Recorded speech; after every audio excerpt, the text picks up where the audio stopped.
Ooh. Hello.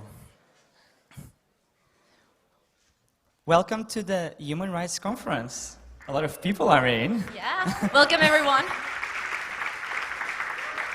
Thank you. So if everyone can have a seat, please have a seat, of course. We are here and we just want to give some small remarks. We are using Wordly as a language for helping with translations. So if you see on your program, you can scan the QR code and use that for your translation. I'm going to translate into Spanish now for Spanish speakers here. Vamos a utilizar la app que se llama Wordly. Es una página web de soporte de idiomas para traducciones en 21 idiomas. Así que en sus folletos, por favor, encuentren el código QR para poder empezar a usarlo. Et aussi, je veux le traduire en français si c'est nécessaire. Alors, on va utiliser une page web de support linguistique inventée un langage qui s'appelle Wordly. Et s'il vous plaît, téléchargez l'app avec le code QR de vos brochures, s'il vous plaît. Merci. And now we would like to welcome the patron of Copenhagen 2021, Her Royal Highness Mary, Yeah, that's the fine. Crown Princess Mary of Denmark. She'll be shortly with us here, so we're just waiting for her at the moment. So if we just all get seated by now, it should be fine. How are you feeling, actually? Are you excited? Yeah. Give some claps, please, and applause. I have also something to tell you. As you can see in our screens, you can use Slido to interact with the panels that exist in this beautiful day, which is going to be an intense day. It's going to be amazing. You're going to love it. So if you join the app, and you can just use it and enjoy. Yep. Thank you all so much, and we hope you really enjoy the event today.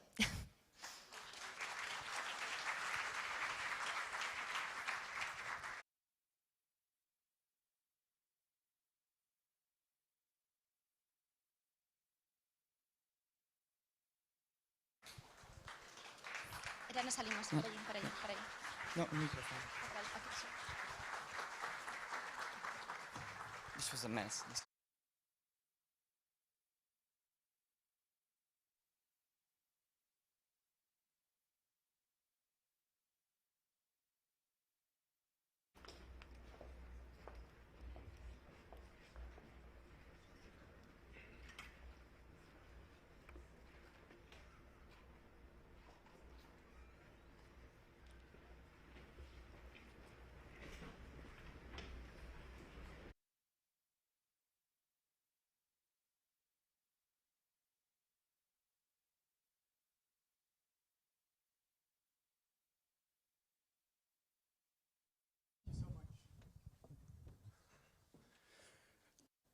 Well, there we are. Isn't it amazing? I would say,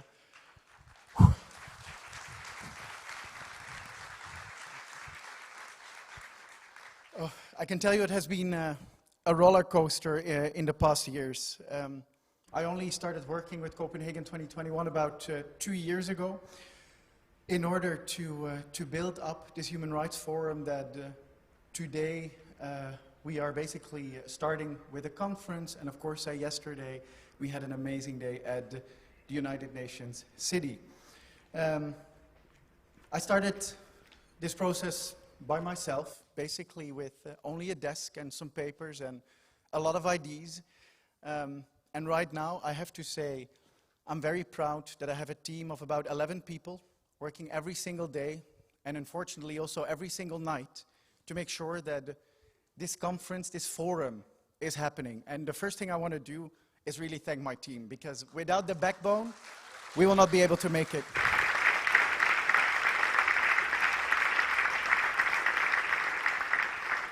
And actually, about 5 weeks before, or 5 weeks ago when I started writing this speech, we were not sure if we could pull it off. We were not sure if we could get people to come. We were not sure if the horrible COVID situation would allow people to fly in from all over the world. And then, when I look around me here, I'm really proud, and I'm gonna get emotional, because we got people from all over the world, and I think that was the only thing we wanted, because you can build a forum that is strong in content, but without the people here with us today, it would have been different. It would have not been the same. And these people that we got here from all over the world are the people making the content. They deserve the stage. They deserve the spotlight. So that is also worth a very big applause, because these people are here with us.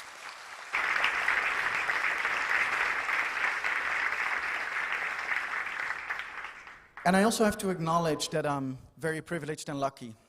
Born in a country that takes fairly well care of its citizens, but many people could not be here today. And that is actually very sad, because we are building a forum for everybody. We use the slogan, "You are included," but we also have to be honest. Can we include everybody physically here? No, that's impossible. So we did the best we could to build a digital program in order for people to be with us today, all over the world, joining digitally. It will be recorded as well. We are going to make sure that the message gets out to the world. And there's also a special thank you to both the Ministries of Foreign Affairs of Denmark, but also of Sweden, for pulling off an amazing embassy program, because there will be events all over the world in different embassies, from Uganda to Nigeria, from Singapore to Colombia. And I think that is what a real World Pride is about. That is what Copenhagen 2021 is about. Reaching everybody, or at least as many people as possible. Will we ever succeed completely? I don't think so. We have to be honest that we have to keep on fighting. But we did everything to reach as many people as possible, because you are included.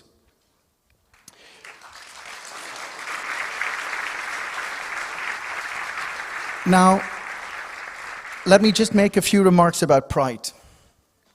In the past couple of weeks, I got questions, why do we actually need Pride? You live in Denmark, or you live in the Netherlands, or you live in Spain. And that angers me.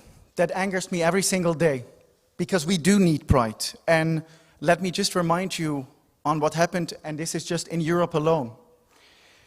In Poland, in Georgia, in Croatia, in Turkey, in Spain, where a community member gets killed just for being part of the community. And that hurts me. So we need Pride. We need Pride every single day, not 1 week a year, every single day. And we need to keep on fighting and do this together. And I'm sorry I'm emotional. It has been little sleep. It has been a lot of passion.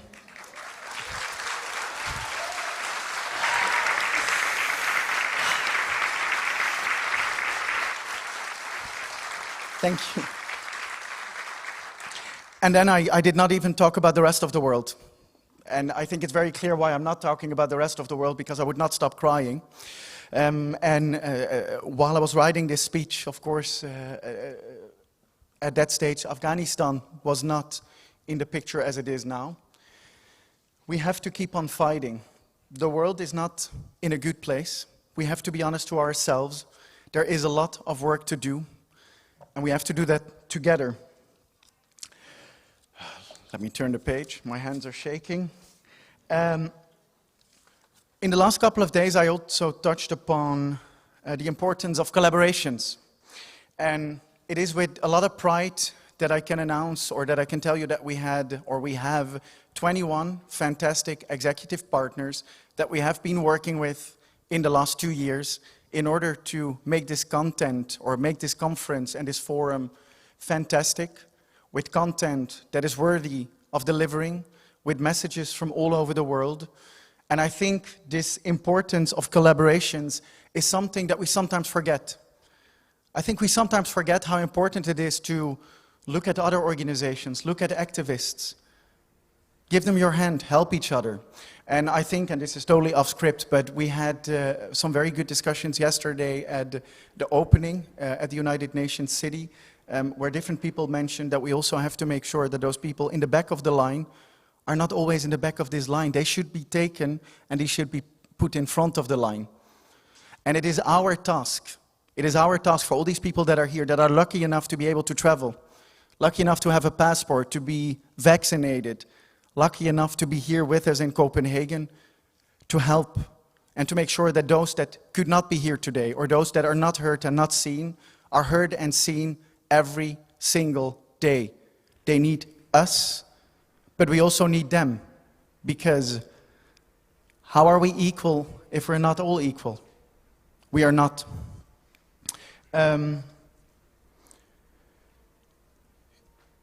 Yes, so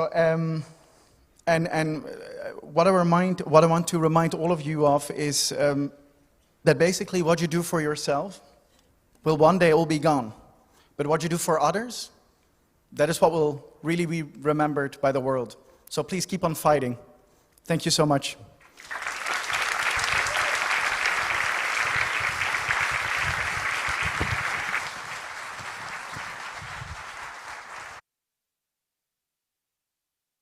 The Øresund Declaration is a set of goals for global LGBTI+ equality to be achieved by 2030. It was agreed at Copenhagen 2021 WorldPride and EuroGames. Being LGBTI+ is a crime in more than 70 countries worldwide. We need to change the law. We want decriminalization everywhere. Love is not a crime.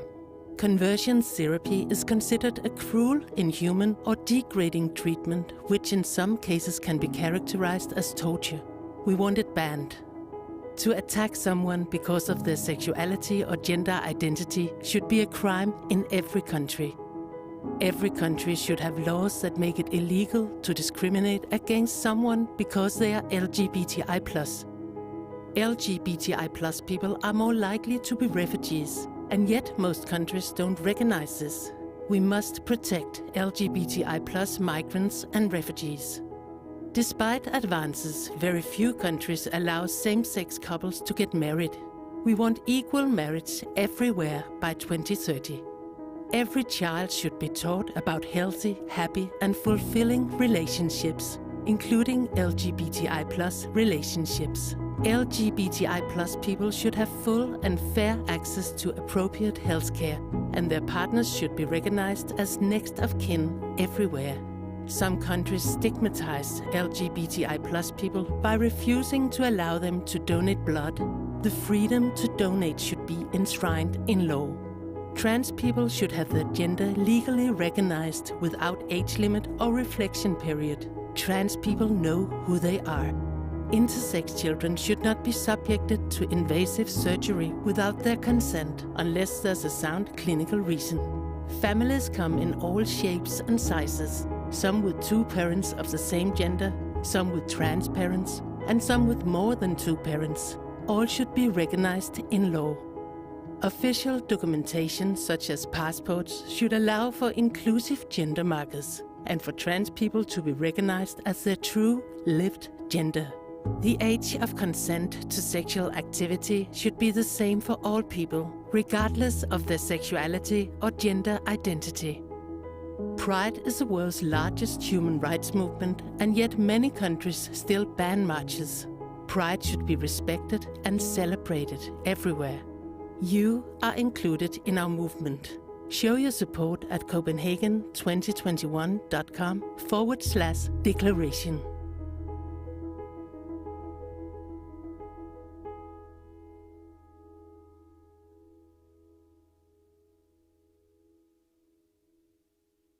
I love being black, but I hate the hate that is placed upon me. Hi, I'm Lady Phil, and I'm here with Days to talk about the amazing event and movement called UK Black Pride. In 2004, a group of us who were running an organisation called BLUK, B-L-U-K, that's Black Lesbians in the UK, we went to Southend to take some of our activities offline. It was from that moment that we recognised that there's a need for this. There's a need for us to come together, to see ourselves, but also coupled with that, there was the issues of the BNP around 2004, 2005, and the surge of some very, very nasty propaganda. Whilst we want to celebrate ourselves, we couldn't not stand up against the vitriol and the hate. In 2005, I went to an event headed up by, I would say, leaders in the LGBT mainstream communities. You know, some of them may have very well have been part of the campaigning around Section 28 or just around goods and services, the right to be seen. And when we were in this meeting, we said, there's time and there's a need for a Black Pride in the UK. I never would have imagined that people who understand marginalisation, discrimination, oppression to a greater or lesser degree would turn around and tell me to go back to where I came from. Being told no, being laughed at, being jeered at, really was that starting point of us saying, you know, two fingers to it. But we've gone on from strength to strength, but it's not without its difficulties. Having a space for us just to simply be should never be seen as a threat. You cannot talk about the history of Stonewall riots that came out of Black, gender non-conforming, trans, Latino X, women of colour, lesbians.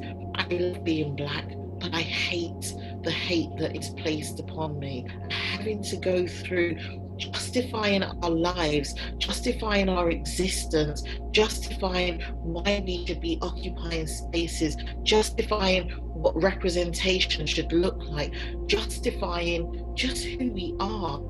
All of that is exhausting. Anyone who is wanting to get involved in Black Lives Matter, Black Pride, do your reading, do your homework, do your research, stand up beside Black people when they are out protesting, find a way of being their shield, listen, and then lastly, you can put your money where your mouth is. I have loads of favourite memories of UK Black Pride. I always, and I'm a big baby and I'm a big softie, just break down and I cry because it's what we were born to do. It's what UK Black Pride was created for. It's just seeing the crowds and seeing the people that own and claim UK Black Pride because it's theirs. It doesn't belong to one person. It belongs to our many different multiple communities. I'm going to stop now because I'm now turning into a big baby.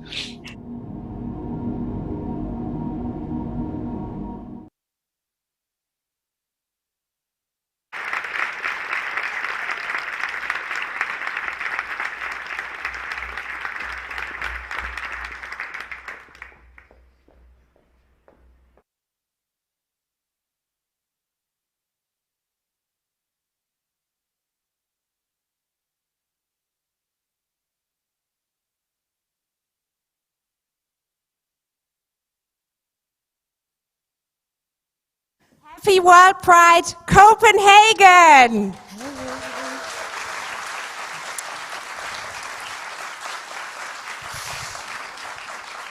Your Royal Highness, Ministers, Excellencies, and most importantly to all the activists who are here, and also the ones, and I think it's important for both of us to say that, who cannot be here with us, but who are with us digitally in different places around the world. Welcome so much to Copenhagen. It is wonderful to have you here, and let's make this Human Rights Conference, Copenhagen World Pride, a wonderful event that is going to send a message of human rights all across the world. Look at all of these amazing, beautiful faces in the audience.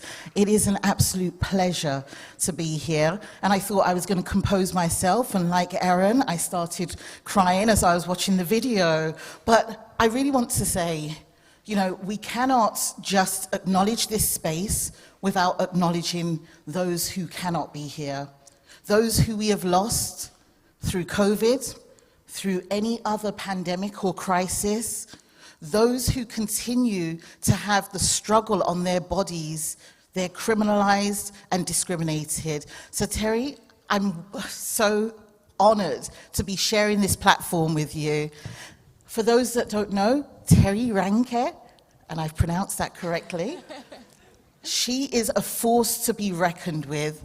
She is an MEP for the Green Party. She is radical in her thoughts and in her thinking, and she has made sure that she brings the voices of activists into Parliament. So thank you for all of the work that you have been doing. Thank you so much, Lady Phil. And I can only give back the love because you've already seen a video of Lady Phil before. You have seen how important her work is. She's regarded and respected as the co-founder not only of UK Black Pride, but I think as a voice for queer black people all across the world. And I'm so honored and so happy and so pleased to be co-hosting this conference today with you. And thank you, Phil, really from the bottom of my heart for all the work that you do. You are really a force.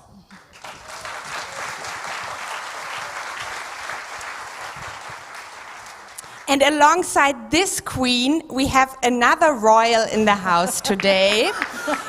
It's Your Royal Highness, the Crown Princess Mary of Denmark. We are more than honored to have you here with us today. I have to say that this is a historic moment for World Pride because it is the first time in the history of World Pride that a member of a royal family is the patron of World Pride. And I think that this even makes it more important that you are here with us today. So the stage is yours. Please give a warm welcome to Your Royal Highness, the Crown Princess of Denmark.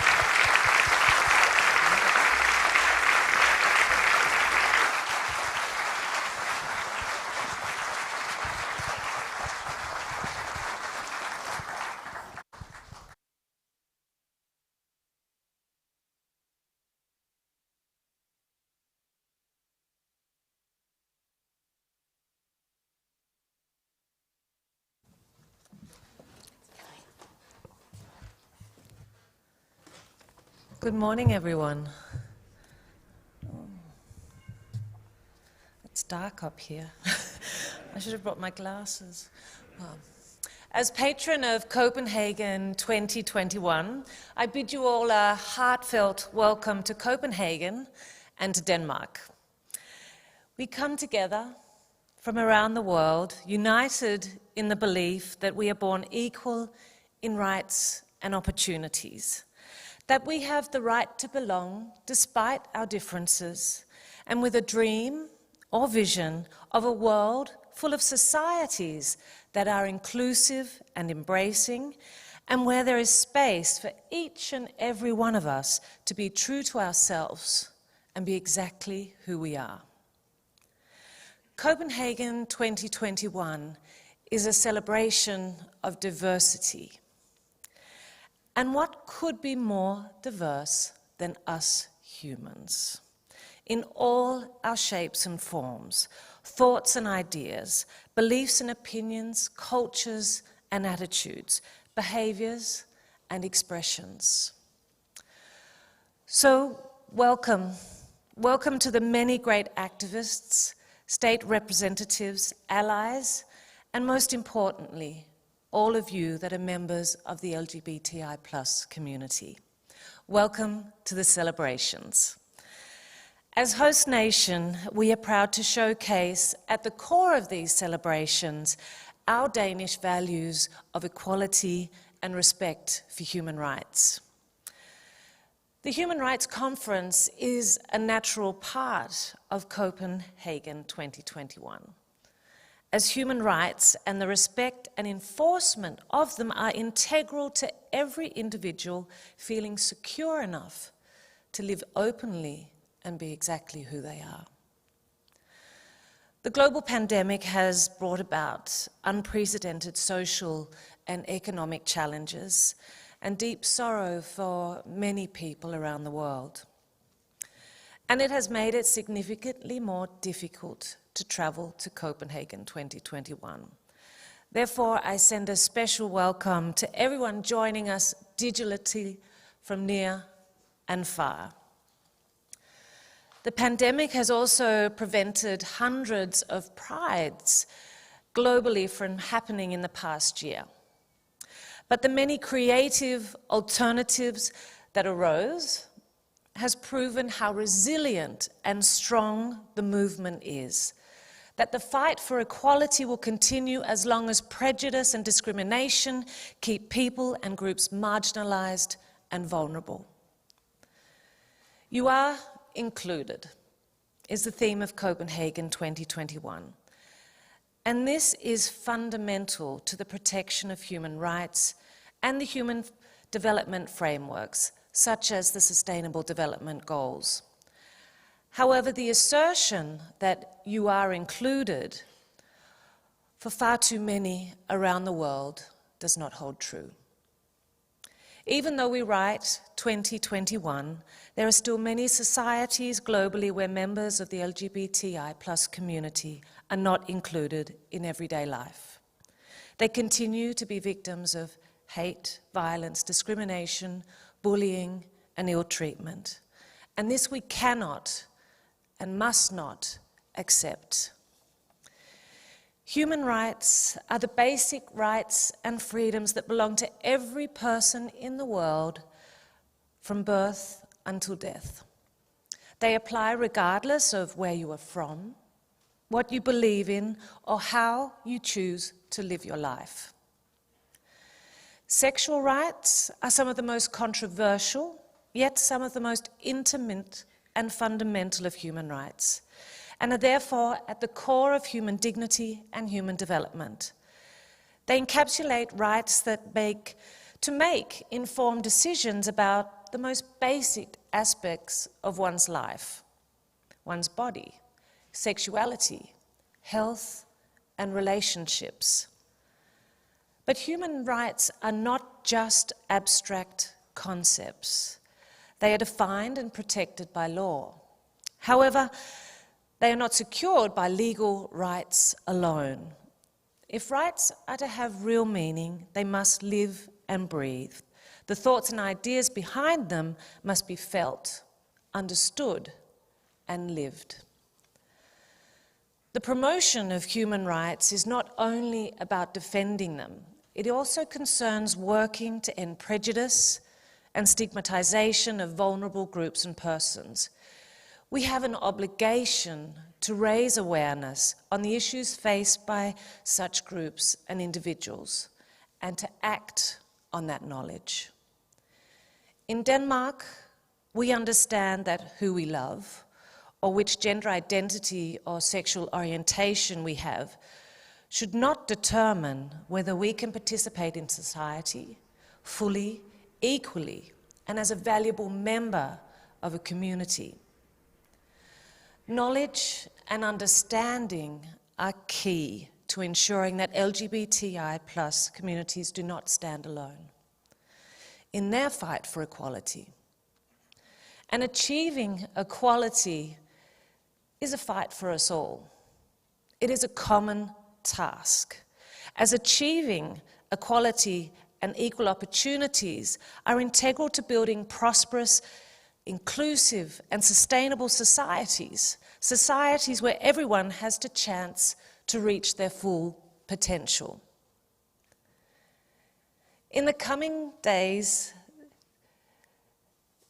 3 days, this stage, the stage of this conference, will share the knowledge, stories, and lived experiences of more than 300 activists from around the world. There will be plenaries, sphere sessions, and over 60 breakout sessions will take place online in the days to come. They will all contribute to the valuable content on Copenhagen 2021's legacy website, making this conference, one of this year's most influential and significant LGBTI+ events globally.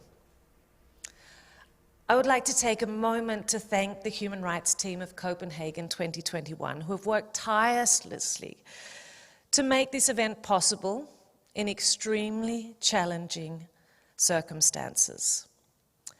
I would also like to acknowledge all of you who have, or will do, or will share your lived experiences in the many sessions this conference hosts.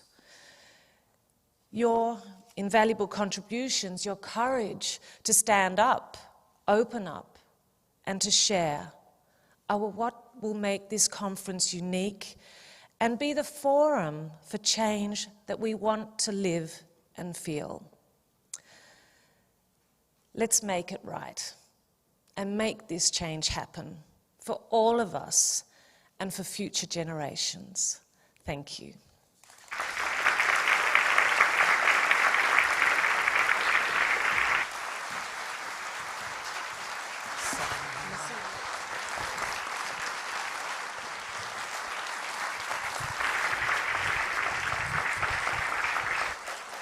I would like to thank the Crown Princess of Denmark. Thank you so much for your very moving, empowering, and inspiring presentation and speech. Thank you for being here. Thank you for being a patron to World Pride and Copenhagen Pride. So, next on the agenda, and we have such a packed day for you over these next few days. It's going to be absolutely amazing. But we have another video from my amazing co-host. So please, run the video.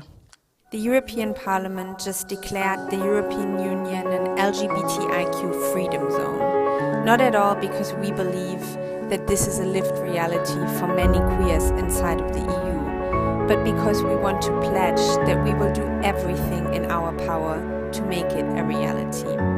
We want this to be the starting point for a broader debate about what needs to be done for LGBTI rights in the EU and beyond. Be part of this debate and continue to wave your rainbow flags all across Europe.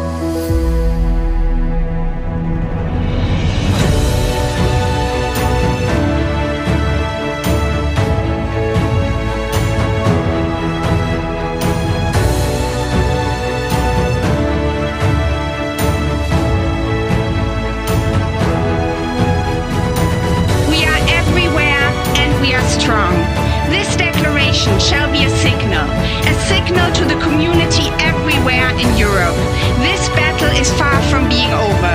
This story is far from being told, and it will take all of us together. But then, yes, then we can do it. We can make the European Union an LGBTIQ freedom zone.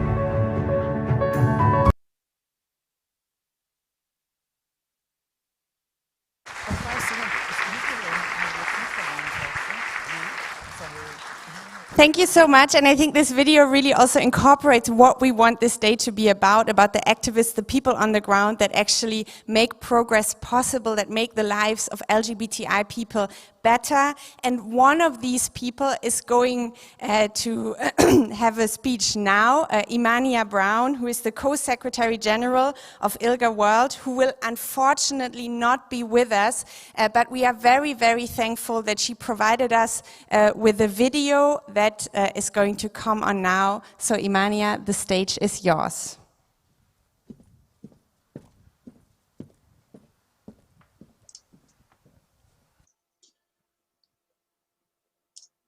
Good morning, family, friends, allies, social justice warriors in Copenhagen on World Pride.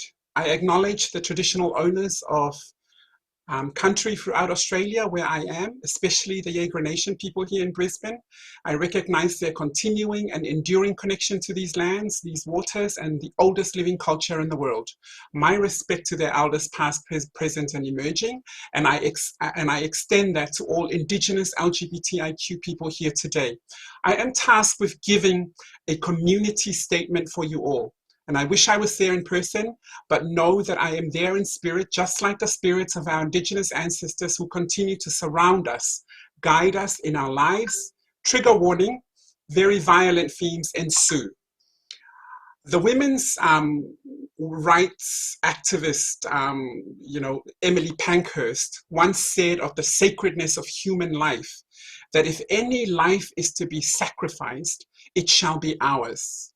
We won't do it ourselves, but we will put the enemy in the position where they will have to choose between giving us freedom or giving us death. And that is our reality.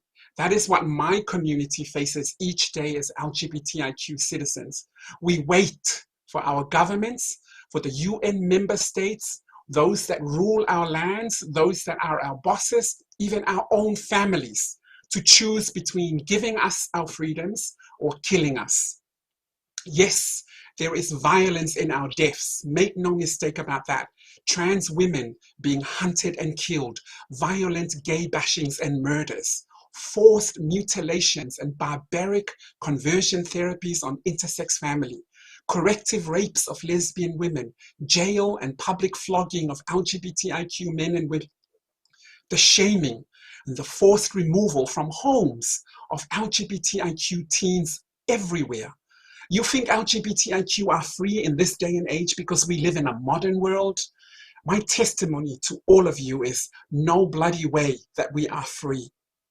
It has been written in Christian moral theology that pride is one of the 7 deadly sins. And in a world of equals, 2021 years ago, perhaps it was in the old world, but in our world, in Copenhagen in 2021 and around the world, this pride, our LGBTIQ pride, our world pride, there is nothing sinful about this pride.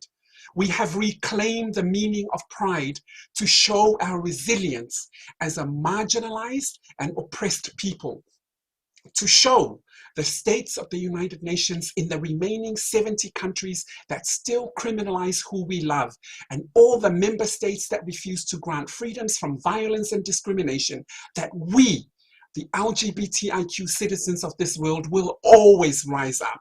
We will continue to fight for our rights as members of the family of humanity, because there is nothing wrong with who we are, who we love, and how we are born. Proud members, hashtag proud members of the human race. At World Pride, I am happy to testify to this power to rise up, this resilience, this rainbow love and glow we are all basking in. It is pure love. It is legal. It is God-given. It is natural. At World Pride events such as here in Copenhagen, we get to see the beautiful rainbow lights at the end of the tunnel of darkness and violence and oppression. Yes, we see it, but more than that, we see hope. We see freedom to be who we want to be, to love who we want to love. And most of all, we see you, me, and humanity living as free and equal citizens on this planet. So my message to countries and states that continue to oppress and violently discriminate against my LGBTIQ family, choose a side. Choose a side, because your indifference is not a choice. Your denial of my rainbow family's human rights and humanity is an absolute disgraceful betrayal of your own. My message, my final message to my LGBTIQ family, my Ainga, my whānau, my mob around the world: stay the course. Stay the course. Remind yourselves that although we as a community are wounded, now is not the time to be hating and beating up on each other. During this week, while you are in Copenhagen, feel the pride, your pride, our pride. Let it fill your resolve and your reserves, because next week we get back to the work of standing our ground and defending our family rights with pride. We go back to the grind, back to fight for human rights. Martin Luther King dared to have the dream that we all live now. Nelson Mandela was prepared to die for the struggle of the African people fighting both white and black domination. Harvey Milk told us that without hope, the asses give up. And Marsha B. Johnson asked, how many years will it take people to realize that we are all brothers and sisters and human beings in the human race? I feel your love. I send my love to all of you from Jaeger Nation of Brisbane, Australia. Most of all, I feel your pride, my beloved asses. I pray you can feel mine. Have an amazing next few days, and I see you in Sydney in 2023. So for.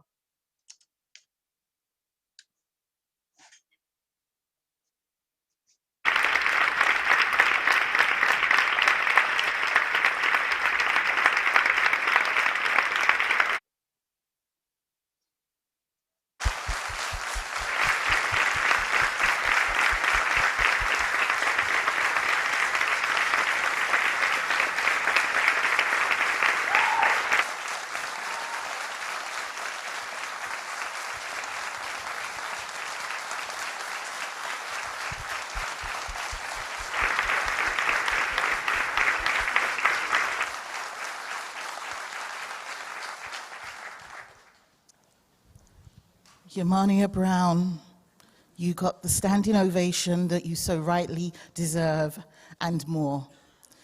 We feel you, we honor you, we see you, and we thank you for your hard work, your dedication and commitment. And we breathe. This next few days, and I have to say, there's going to be a lot that you feel. There's going to be a lot that moves you. So do take time, be gentle with yourself and be gentle with others. Because some of us may be triggered or moved by things that we are hearing and feeling. So please be kind and compassionate as we walk through World Pride together. So it gives me great honor and pleasure to introduce this next pre-recorded video from a woman that I admire. She has been at the forefront of speaking about women's rights and other rights. She does not stop. I want to introduce Dr. Michelle Bachelet. Thank you.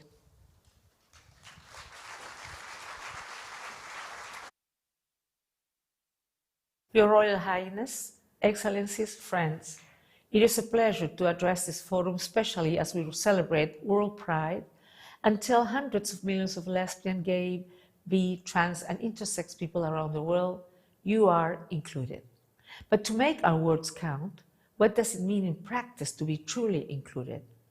For starters, it means having trans people's gender recognized based on self-identification and human rights in every country in the world. In 2012, Argentina adopted a pioneering law in this direction. We have seen advances since then, but only in a small minority of countries. Where laws recognizing the gender of trans people do exist, they're often accompanied by deeply abusive and humiliating requirements, such as forced sterilization, medical certification, and divorce. That it is not by any means inclusive. Additionally, we have recently seen an alarming rise in hateful discourse against trans people, particularly trans women, with legislative proposals seeking to roll back protections. We must push back against the pushback. We must stand up for the human rights of the entire trans community. Furthermore, being included means being safe. It is encouraging to see more and more states taking steps against hate crimes based on sexual orientation and gender identity. In my own country, for example, a law was passed to address homophobic and transphobic crimes, sadly following the horrific killing and torture of a young man, Daniel Zamudio. But the reality for millions of LGBTI people around the world is still a systematic pattern of violence and abuse, even killings, with many crimes not even being investigated. Just in June, the Inter-American Court of Human Rights recognized these serious challenges in a landmark case from Honduras. No region is immune. Right here in the European Union, for example, more than half of LGBTI people have reported threats and harassment. Violence and abuse take many forms. Lifelong pain and trauma can come from harmful medical procedures on intersex children and from unethical so-called conversion therapy targeted at lesbian, gay, bi, and trans youth. Moreover, young LGBTI people often face exclusion from their own families and communities, a rejection that can force them out of their homes and into a vicious circle of vulnerability, leading to yet more discrimination and violence. We need urgent action to address abuses and hate crimes, as well as misinformation and prejudice, including through education and awareness campaigns. Dear friends, being included means being free to be who you are without fear of persecution. In my lifetime, over 70 countries have decriminalized consensual same-sex relations, some of them just in the last few years.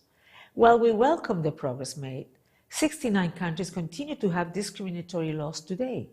These are laws used to arrest, harass, blackmail, and exclude on the basis of the perceived sexual orientation and often the gender identity of individuals. In 5 of these countries, these laws are also extreme as to include the death penalty. We must accelerate efforts to repeal all laws that deny the basic humanity, dignity, and rights of people. Inclusion also means being free to love. While there have been significant strides, it remains today that only close to 30 countries currently recognize marriage between people of the same gender. The law should protect the relationship of all consenting partners, whatever their sexual orientation or gender identity. Lastly, there is no inclusion without equal opportunities.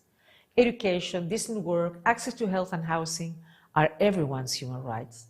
They are at the core of the 2030 Agenda for Sustainable Development. Countless individuals and their families still face active discrimination and are left without support. Worldwide, children suffer horrific bullying, workers are fired, athletes are excluded from sport, and people are denied housing based on their sexual orientation, gender identity, and sex characteristics. The COVID pandemic has exacerbated the social and economic exclusion of LGBTI people. For those who also face racism, sexism, and other forms of discrimination, such as based on disability or migrant status, these challenges are multiplied many times over. I welcome the increasing adoption of comprehensive national anti-discrimination law. But despite all progress, only 1/3 of countries ban discrimination based on sexual orientation. Just 1 in 10 ban discrimination against trans people, and only 1 in 20 tackle discrimination against intersex people. Dear friends, I pay tribute to LGBTI human rights defenders who often, at great personal risk, work tirelessly so that many LGBTI people around the world can today say, I am included. I call on all of you to increase your support LGBTI human rights defenders, particularly those who receive the least funding and support. The United Nations, my office, and I will continue to work with states, all sectors of society, and all of you to build a world where all LGBTI people are free and equal. That, to me, is what it means to be included. Thank you.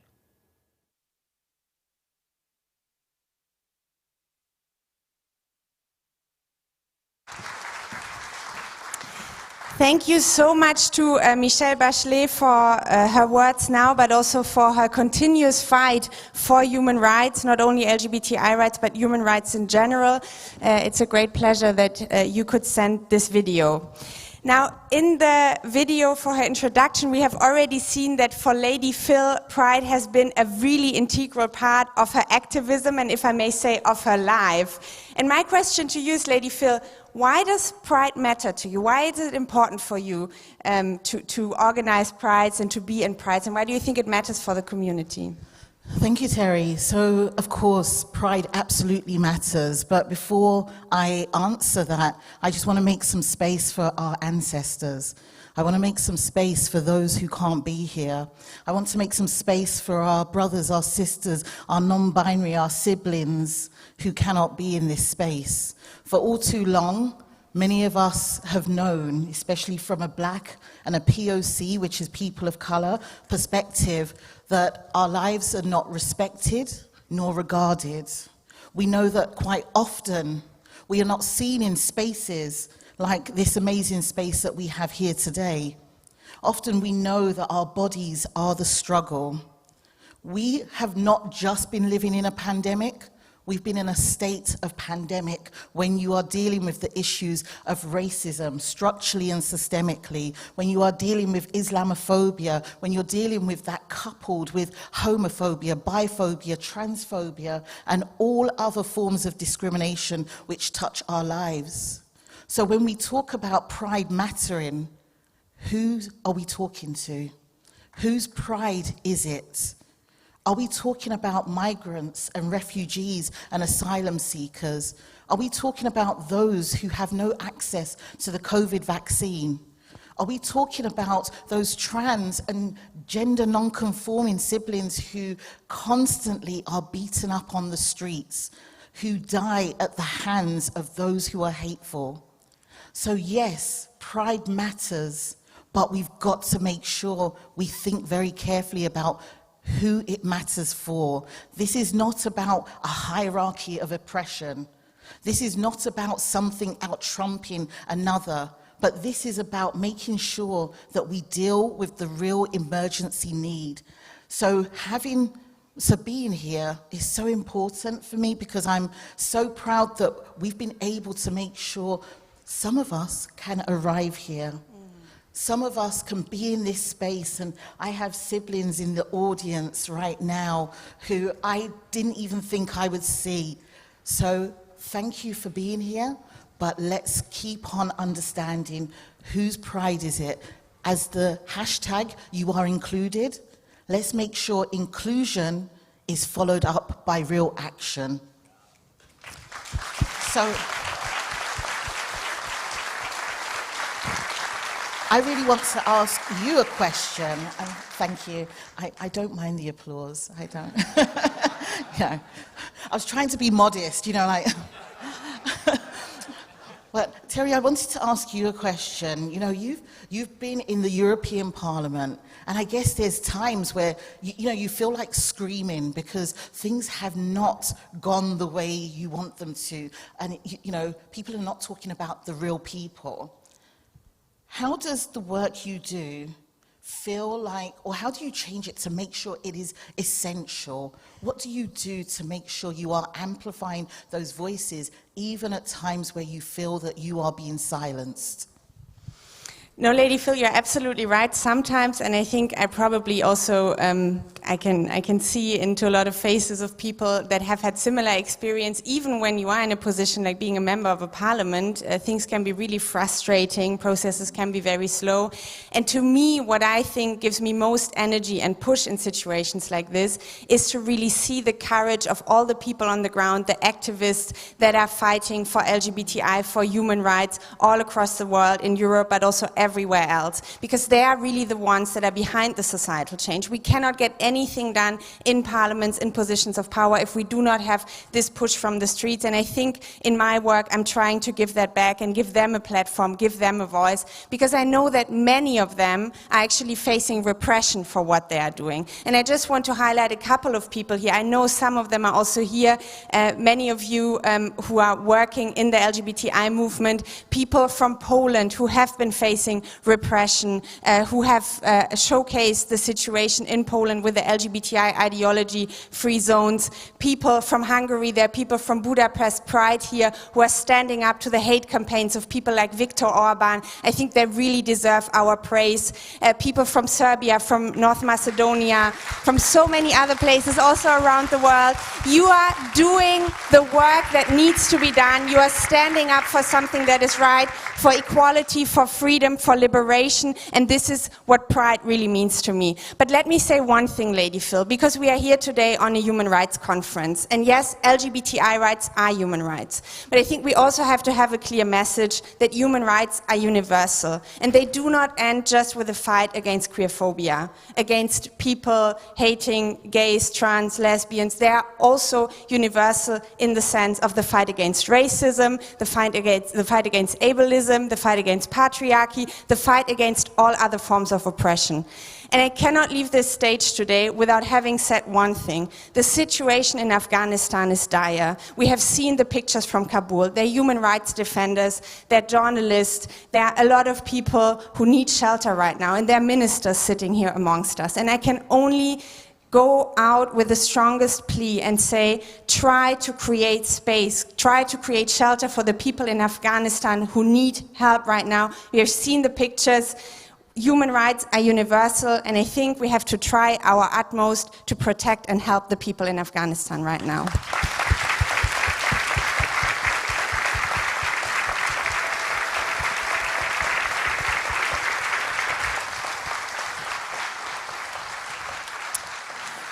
And I think, as you can see here on stage, but also across the audience, our community is really diverse. And in the words of the wonderful and inspirational Audre Lorde, we can say it is not our differences that divide us. It is our inability to recognize, accept, and celebrate those differences. And in that spirit, I'm very, very happy to announce our next video, which also is part of acknowledging these differences and the diversity in our community. It is a video by Alda Padera Patori, who is a representative of the Tengbun deaf community.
Thank you so much, Alda. And now it is my pleasure and honor to introduce the Foreign Minister of Sweden, Ann Linde, to take the floor. The stage is yours. We are very delighted to have you here. Please come on stage.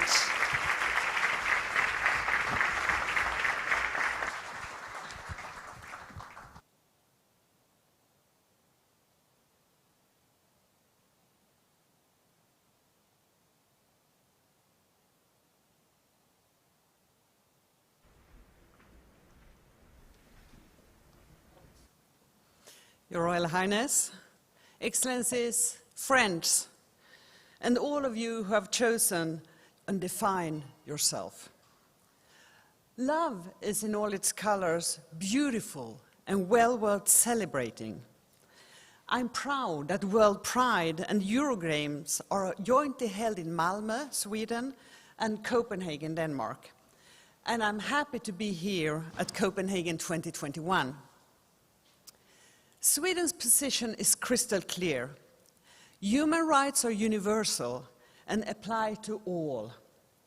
We are entitled to the same human rights, irrespective of whom we love, our sexual orientation, gender identity, or sex characteristics. This should not be a matter of controversy. Yet, reality is different. LGBTI+ persons suffer human rights violations and abuses in every part of the world and are often at heightened risk of being subject to violence, discrimination, and stigmatization. Transgender and other gender-diverse persons are especially exposed. This must end. States must prevent such acts as hold those responsible accountable. Rather than being protected by our law, consensual same-sex relationships remain criminalized in almost 70 countries, in some countries even by death penalty. This is unacceptable. Love is not a crime. Love is love. Let me tell you about some of the experiences I've had from my travels. During my recent visit to Kazakhstan as OSCE chairperson in office, I met with the LGBTI+ activist Sana Sekarbayeva, who has been harassed, arrested, and threatened with hatred only because of their commitments. When I visited Ukraine capital Kyiv, I spoke with Olena Shevchenko, a human rights defender and founder of human rights organization for women and LGBTI+ people. She talked about the difficulties the organization that she represents still faces. And I have to say, I was so pleased this morning to meet Anna Sharinya here, a person, a very brave, who I've met already in Kyiv Pride 7 years ago when it was difficult in Ukraine. It has gone better for the Pride in Kyiv, don't you think? A little bit, a little bit. Even in EU countries like Hungary, the situation has become much more difficult for LGBTI+ people. Something that Amnesty International director in Hungary, David Wiig, said when I met him in Budapest recently. I have also met the organizers of Ljubljana Pride, LGBT activists in North Macedonia, and spoken sharply negatively about the deteriorating situation in Poland and Hungary. For me, these meetings are extremely important, not only because of my personal engagement for LGBTI+ rights, but rather to get a picture of developments in the country I visit.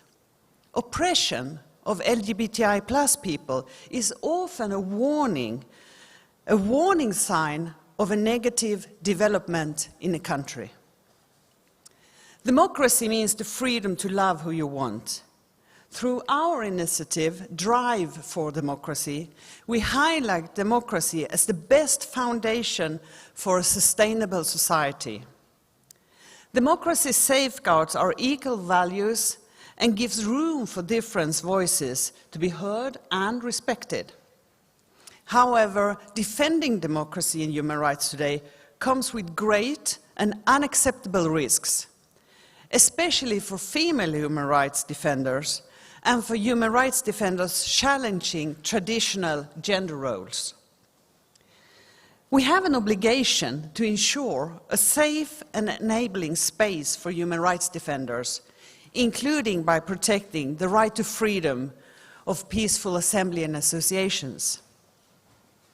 Sweden recognizes the multiple and interesting forms of discrimination that many of the LGBTI+ persons face, and we stand up for everyone's full enjoyment of human rights, irrespective of sex, gender identity or expression, ethnicity, religion or other beliefs, disability, sexual orientation or age. We also acknowledge that gender is not necessarily perceived or experienced binary, and that gender identity and gender expression do not always correlate with your biological sex. Through our feminist foreign policy, we have stood up for all women and girls in all their diversity, for equal and reproductive health and rights, and for comprehensive sexuality education. To achieve gender equality and work successfully with sexual and reproductive health and rights, we need a commitment of all persons. Finally, at a time when established positions are challenged, we need to join forces and push back. We need to tackle regressive attitudes towards the LGBTI+ persons' enjoyment of human rights and gender equality. Together, we will continue to stand up for human rights for all persons, today and every day. Thank you, and happy Pride.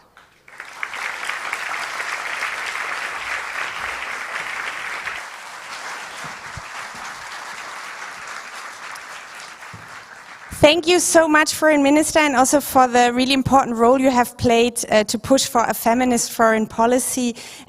We know that women can be very important change makers in the world, and I think that you have really pushed for that. So thank you for that as well. Now we come back again to the community, and as you know, we are not only celebrating World Pride here in Copenhagen and Malmö, but we also celebrate the EuroGames together, and sports is a very important part of our community. Sports places and associations are not only there to work out together, but there are also places to get together and spaces for exchange, basically. And that is why it's so great also to have Eurogame taking place here alongside with World Pride in Copenhagen and Malmö, where we can see queer athletes doing sports and competing together. But to explain all of this much more eloquently and personally, I'm very happy to announce representatives of the Taiwan Gay Sports and Movement Association, who I believe are here with us and who will give you a short speech. Come up, come up. The stage is yours. Great to have you. Hello.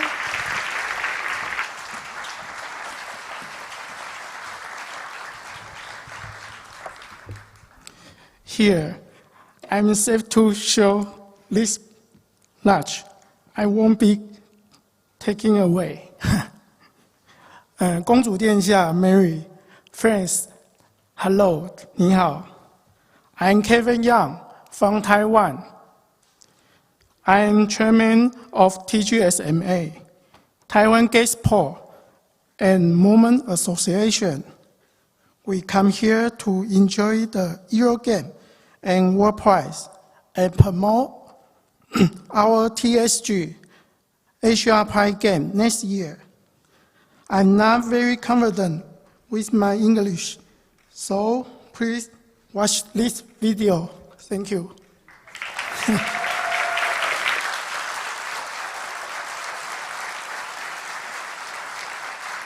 Princess Mary, moderator, friends, hello, ni hao. We are from Taiwan, representing Taiwan Gay Sports and Movement Association. And I'm Sogan, representing the head of international affairs of TGSMA. We are a young group founded after we had attended the Paris Gay Games in 2018. So to be here today in Europe, and to be here in this beautiful Hygge, Copenhagen, is an absolute honor and a wonderful experience. Taiwan is an island located near East Asia Pacific region with 23 million population. It is the densest country of the world in terms of population and convenience stores. It is also the second safest country in the world. Surrounding us are countries like Japan, China, Korea, and the Philippines. By the way, if you try to search Chinese Taipei on Google Map, you won't find us. In May of 2019, Taiwan became the first and is currently the only one in Asia to have legalized same-sex marriage.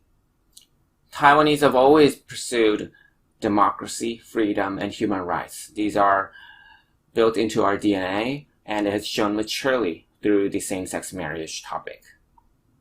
For us, TGSMA, through the beauty of sports, we want to welcome everyone here in Europe to come visit us in Taiwan, to experience the beautiful mountains and seas, the warmth of our people, as well as the safe and convenient environment that we have.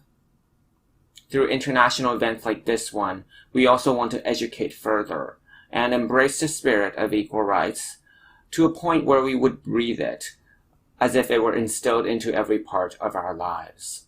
Next April, in our capital city, Taipei, we will be hosting TSG Asia Pride Game. It has gone on for 20 years and has been hosted in various Southeast Asian cities. It is a diverse, rich event packed full of Asian elements, and we welcome everyone here to join us. This past year or so, the world has been impacted deeply by COVID-19. But we believe combating the COVID-19 is the same as fighting for equal rights. We need to help each other, not discriminate against each other, and we must come together as one. That's how we can see the light at the end of the tunnel. May we all get across to the end safely. Lastly, we want to thank Patrick for his invitation. We look forward to the events and the games in the coming few days, and we can't wait to experience all the amazingness Copenhagen has to share. Thank you. Thank you.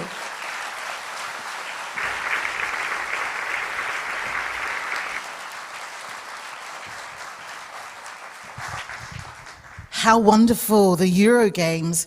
Now, you know, I did qualify for the 100-meter sprints. I don't know, I'm not quite sure why that's funny. You know, big girls can run too. So, you know, but I wanted to really give everyone else a chance, so I withdrew from the EuroGames. So, look, it gives me great pleasure to introduce our next speaker. I did some homework and not stalking, but I was really looking at their profile and I was like, oh, this person's wonderful, really, really good. And because I've spent some time in Norway with my best friend, I was like, right, what can I find out about him and, you know, expose it to the whole conference? There's no scandal. You are clean, so thank you. I want to introduce the Culture and Equalities Minister for Norway, Abid Raja. Thank you.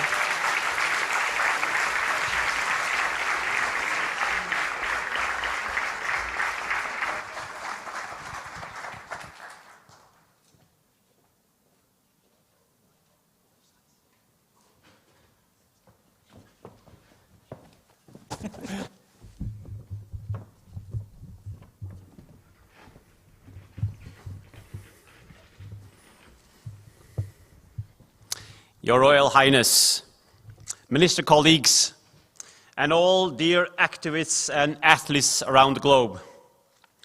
Sports is all about playing, the fun and friendship. Everyone should have the opportunity to participate in sport according to their own ambitions, needs, and level of ability. It follows from this that sport must be inclusive and reach out to everybody, regardless of socioeconomic or ethnic background, regardless of sex, skin color, religious belief, disabilities or sexual orientation, gender, identity, and expression and sex characteristics. These are the core values of sport.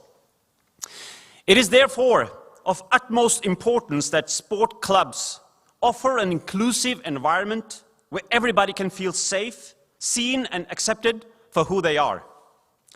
Racism, discrimination and harassment, no matter grounds, has no place in sport, or in the rest of the society for that matter.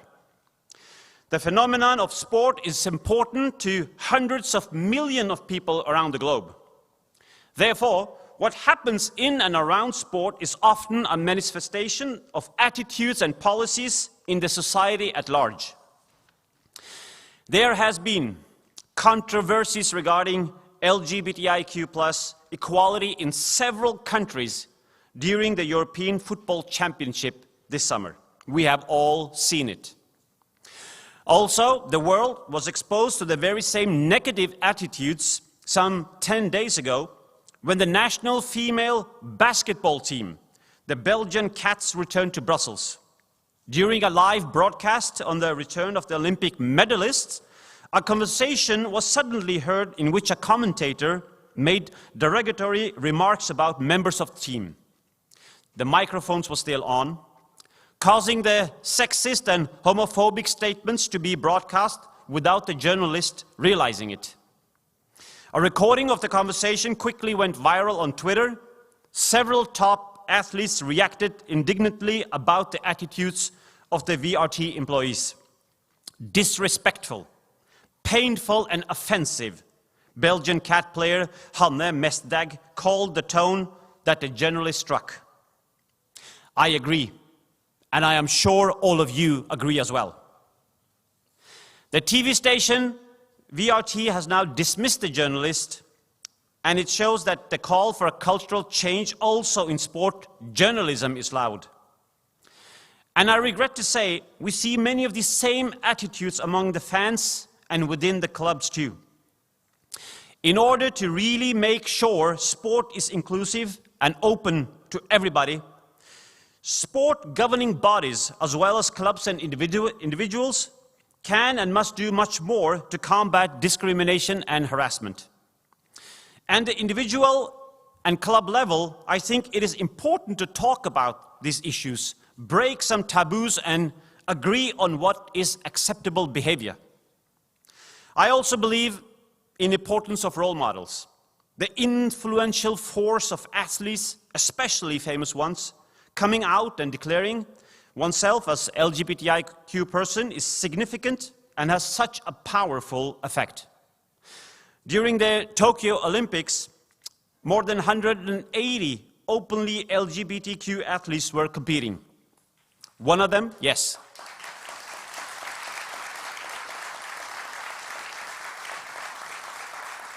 I was very lucky to be there, and one of them were British diver Tom Daley, who says he's proud to be able to inspire other people as an openly gay athlete. But Daley is quickly to add that global sports still have a long way to go to achieve acceptance and embrace diversity. And it is also a reminder that sport is and must be inclusive and open to everybody. On the higher organization level, I think important stepping stones on the road to fulfilling the core value of sport is more open, transparent, inclusive and democratic sport organizations, both on national and at least also on international level. An organization that is truly democratic when there are open decision-making processes where everybody can have their voice heard, includes conditions that ensures minority their rights, including LGBTIQ equality. But my friends, we all know it's a long way to go when it comes to outdated and old views and values. Just think of the women's sand handball team from Norway, who was fined for wearing something they were comfortable with rather than the smallest underwear. It's about the right to choose, and I call upon the international sport organizations to make a change on all levels for gender and for LGBTIQ persons.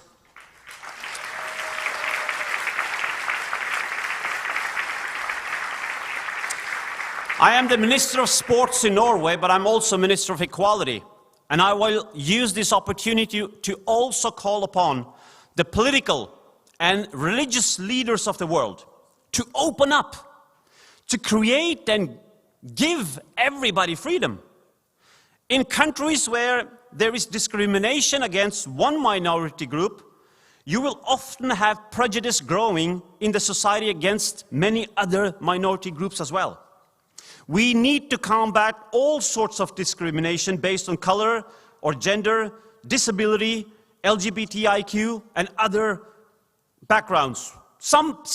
I met so many political leaders and religious leaders, and they go like, oh, we are in favor of gender equality, but not when it comes to women's right to divorce or pro-choice.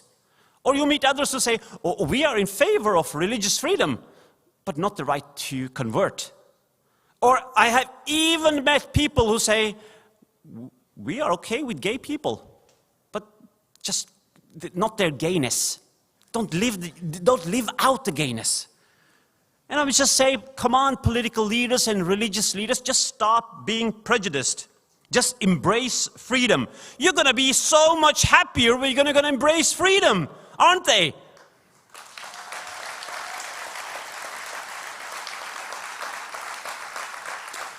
And I would like to conclude my speech with the words of our Norwegian king.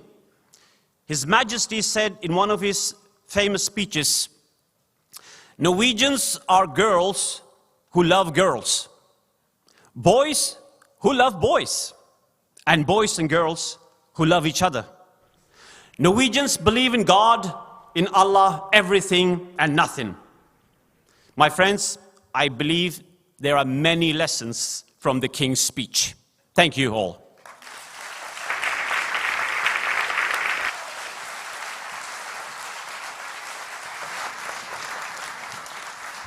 Thank you so much, Minister. Thank you so much, and also really highlighting the intersections in the fight against queerphobia, racism, but also sexism and other forms of oppression. I think this was, again, a very strong statement that we have to work on all of these issues together. Now, again, as you know, we want to have very diverse voices that are present here from different backgrounds in society. And now it is my great pleasure to introduce our next speaker, who is Janet Ali, the co-chair of Interpride's Human Rights and Diversity Committee. Janet, the floor is yours. We are very happy to have you take the stage.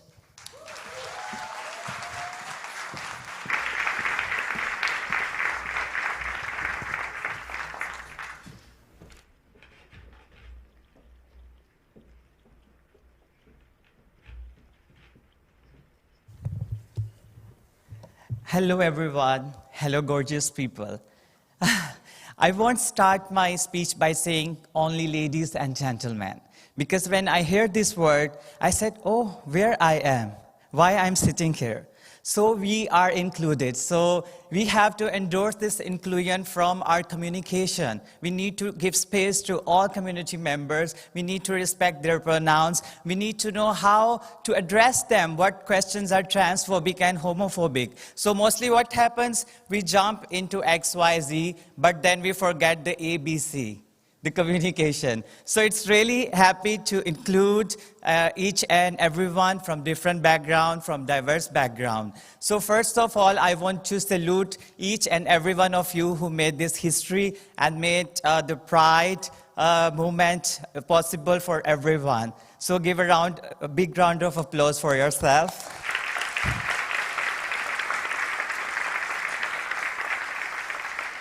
So basically, I'm the transgender artist and activist. So artivist combines this both, art and activism.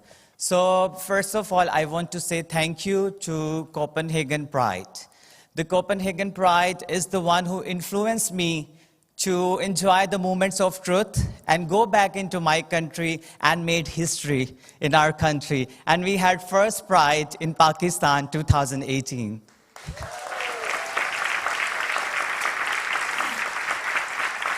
Lars, thank you so much. You know, it's really important to live your life with your true identities. We are tied up of living the dual standards, the lie which we are not. Our parents tell us to speak truth, but when we are there to speak truth about our lives, about our identities, then they are not ready to listen. So this is really harsh and painful. And the people, especially from hostile environment from where we are coming, their lives are miserable. We face so much challenges. When we were going to do Pride, it was so much threats. People said, don't change the name, don't do it. But we did it so beautiful and taking care of the diversity and our culture. We include the dhol, we had camel cars for the senior members who couldn't walk, we had a lot of colors. And this was the first time nobody was doing bad jokes and doing violence, but they were shaking hands. So this is a very beautiful moment. And I'm not here to get sympathies, oh, we are facing this. I'm here to be a role model and to share the best practices, what's going on. We have a transgender rights law, which was passed in 2018, and our law allows us to have self-perceived gender identity in Pakistan. So again, I'm here to give a message of love and peace and inclusion. But first of all, change starts from your home. So first of all, we have to do our own SWOT analysis. Do we have a tolerance? Are we leaving anyone behind? Is it true or not? Are we really including everyone? Are we taking care about the intersectionality within the gender and sexual orientation? Because, because we were already isolated, and the COVID has made us more isolated in the world. So we have to understand this fact. But we have to be very real and honest. If you don't get space, claim your space. You know, why I'm standing here before my visa was refused, then I'm really happy and acknowledge the people in Denmark who fight it for me. And today I'm standing in front of you, and I'm the one who made history with my colleagues and my senior community members in my country. So I pay tribute and salute to all of them.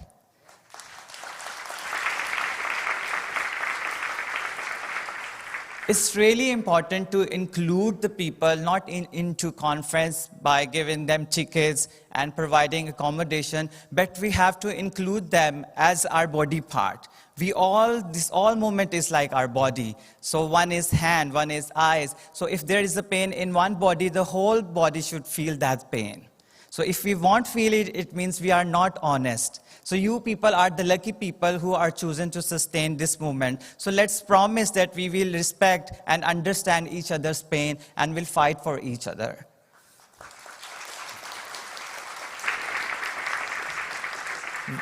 When I talk about diversity and inclusion, so we don't want to sit as a puppet and want to present the agenda of anybody else. We want to speak our heart out.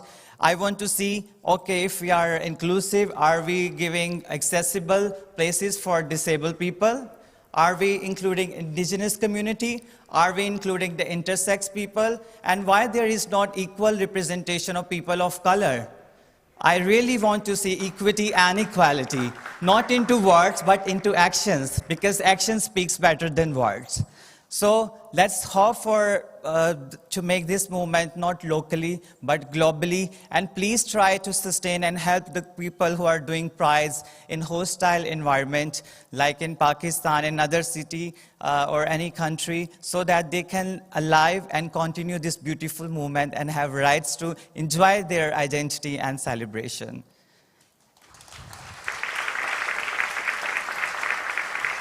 And I really promise, within few years, you will see a transgender people sitting in a key position as a prime minister or a president. So, inshallah, they will come. Happy Pride and Pakistan Zindabad.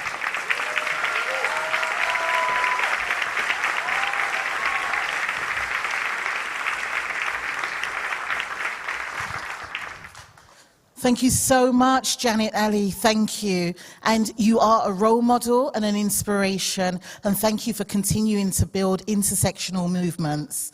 So next we have word from the Danish Prime Minister, and I am going to get this pronunciation correct. Mette Frederiksen. Thank you very much. Please play the video. Dear friends, thank you for inviting me to speak to you today on a topic of great importance for all of us, fundamental human rights. And to put it very simply, LGBTI+ rights are human rights. The right to be who you are and love whom you love.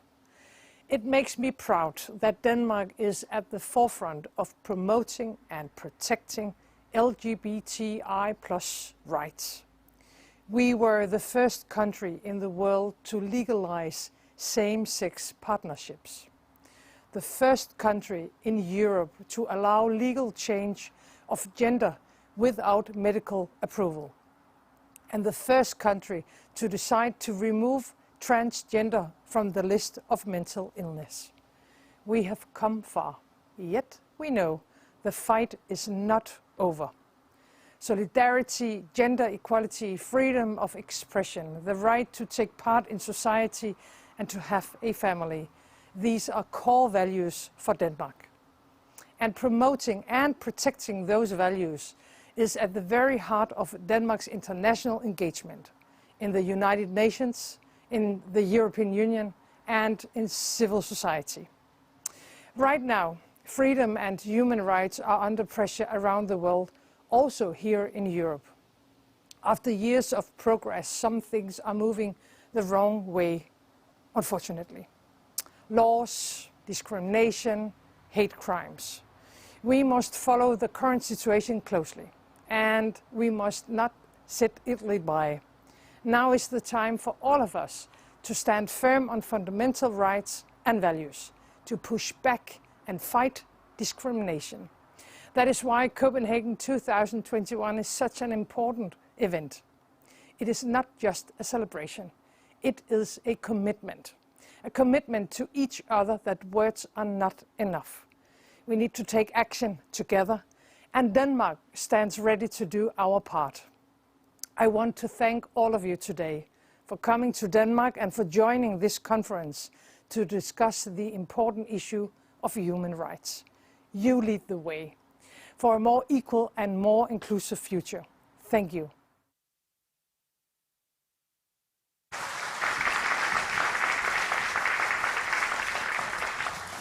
A very big thank you to the Danish Prime Minister, and as you can hear, we are having some rain coming down from the sky. I think that's a good sign. We are already rolling up our sleeves because we are going to move to a break in a second. But how has the program been for you so far? I mean, it has been an amazing program so far. Yes. And there is so much more to come. The amazing plenary sessions that will be coming following our break. But I hope that you are all well and enjoying what you are seeing, what you are hearing, what you're digesting and absorbing. Make sure that you take some time to also talk with each other. Get to know somebody different. Don't just stay in your own circle, but make sure you mingle and speak. Obviously safely and securely. I'm not going to say to make out with each other. I'm just going to say be nice with each other. Absolutely. And if you have questions, we are going to show you a video right now with the wonderful volunteers and the people who are organizing this wonderful event. Please, first of all, give a big round of applause to them. Many of them haven't slept tonight. They have really put so much effort into this. And for you to know who they are and who you can address if you have questions or if you have a problem, please watch the video now.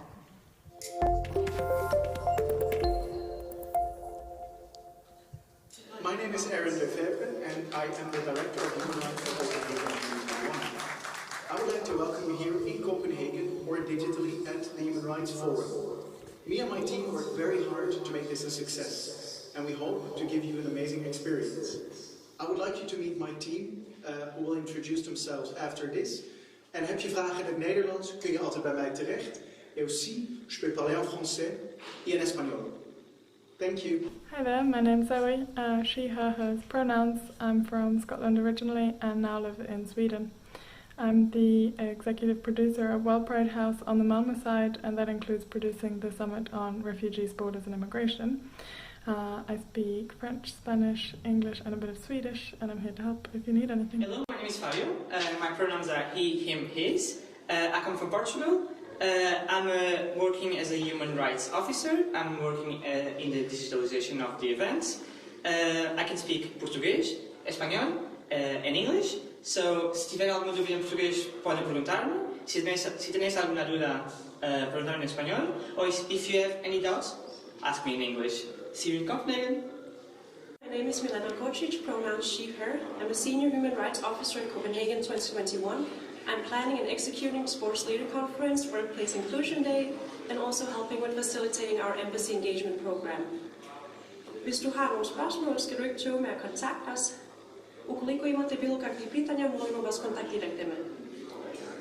Hi everyone, my name is Stijn Hoevenaar, pronouns he, him, and I'm a Human Rights Officer at Copenhagen 2021. I've been working on the Sports Leader Conference, the Workplace Inclusion Day and the Interparliamentary Plenary Assembly. Als u vragen hebt, kunt u me ook benaderen in het Nederlands. 我也会说中文，如果有问题的话，也可以用中文问我。See you around. Hello, my name is Irene. I originally come from Madrid, Spain, and I'm Human Rights Officer. So I've been working in the programming of the Human Rights Conference, but also helping out with translations. My pronouns are she, her, hers, and I can speak English, Español, et un petit peu de français. So if you have any questions, you can ask me in English. Si tenéis alguna pregunta, me podéis preguntar en español. Si vous avez des questions, vous pouvez me demander en français aussi. So I hope to see you in Copenhagen 2021, and I hope you enjoy your time there. My name is Juraj Hovorka, and I work as a scholarship and outreach officer at Copenhagen 2021. My pronouns is he, him, and I'm speaking English, Slovakian and Czech. V prípade akýchkoľvek otázok ma môžete kontaktovať po slovensky, ale aj po česky. Hi, my name is Jax, and I use he, him, or they, them pronouns. I'm a senior human rights officer here at Copenhagen 2021. I'm responsible for the Democracy One-on-One Festival. Hvis du har nogle spørgsmål på dansk, så stil dem endelig. If you have any questions, please don't hesitate to contact me. Bye! Hi, my name is Aydol Vanbromeva. I'm a human rights officer in Copenhagen 2021. I speak also in Russian and Turkish. Если у вас есть вопросы или будут вопросы, вы можете обращаться ко мне. Eğer sorularınız olacaksa veya varsa benimle iletişim geçebilirsiniz. Hi everyone, I'm Patrick van der Bas and I Copenhagen with pronouns. I'm Senior Human Rights Officer for Copenhagen 2021 and I'm mainly responsible for the Human Rights Conference. Ik spreek Nederlands, Duits, Tongmai, Morong, Siutu, Gongdongwa. So feel free to reach out to me if you have any questions. Be welcome. You are included.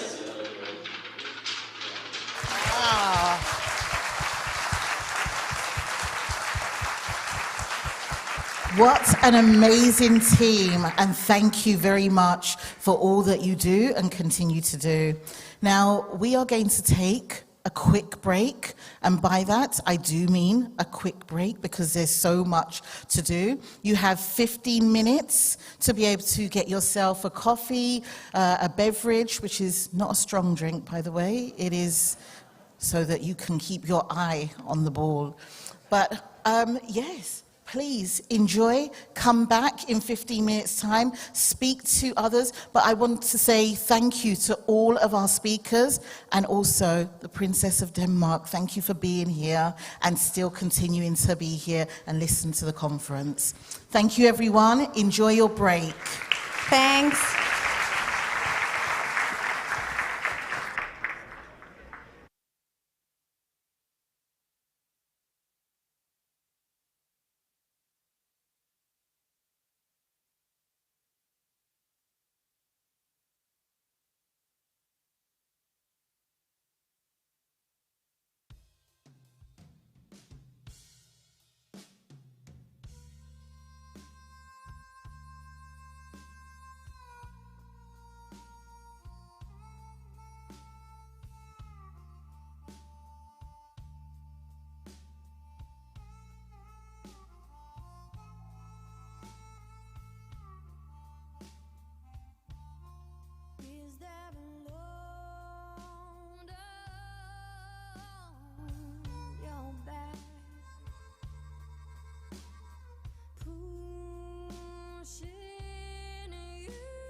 Spread your wings.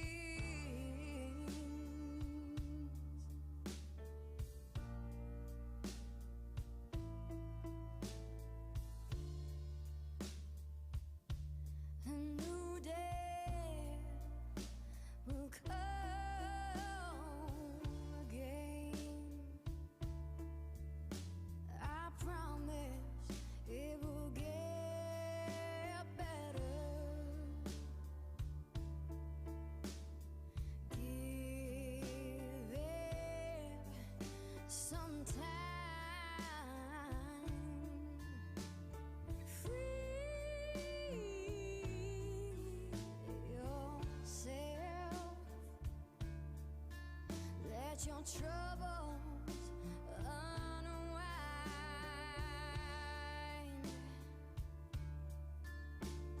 Sweet love of mine.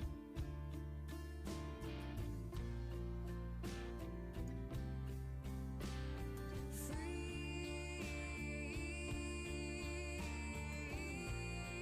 yourself. Free yourself.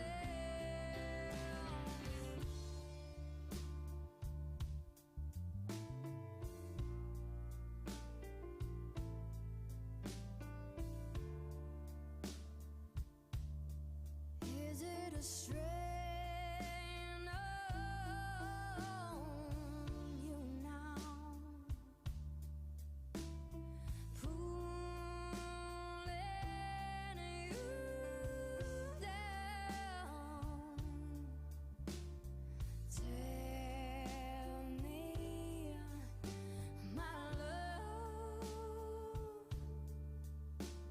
Spread your wings.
something new under the sun.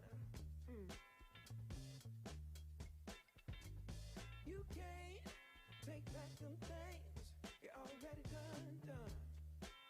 No. You blame things that you do on somebody else. No. But they all see is you need help. But still you try so hard to cover up your games. You try so hard, hoping that one day something gon' change. You waste all of your time covering up your tracks.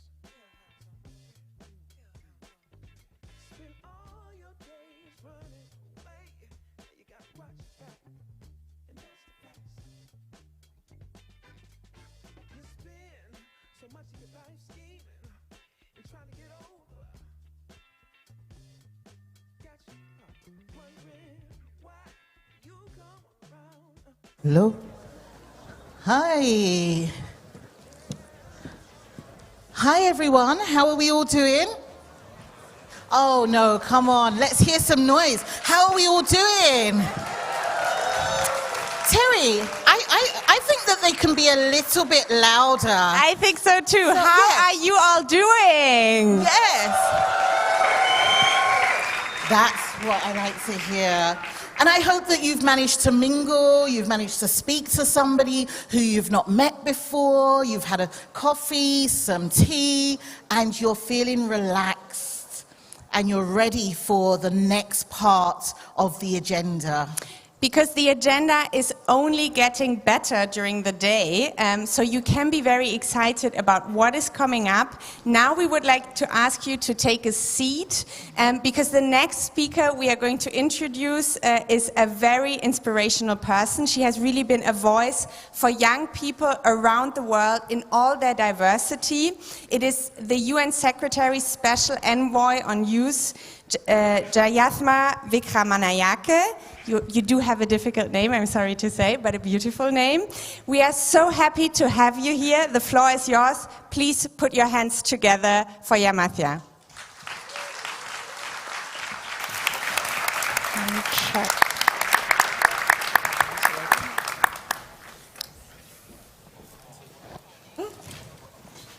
Can I get a good morning back? Well, good morning and good afternoon and good evening to all of those who are watching us online. Thank you for being here.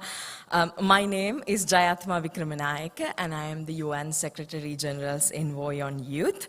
It is such an honor to be here today. Please allow me to first thank the organizers of the 2021 Copenhagen Human Rights Conference for their kind invitation to be here and to deliver a short speech focusing on the specific needs and rights of LGBTIQ+ youth around the world.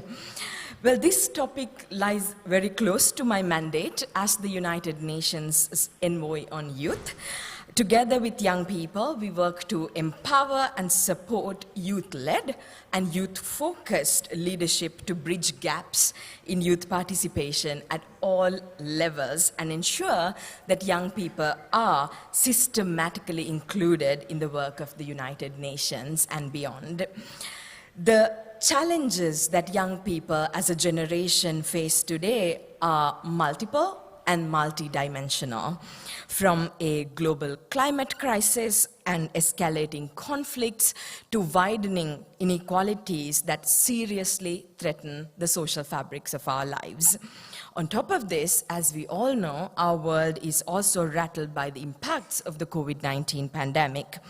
By now, it's very clear that the social and economic impacts of this pandemic will be felt and are felt disproportionately by young people in the years to come. And this is felt even more harshly by the most vulnerable groups of people and young people we have been leaving behind for the longest time, such as young women and girls, young refugees, young migrants, young people living with disabilities, indigenous young people, and LGBTIQ young people. All over the world, systemic and social discrimination continue to marginalize and disenfranchise LGBTIQ youth and bar them from living the lives they do not only deserve, but have a right to enjoy. Family rejection, homelessness, bullying and violence, online and offline, have all been exacerbated in the context of the pandemic. Restrictive government mobility measures, for an example, have severely impacted the physical and psychological well-being of young LGBTIQ people, as the space for essential LGBTIQ specialist and youth-friendly services, both mental and physical health, shrinking. Yet, despite these hardships, and as we have seen since the opening and this morning of this conference, LGBTIQ youth continue to lead the change and continue to speak up against injustice. Through peer-to-peer education, public advocacy, protection efforts, mental health support, community building, and using art and culture, queer youth are selflessly finding ways to be resilient for themselves and for their communities. So I would like to take this opportunity to acknowledge and pay my respects to all young activists who step forward in pursuit of a better future despite considerable risk. Your resilience and bravery are an inspiration. Recognizing this and the incredible courage and perseverance of young activists in the face of adversity, recently my office, in collaboration with partners, launched the first ever global report on protecting young people in civic spaces. We consulted over 500 young people, young activists, young human rights defenders around the world with diverse backgrounds and intersectional identities, especially youth groups who are most often left behind in decision-making spaces and in processes. We asked these young people, as a young person who is promoting human rights, peace, and other values in your communities you believe in, do you feel safe? Do you feel supported? Do you feel respected? Unfortunately, and unsurprisingly to many of us, the response to these questions were often negative. This was especially true for young LGBTIQ activists, often struggling to fulfill their basic needs in addition to being excluded from spaces where they can seek solidarity and voice their concerns. So, what were the recommendations put forward by young activists themselves to change this situation? The first was invest in young LGBTIQ people's ability to exercise their rights. Most youth networks are informal and operate on shoestring budgets that make it impossible to receive support from donors and institutions. Flexible financial support for their civic engagement is an absolute necessity, and more actors, more donors need to put their money where their mouth is. Second, respect and recognize the expertise of young people and ensure that queer youth can take part in conversations that will impact their lives. Participation is a right, and we need to be more conscious who is left out and why they are being left out. Ensuring meaningful participation of young people in all their diversity should be a shared priority for all stakeholders. Lastly, protect. Protect young people against violence and discrimination based on sexual orientation, gender identity, and expression and sex characteristics. Governments should work proactively to prevent human rights violation, and they should be held accountable when they're not. The fact that young LGBTIQ people are at risk of existing and exercising their rights is simply unacceptable. Dear friends, with only 10 years left to achieve the Sustainable Development Goals that we all believe in. The United Nations recognizes that it cannot achieve its mission without working not just for young people, but working with young people as equal partners. We cannot do this if LGBTIQ youth are left behind and left out, as it happens to be the case too often today. As stated clearly in the UN Secretary General's call to action on human rights, for the future of people, power, and planet, we must create spaces, safe spaces for young people's participation. We have the strategies, the tools, and commitments to make this a reality. So let's now move these strategies into concrete action. Despite the hardships of the past year, we have an unprecedented opportunity to recover better together, reimagine the status quo, and build a new normal based on the values of justice, equality, intersectionality, and sustainability, with young LGBTIQ people at the front and at the center. Thank you very much. Thank you so much. Thank you so much for this great and inspiring speech and setting the tone also a little bit for what is coming up next in our program. But before we go to the first panel discussion, we are actually going to see a video which Copenhagen WorldPride made on the impacts of COVID-19 on our community, because obviously we are in this space together under very specific circumstances, still recovering from a global pandemic, and we wanted to highlight the impacts that this had on prides, but also the community as a whole. So please watch this video. For now you wait, you adjust, you cope, but soon all restrictions will be gone. It's time to unmute yourself without limitations. Time to go to the office, the store, and the doctor without hesitations. Living like they do on screen. Holding hands, not holding off. Do you even remember the feeling of something as simple as a touch? Having a first date that ends just like a third one. Soon it's time to find those first and forever loves. Sharing something genuine, instead of feeling isolated. It's about time for the world to be more open. But for now you wait.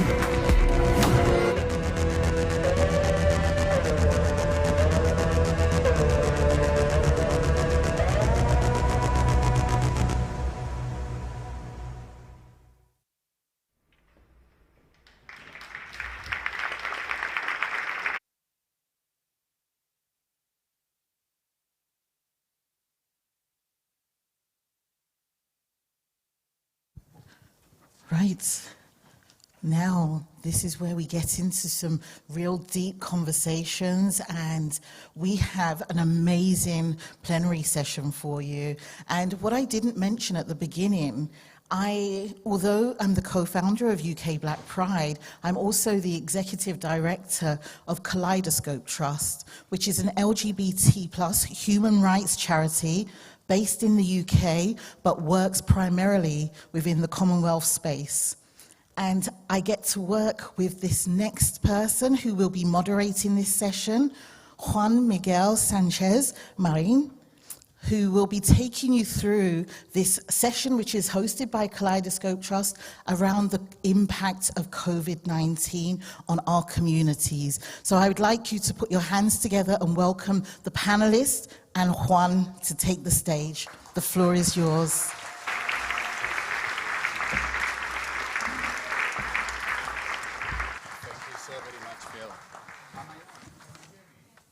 Hello? Hello, can you hear me? There you go. Thank you so much, Phil. You're too kind to me.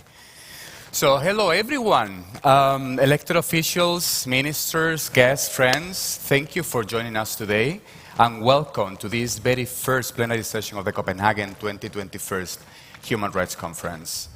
What a joy it is to be here, and what an emotional morning it's been, right? I mean, I'm glad that I'm not wearing eyeliner, because I would look like a raccoon right now. Oh my God. So, as I was saying, let me start by saying what a joy, an incredible joy it is to be here today after so many months of online engagement, Zoom calls, screen time. I almost forgot how incredibly good it feels, how energizing it is to be surrounded by your chosen family. And I have to say, while I was listening to Imania talking, that electrifying current of energy, that heightened sense of community and belonging, I've missed that. Have you missed that, guys, as well?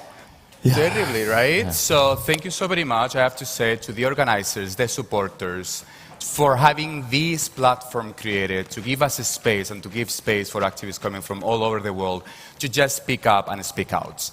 But also, let me say that being here today is, unfortunately, another form of privilege. And so I would like to acknowledge and welcome all those that could not make it here today. So for all those that have the chance to follow us online, welcome, good morning, good afternoon, good evening, wherever you are. Please know that you too are included. And for all those that are no longer among us, you are on our hearts, you are on our thoughts, we stand on your shoulders. So, as Phil has presented me, I'm Juan Miguel Sánchez-Marín, Head of Programs for the Kaleidoscope Trust, and I'm here today with three incredible activists that will help us sort of shed a bit of light on COVID-19 and what the pandemic has meant for LGBTI plus people everywhere. So with me today we have Martin Karadjov. Hi. Member and chair of the Youth Steering Committee of ILGA World, and also chair of the Global Youth Queer Network, and a global voice for everything that relates to youth LGBTI voices. Thank you, Martin, for joining us. Glad to be here. Thank you. Next up, we have Erika Bene, a kick-ass Rwandan-Canadian Afro-feminist activist with more than 15 years of community experience. There you go. Thank you. Bask in the applauses.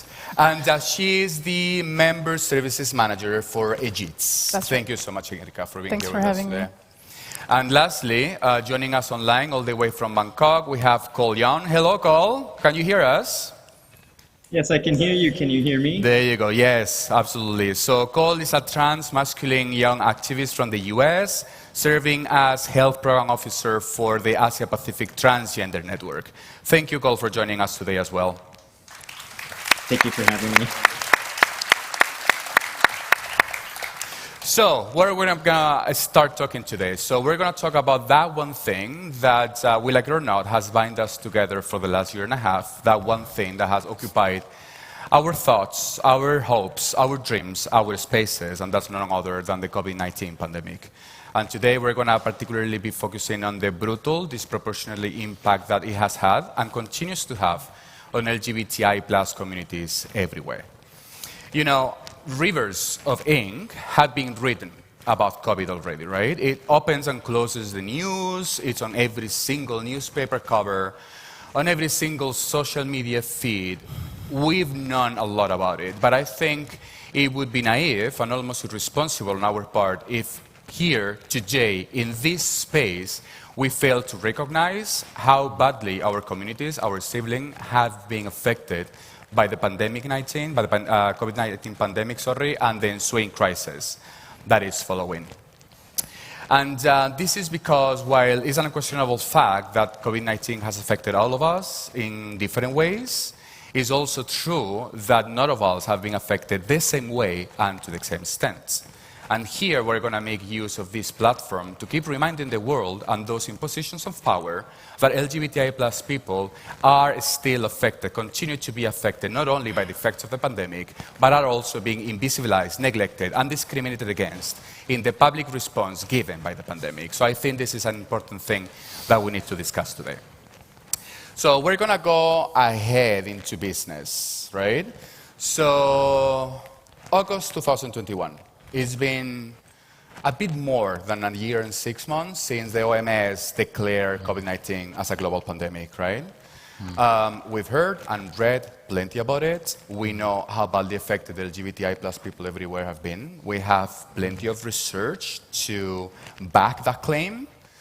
But we also know that within that community, there are some other groups that have been farther left behind, right? And through this panel, we're going to be trying to shed a bit of more light on those communities that have been left behind, but also trying to understand a bit more what are the specific challenges that they have been facing. So I'm going to start with you, Martin, now that I have you close to them all. So we've been hearing from the UN Boy on Youth, right, about the specific challenges that youth LGBTI plus people have been facing throughout the last year and a half. Could you tell us a bit more? You have launched very recently the Queer Youth Dialogues, which is an incredibly and very needed platform for queer global youth to come together, strategize, think about global issues. What's your feeling about COVID? What's the feeling of young people? How have they been affected? And most importantly, how have they been able to benefit from public or private or other kind of responses? Yeah, starting with the tough question, I think. And thanks to Jayatma as well, who's been a brilliant ally and been so supportive. And she covered quite a lot of what already impacts queer young people. But I'll start with one thing, and I think one of the biggest elements as well of the pandemic was isolation. And isolation is not new to us as queer people, not new to many queer young people growing up. We're living it, we're growing it. It's not new, but the pandemic has really exacerbated the inequalities queer young people face across the world. And even before the pandemic, if you looked at it, and Jayatma touched upon this as well, is that LGBTI youth issues on global, regional, local level were always seen as like too sensitive, too controversial, too political to be addressed. And even including within our own movement, including within the LGBTI movement, queer youth issues were too the sensitive topic that no one wanted to go into, especially on international level. We know that the pandemic really put LGBTI youth issues particularly further into the shadows of inequality conversations on an international level. And we know, as Jayatma mentioned, that the queer youth organizations that provide us vital services for queer young people that are affirming, that are really safe spaces to support them and for them to grow and thrive, are really underfunded. And many of them closed down. Many of them couldn't transfer their services digitally. And for those that transfer their services digitally, many queer young people don't have the digital access because digital exclusion impacts young people too. And those that access those online spaces were many of them was triggering or abusive spaces, so they were left with no single service provision.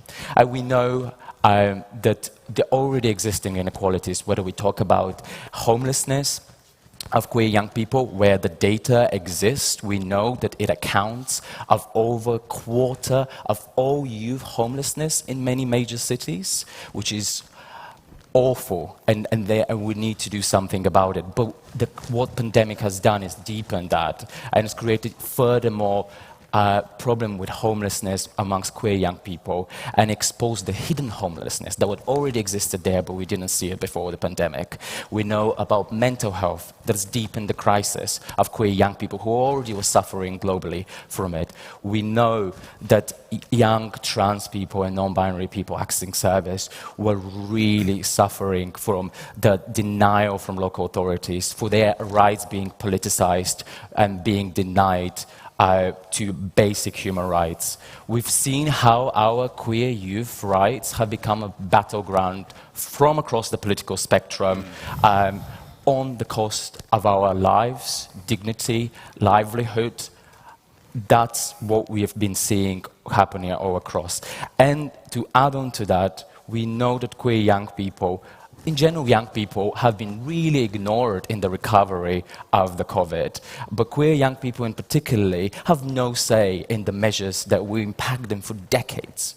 And we are right now allowing a future generation, another future queer youth generation, to have no say, complete no say about the future that's going to impact them for decades. And I think that's unacceptable. Thank you so much, Martin. Really, really brutal but eye-opening facts that you're putting on the table. And we will come back to the situation of organizations in the next questions, because I think it's really important that we tease out and explore a bit more of that. Let me move on now to Cole. Hello, Cole. So, Cole, if we know anything, if history has taught us anything, is that in time of crisis, it is truly those that live in the margins that suffer the most, right? And true enough, since the pandemic outbreak, trans people and gender diverse people have suffered the brunt of the COVID-19 pandemic, right? Could you tell us a bit more about what you've been able to learn from your communities in Southeast Asia through your COVID-19 research? Yeah, thanks, Juan. So you're absolutely right that trans and gender diverse people were and have been and continue to be disproportionately affected by the pandemic, and particularly, in the Asia and Pacific region, where second and third waves of the pandemic have only gotten worse. So I think just to give a little bit of background first about this you mentioned, in response to the COVID pandemic, EPTN developed our COVID-19 Community Support Fund. So this was to provide emergency relief to 22 trans-led and trans-inclusive organizations in 14 different countries across the Asia and Pacific region, really so that they can meet the needs of their communities, whatever those were identified to be, as well as to sustain their operation. And as part of that, our partner organizations implemented community-led monitoring of the COVID situation to really understand the impacts that it was having on trans people and trans communities. So we did this through surveys as well as through in-depth interviews of our beneficiaries. And all of this was used for our Trans Resilience Report, which was published last December. And I think what really struck me coming from that report was, of the over 2,000 people that we interviewed, 81% had reported either job loss or reduced income. And yet a majority of them were excluded from receiving their country's relief efforts, whether those were rations or stimulus checks. In fact, only 11% of our beneficiaries were able to access some form of social protection from their government agencies. And this was primarily due to a lack of legal gender recognition, as well as exclusion of non-traditional families. And then because of this, our communities face also a host of other issues, particularly mental health issues. And our partners shared that many trans individuals were being forced back into unaccepting family homes. They were experiencing increased gender-based violence in those homes. Also, as Martin has mentioned, the isolation aspect increased when they were cut off from their accepting communities. And then in terms of healthcare, there were also disruptions to gender-affirming healthcare, particularly surgeries being postponed or canceled, hormone therapies being disrupted. And so the pandemic has had these very specific effects on trans individuals. And I think it just goes to show, how far we have to go to ensure that trans people and trans communities are included, and how important LGR, legal gender recognition, is for trans people, and how important access to social protections are. Thank you. Thank you so much, Cole. Please go ahead. So Cole was talking about very specific issues faced by trans and gender diverse people, but I start to see sort of a trend of something that you were saying as well, right? The mental health effects, being back with oppressive environments. So we can see that there are some cross-cutting issues here that we'll need to tease out a bit more, right? Let me go to Erika for a second. Erika, vulnerable among the vulnerable. We've seen how truly unforgiving the pandemic has been for LGBTIQ plus refugees and people in forced migration. Not only were they forced to escape their homes for fear of prosecution or violence or discrimination, they had to do it in the worst crisis the world has known since World War II. I know that Ajit have done a lot of work. Can you tell us a bit more about what you've seen? Yes. Thanks for having us here. And I'll start off by putting a little bit of context. EGID is the international francophone network of LGBTI organization. It was created in 2019 following the first international conference on the state of LGBTIQ individuals living in or working in francophone spaces. And out of that conference, it came out that it was urgent. There was an urgent need to create a global network that could connect all the communities that were pretty much working either local or regional levels and having tough access to international coalitions or global mobilization. And so when we started working, when I started my job, literally the following week, the first lockdowns happened. And we were pretty much thrown into the situation where the issues of security and physical integrity were the first thing we had to deal with. This included not only our member organizations, we have 167 members in 27 countries, but also sometimes our board members, sometimes our staff. So Francophone spaces, it's 88 government and states that are members of the International Francophone Organization. Out of those 88 states, 14 still criminalize same-sex relationships. So out of the 71 countries in the world that still criminalize same-sex relations, 14 are in Francophone spaces. And the 17 out of the 31 offer no protection at all. So we basically, the majority of Francophone LGBTI organizations or people live in what we call a hostile environment.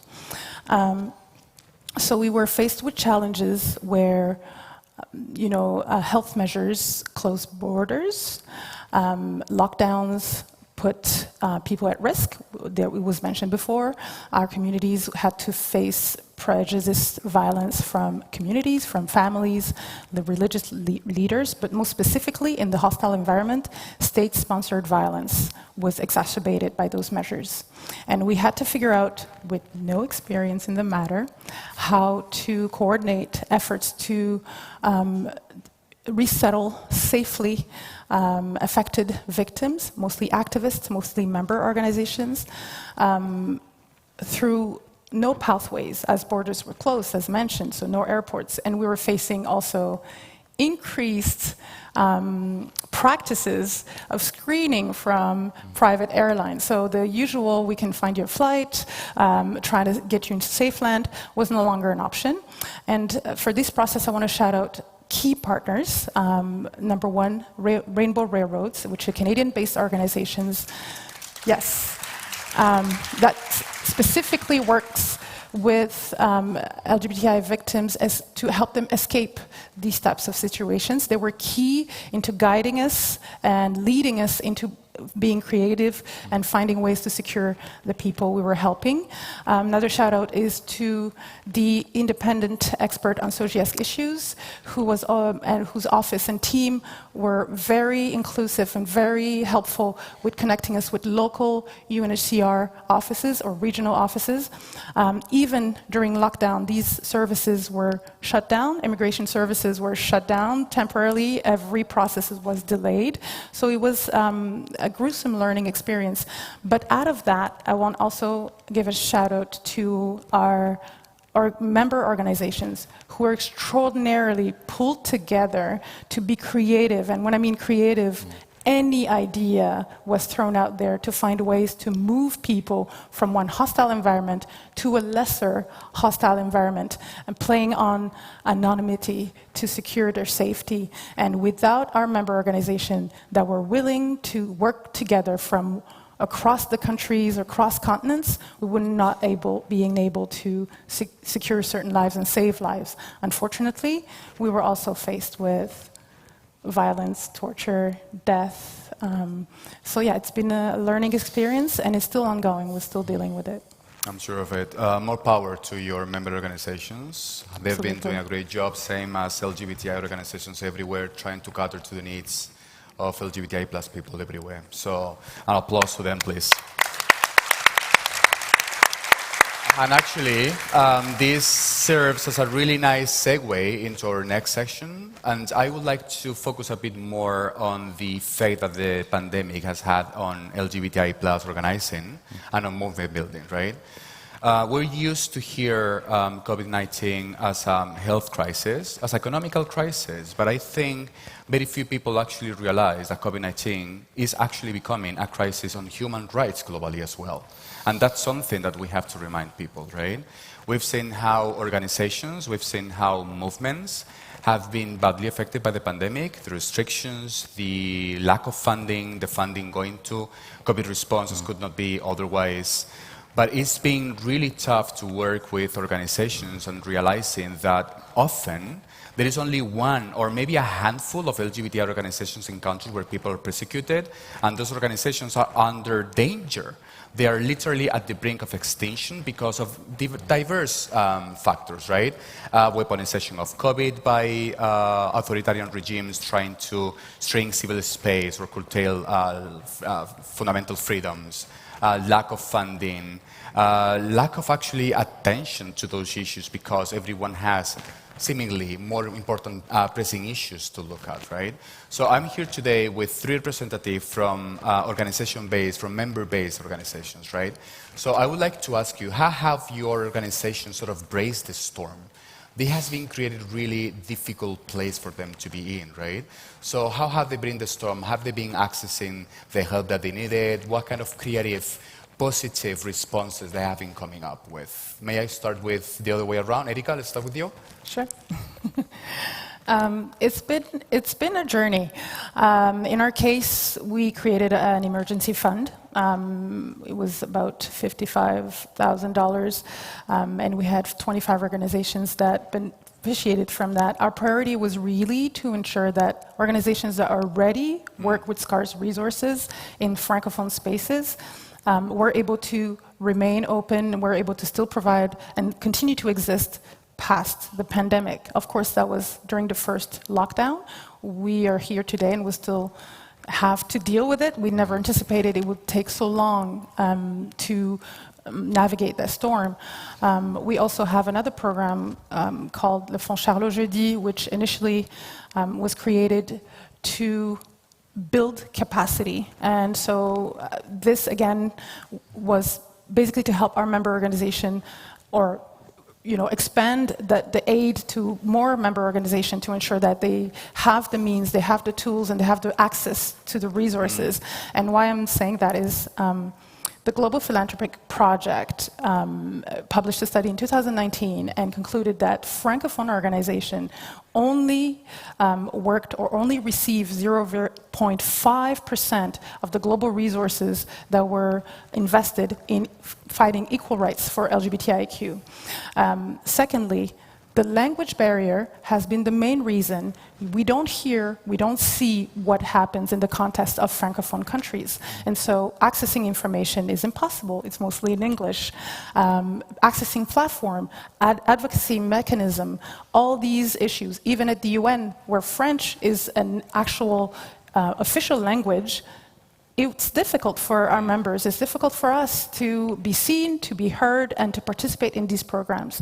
And so Egide was basically prioritizing to ensure that the impact of COVID doesn't make all the existing organizations that are already struggling disappear, all of them.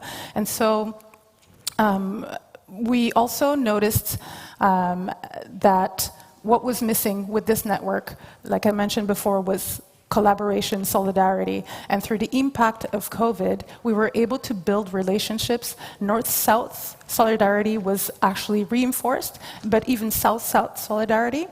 We also, unfortunately, had to navigate or address sometimes shortcomings of stakeholders in certain countries where you have this unique position where a country is both a member of the International Francophone Organization and the Commonwealth. Their action in one of the spaces was much more prominent, and the other space would have nothing. Yeah. And so, I mean, I'm from Canada, so we were advocating.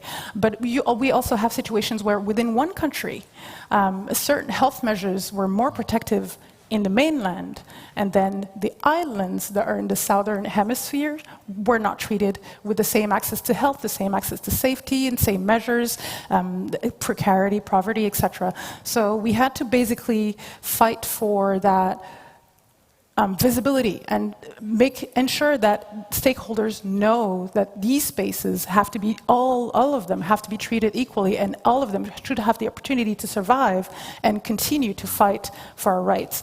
So it was both educational, both emergency funding, both building capacity, facilitating solidarity. We were on all fronts. And again, shout outs to our members. Without them, we would not be able to strategize efficiently.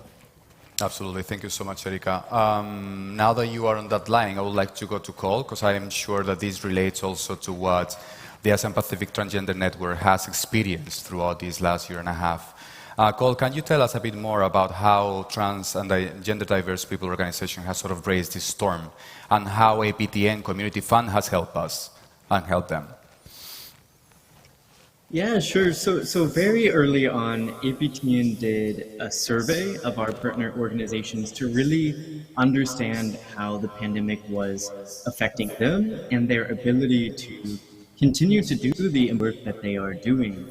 And so they shared with us difficulties of inflexible administrative and financial requirements of their projects. And in some cases, their grants were being paused or totally canceled. Which meant that many employed staff weren't able to receive their salary, but they were still working on a volunteer basis in order to do all of the extra work that came up in light of the pandemic and to be able to serve their communities. And they also shared with us the difficulties of doing advocacy among governments and health systems and other stakeholders due to shifting of priorities away from trans issues, which were really no longer deemed important despite significant headway made in many places in the last few years. And so this information really helped us at APTN to develop our community support fund and specifically find ways to support our partners and meet the needs of the community in a flexible way. And so this brought about a lot of creativity and innovation in our partners to be able to serve as many people as they could and connect trans people with the supplies they really needed, whether that was rent relief or access to PPE or access to hormones. And they were figuring all of this out, while navigating lockdowns and travel restrictions and other barriers such as a lack of a strong internet connection in many places, which means that transitioning to online remote is not as feasible and as effective in some places. And so I think some great examples I'd love to shout out from our partners are, there's a nascent organization in Nepal, Unity for Change, who hosted online group counseling with a trans-friendly licensed counselor to help trans individuals cope with their mental health during lockdown, particularly as they were cut off accepting communities. And then other organizations such as Thai TGA here in Thailand are based, put together hormone care packages to ensure trans people were able to continue their hormone therapy and not have it be disrupted. So trans-led and trans-inclusive organizations have really stepped up to provide vital support to their communities. But of course, this has also put an additional strain and burden on them and on the trans activists who shouldn't be alone in the response. And many of our trans leaders are facing those same exact needs as the people that they are serving. And this has really led to increased burnout during this time. So that's really what I'd like to share with you all, is that trans and trans-inclusive organizations are stepping up to meet the urgent needs of their communities, and they need for support in doing so. And it's certainly been an honor on my part to be able to work alongside them and to be here to share a little bit about what we have learned from them as well. Absolutely. Thank you so much, Cole. And I think you put finger on two different issues that are critical. One is about the importance of data to inform the response that is given to the COVID-19 pandemic and the very disproportionate effect that it has had on LGBTI plus communities. I'm sure that Erika and Martin also share this opinion. This is something that we'll touch upon in the next section of the panel, but also about the resilience, the creativity, the ingeniousness of LGBTI organizations trying to cater to communities all over the world. So thank you so very much, and again, more power to your organizations. Let me move finally to Martin. Martin, we know that COVID pandemic has thrown the youth organizing and the movement building back in time a couple of years because of the impossibility of coming together, the impossibility of speaking to each other, the impossibility of building meaningful relations. How has youth people reacted to this? What kind of mechanism, actions, measures have they taken to brave this storm? Yeah, so I think there are like two elements as well, of it. I think what everyone mentioned as well about the challenges of LGBTIQ human rights defenders as well and communities are facing are like very diverse. And on one hand, we at ILGA World, we recognize from the beginning that the important work that happens on international level about human rights defenders speaking up and being able to engage and raise their issues that are facing on the ground needs to continue during COVID. And that's what we did. We really pushed for, despite all the challenges, to provide a space for human rights defenders to be able to engage with human rights mechanisms on international level. The 43rd Human Rights Council, we issued a statement about the COVID impact on LGBTI people, signed by over 180 organizations to amplify really what's happening and ensure the stakeholders are held accountable about their inaction and silence, which is enabling. And we also have been providing different advocacy, online trainings and capacity building for organizations because we know that that work needs to keep on going and continuing. We need to be hearing those voices. We need to know what's happening on the ground, and we need these people to be able to raise the issues that they're facing on a daily basis. And in terms of youth, and I touch upon just a few of the issues that queer young people are facing because they're, again, very diverse, but we don't have the day to talk about because they're really complex. But we knew as well that besides though on grassroots and local level, on international level, for a really long time, we didn't have a space, a platform for queer young people to talk about the issues themselves. It was always someone else speaking about queer young people. It was always, whether it's like LGBTI movements who are not young, whether it's reproductive movement or others, or no one will mention it at all. And last year, we were really supported the establishment of the Global Queer Youth Network, a first of its kind global queer youth platform of regional and international youth organizations, and a few founding members at the moment as well, that really wanted to push for those queer youth voices that have been missing for far too long on global level. And we knew that there's a lot of work, and we needed allies, and we found a really great ally with the UN Youth Envoy. And we, as of our first initiative as the Global Queer Youth Network, we launched the Queer Youth Dialogues. In times of pandemic, we knew that that's even more important for queer young people to feel connected, to not feel alone, and to know that actually high-profile stakeholders can speak about the things they're facing on a daily basis. So the Queer Youth Dialogues is a partnership between ILGA World, the independent expert on SOGI, the UN Youth Envoy, and the Global Queer Youth Network as the first of its kind network to focus on raising awareness about the missing queer youth voices at UN spaces. So we have a lot of events that will target particularly the UN, where queer young people will be able to speak directly to stakeholders and address them. But also on the other half, about capacity building and looking at how we can build a more queer youth movement, youth-led movement that is sustainable, that is meaningful, that is well-resourced, that has the capacity. And we'll be providing like different trainings around digital security, around capacity building, about celebrating our diversity and culture, but also like providing space for queer young activists to really connect with others to address that.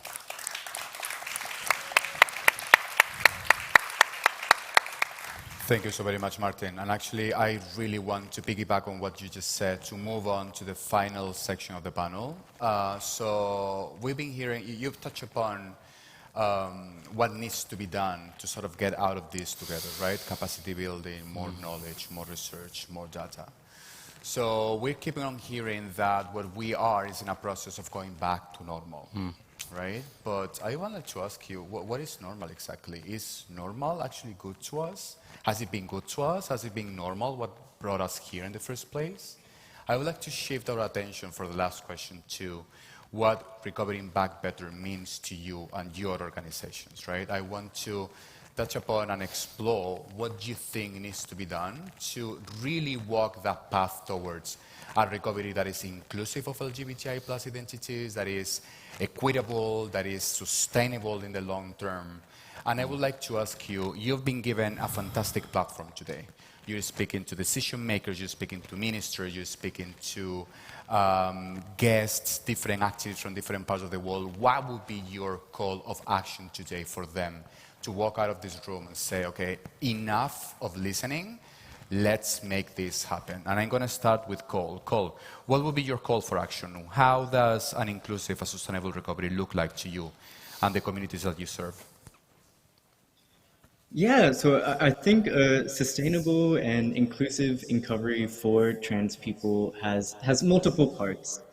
It needs to be people-centered, collaborative, and gender-affirming. So first and foremost, as you mentioned, recovery efforts for marginalized communities, including trans communities, should be people-centered. This means not only listening to the needs and the voices of marginalized communities, but ensuring that they and the organizations that represent them and work for them are at the center of the response and are leading the recovery effort, not just as consultants or as beneficiaries. And as I've shared, our partners are already leading this response in their respective communities. And so local and regional and global human rights movements should be supporting them and collaborating with trans-led and trans-inclusive organizations in collecting and sharing relevant information and resources and coming together in solidarity. And then the response needs to be gender affirming. So this means that all necessary legal, policy, programmatic measures should be in place to ensure legal gender recognition and inclusion of trans and gender diverse people in all social programs, including public health, particularly. And so I think this means really that all healthcare services, any of those related to COVID-19, should be affordable and accessible without stigma and discrimination of any kind, including on the grounds of sexual orientation, gender identity, and gender expression. And then finally, as we've talked about already, we need to really invest in research and documentation of the lived experiences of trans and gender diverse communities, and actually use that information to inform future human responses to address the unique needs and vulnerabilities of trans and gender diverse communities. I think that's why APTN found it to be so important to do monitoring of the COVID-19 pandemic and really understand the effects it is having on trans people and trans communities and trans organizations. And so I'm grateful to have been able to be here today, at least virtually, to share a little bit with you. And I would just like to share that you can find out much more information in our Trans Resilience Report, which is available on APTN's website. Thank you so very much, Cole. So let me just summarize very briefly. A recovery that is people-centered, that is collaborative, that is gender-affirming, that is data-driven, and that is affordable. Thank you so very much, Cole. Erika, I'm going to shift to you.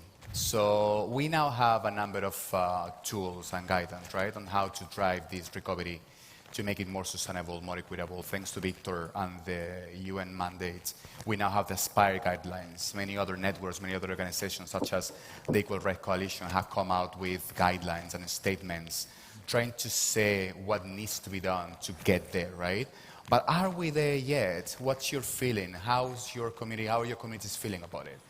Well, first of all, normal was never acceptable. Let's just make that clear.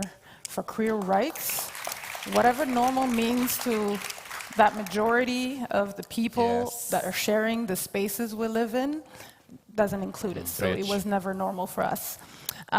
With regards to Francophone LGBTIQ communities and organizations, where to start? I would like to start by thanking the SOGS expert, because for the first time, through our collaboration, through Regi's collaboration with their office, we were able to translate all the webinars, present all the reports in French to organizations that normally would have to fend for themselves, learn yet another language, because French, although it's a working language, for the majority of Francophones, it's not even the second language. Often our third. So what we need to do, and my first demand would be for Francophone states and governments, you need to be more vocal. We need you to speak up. Like I said before, 14 countries are still criminalizing, still penalizing our family members. And so we need a more coherent voice, a united voice to address this issue together. We also need and this is specifically for these countries that have this strategic and unique position where they're both in the Commonwealth space and the Francophone space.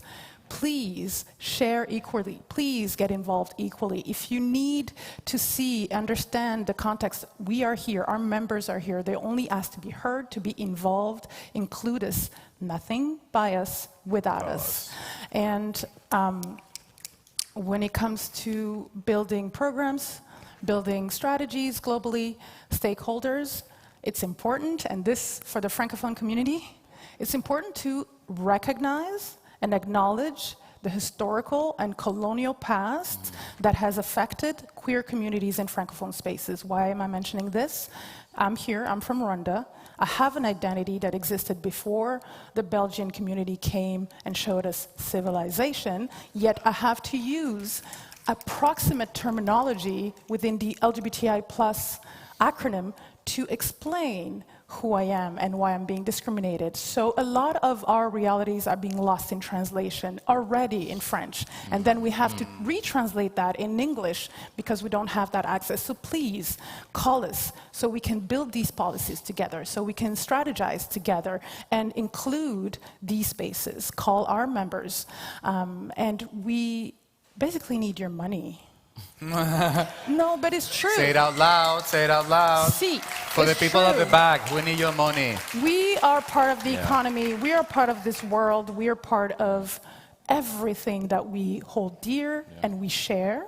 We're equal out there, technically, speaking on the language space still.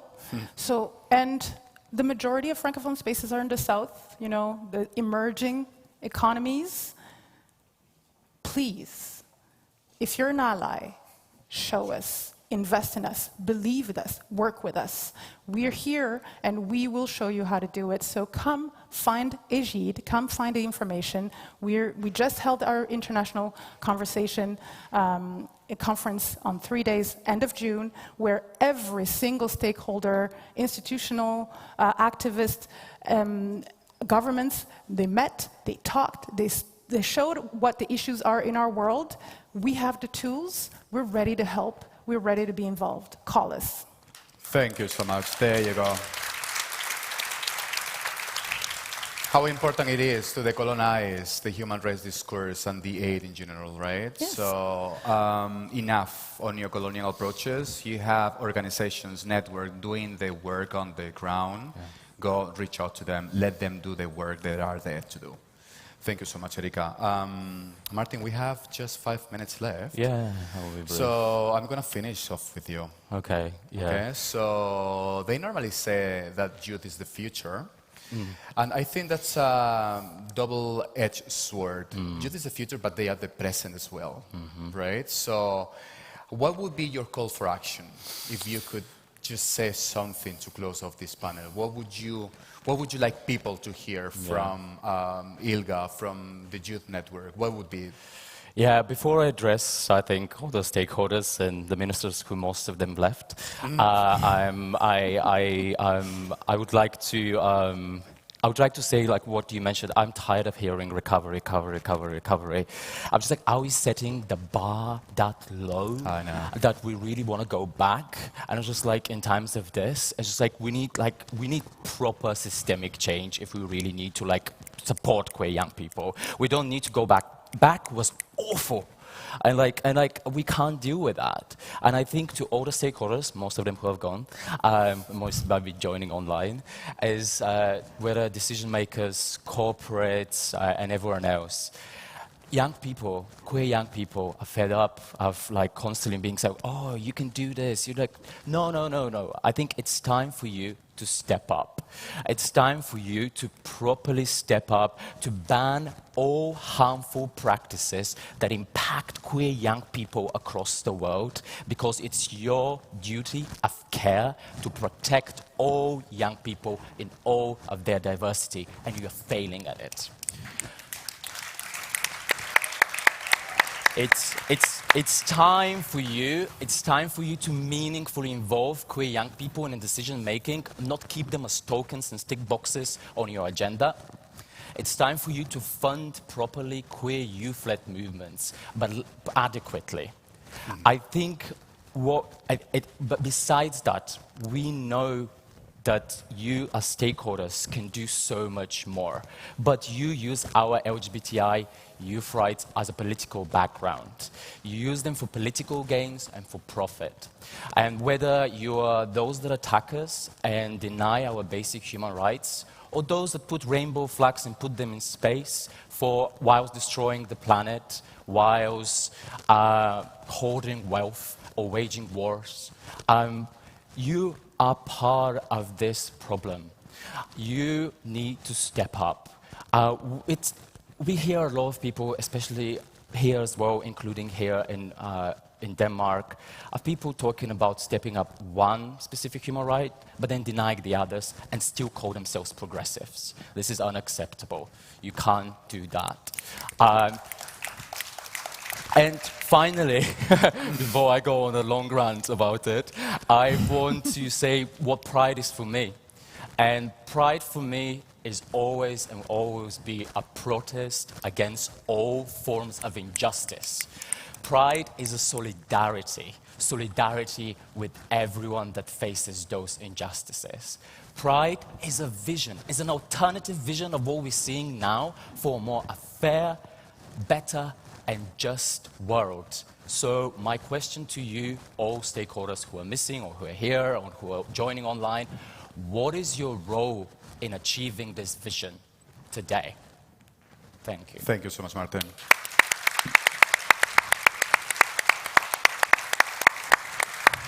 I don't think I can say anything else to top that up. You've heard us. So I think that we, as people, as a movement, are at a crossroads, right? We have one road leading to going back to normal, whatever normal was, and we have another road full of opportunities to build back better or to rebound better. I think we should wonder, we should ask ourselves which one of those paths we want to walk and make the most out of it. So just to close the panel, I'm very sorry that we're going to have time to have intervention from the public, but please reach out to us in the lunch after. We'll be very happy to continue this conversation. Let me close by giving a massive thank you for our activists today for being here today. You are testament to the fight that our people are doing on the ground. So thank you so very much for hearing us today. Thank you. And to you, thank you for being here. Thank you for listening to us. Walk the talk. You know what needs to be done. Act now before it's too late. And enjoy the rest of the Human Rights Conference. Thank you so very much. Thank you.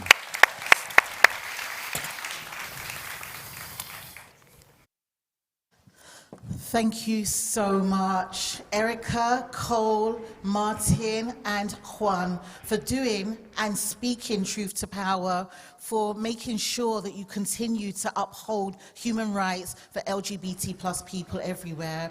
Now, as you can tell through the agenda, we may be running slightly behind, a little bit, but we are going to make up some time here. Terry, can you tell them what time we're going to come back, please? Well, first of all, we are going to have a lunch break now, so try to get something to eat and also something to drink. It's very important to stay hydrated, also during a conference like this. And we have extended the lunch break until 1:40, but please be on time back, because then we start with a plenary on the situation of refugees and forced migration, a very important topic, a very actual topic. So please try to be back here at 1:40 sharp. Thank you so much. Thank you.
out into the deepest well. I never thought I'd be the one to tell. It's so easy and so wonderful beneath your spell.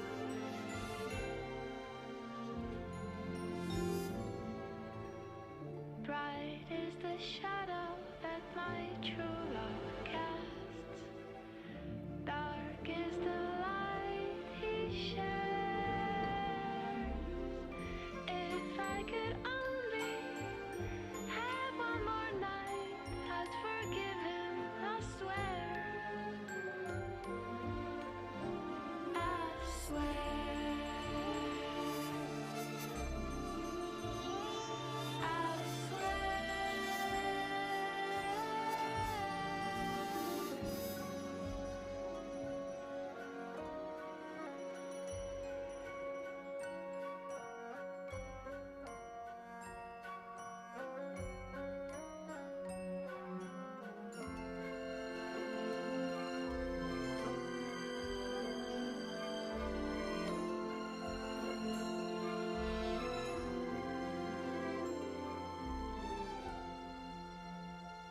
So come on, let's make this blue moon shine all day.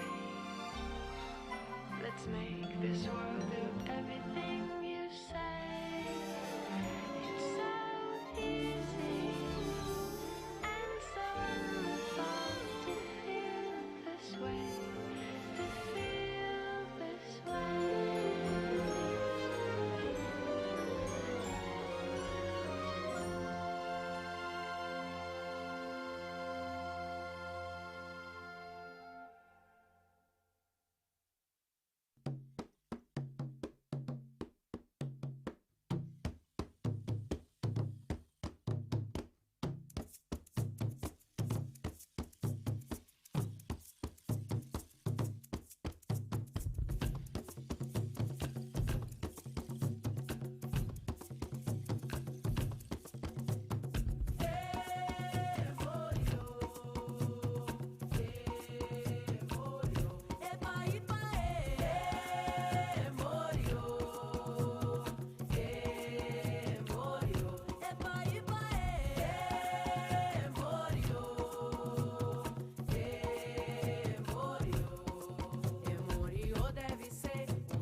such a waste, such a waste, such a waste.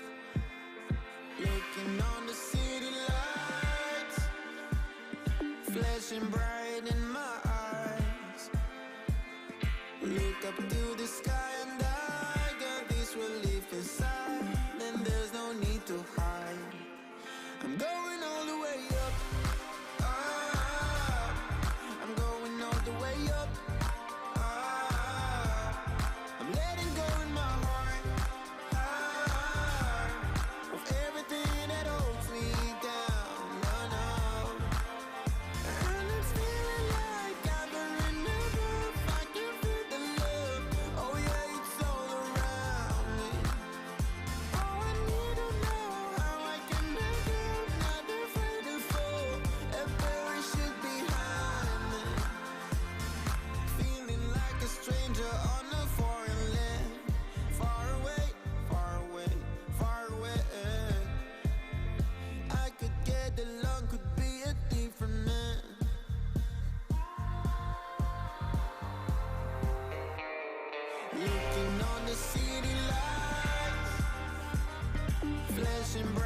you need me, I believe that we can grow. And it's feeling like I've been enough. I can feel the love. Oh yeah, it's all around me. Oh, I need to know how I can let go. Not afraid to fall. A parachute behind me.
Open your eyes, what can you see around? Wind of the open sky, over the siren sounds. This is a dream, getting the royal scar, holding a diamond blade, throwing it far. Holding your breath still, you jump the fire. We'll just sit and wait till you see me fly. You know they'll never catch me for it. See me fly, the way I put my finger on it. See me fly, you got it, then try to tell me you got the wrong guy. See me fly, you know they'll never catch me for it. See me fly, the way I put my finger on it. See me fly, you got it, then try to tell me you got the wrong guy.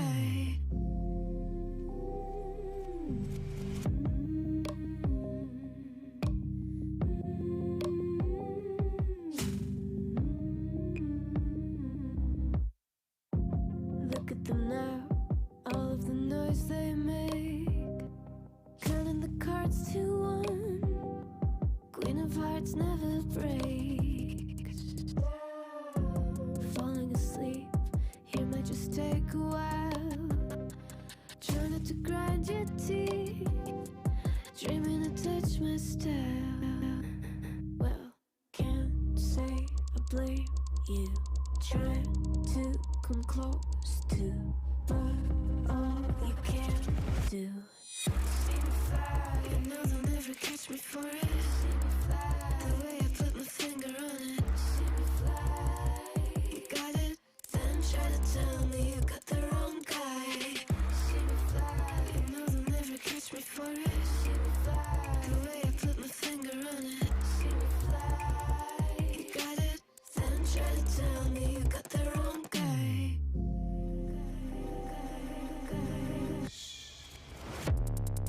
Got the wrong.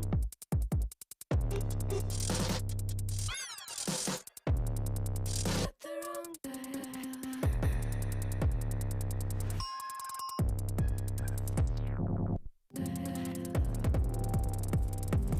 Then try to tell me you got the wrong guy.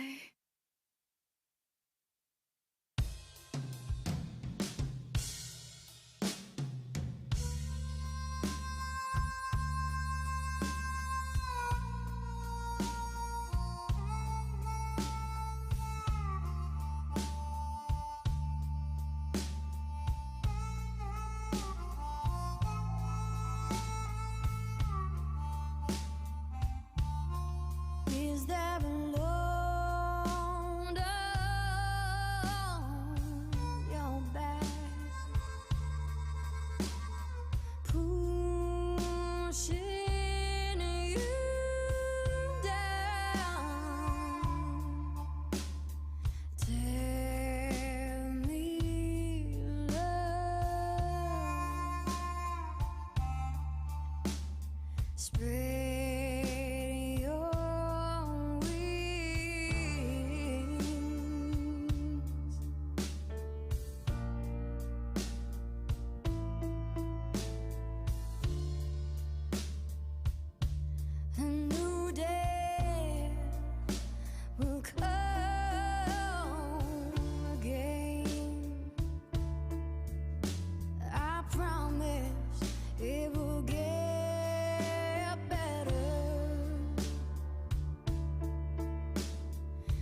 let your troubles unwind.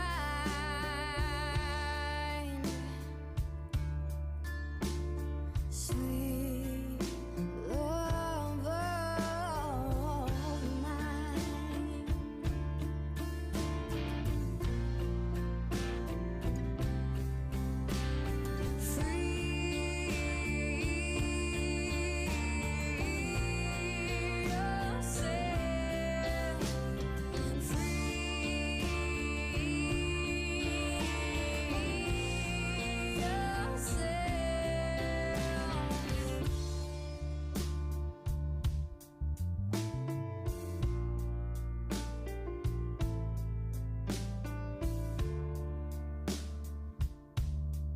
Is it a strain on you now?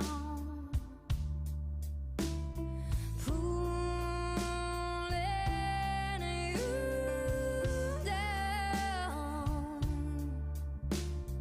Tell me, my love, spread your wings.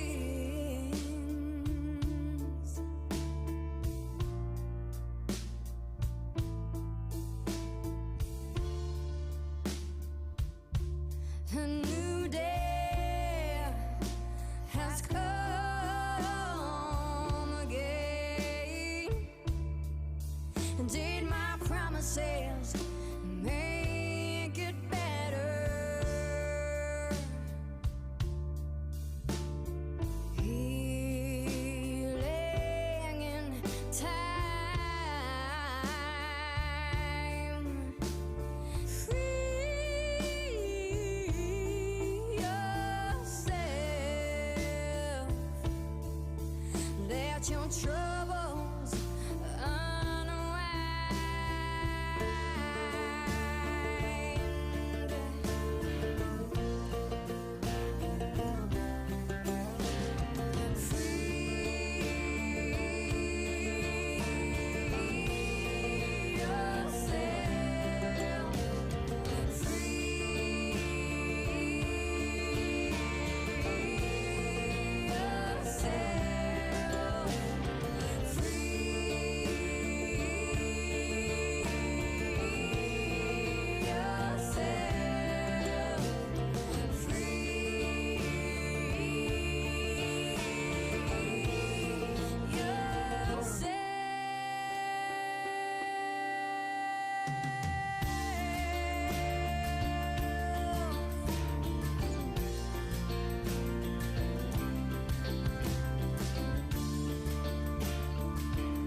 Just to say you're my love.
Oh, it's on. Perfect. We are back. We are back after the lunch break. This is a crucial moment in every conference. So could we very kindly ask you to come back and take your seat because we are going to continue with the program that is going to be very interesting and inspiring. But before we do that, let's just take a moment. Can you all hear me? I can't hear you. Can you all hear me? So those carbs that you had, you're still awake. That's good. Right, I'd like you to just sit for a moment. Close your eyes. Oh, you're still looking at me. It's fine, but do close your eyes. And I'd like you to just take a deep breath in for 3 and a breath out for 5. So,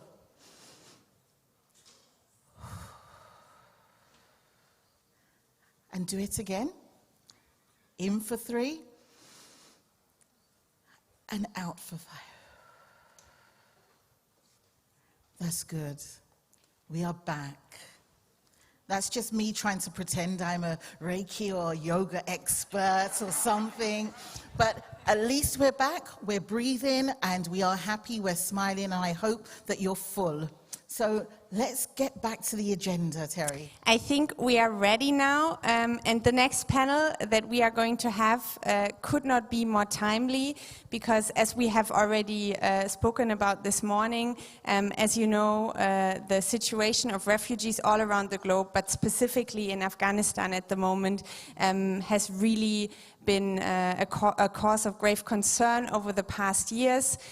We have seen a rise in numbers of refugees, the highest number since World War II globally actually, and we wanted to address this obviously because there are a lot of refugees from the LGBTI community, but also because we believe that human rights issues, as said, have to be discussed together. We want to look at the situation, and we have great panelists, invited experts on the topic, and this panel is going to be co-hosted by Rainbow Railroad, and it's going to be moderated by Dr. Kimali Powell, who I would ask to join the stage now. He's the executive director of Rainbow Railroad, and he's going to be your moderator for this session. Give a big round of applause for Dr. Kimali Powell. We'll do this. Hello. Hi, everybody. How are we doing? Oh, are we sure? How are we doing? Okay, so I'm Canadian, but my family's Caribbean, and after we eat, we sit down and we get ready to nap. So promise me you're not going to do that. And I know Phil was being very zen by saying take a deep breath in and all that, but can we actually just stand up? Can you stand up and give a little shake, a little stretch. I made a mistake. I have to rectify this because I did the opening in Malmo and I told people, because, go make out with people. Don't do that. Actually, I mean, you can privately, but probably not en masse because it's still a pandemic. But you can say hi to your partner, the person next to you. If you like, say hello, how you doing, good afternoon. The person behind you, give a fist bump. Okay, I only have half an hour. Sit down. All right. I'm very, very happy to moderate this session. I'm going to put on my best Oprah impersonation and bring out a few guests. Before we do that, just a few things. Rainbow Railroad is an international-based organization based in Toronto, Canada, and the United States, whose mission is to help LGBTQI persons internationally find safety. We know that there are 70 countries that criminalize same-sex intimacy, but as mentioned earlier, we are at an unprecedented crisis facing refugees. And when I say global LGBTQ refugee crisis, let's be clear, the crisis is not about refugees themselves, the crisis is around states' failure to act. And I'd be remiss to say that the call to action is to ensure that every state do more to address this crisis, including the state that we're in. So are there any Danish officials in the room or civil society? I mean, I hope today we send a message to this government and every government to do more to accept LGBTQI plus refugees.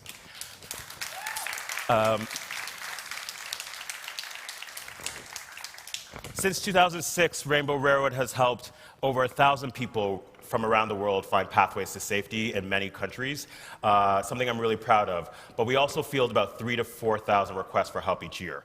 So that could help tell you the scale of the need that we are facing. And we do this work with the help of a fantastic team. My colleague Devin Matthews is here, who I could not do this work without. Devin, stand up, say hi. A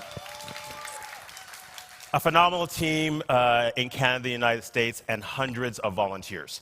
But we also do this work, and we could not do this work without the support of human rights defenders around the world who literally help us identify, refer, and help people find pathways to safety. And I am honored to moderate these panels with them. One of them is here in person, the other are virtual. And I think, as my colleague Juan reminded us earlier, if you're sitting down here, you are privileged. And not only do we need to recognize those who could not make it and those watching virtually, but those who will not even have the access to get here. This is my first international trip after 18 months at home, and I found, the inconvenience of taking my COVID test and my vaccination, and I marveled at our ability to be here today without masks on, and yesterday in the auditorium without masks on. That was an experience. And realized that, as we are navigating vaccinations and the access it gives us, in many countries, that is not possible. I think in Cameroon, they've barely cracked 1,000 vaccinations for the entire country. And let's facts be facts.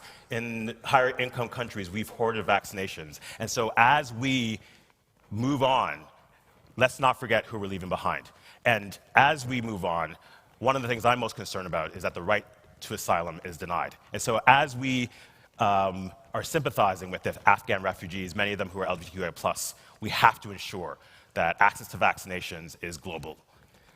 Now, saying that, I'm very much happy to bring in our in-person guest, Mariano Ruiz from Federation Amal.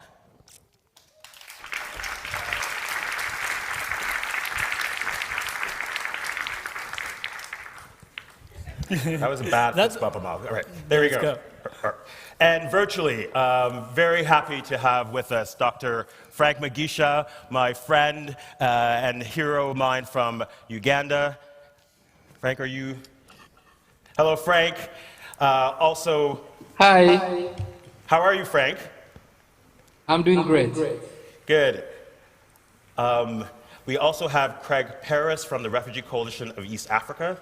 Hello. Hello, great to have you. How are you, Craig? I'm okay. Nice to see you.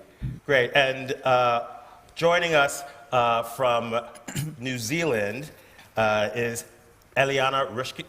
Eliana, I want to make sure I pronounce your last name correctly. Rushkin? Rubashkin. Rubashkin, thank you.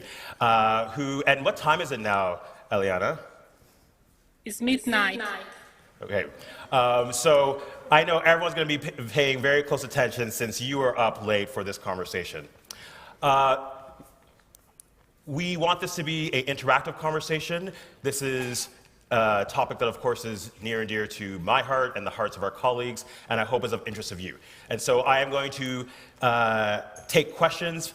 Please feel free to prepare some questions. There are microphones. Where are microphones?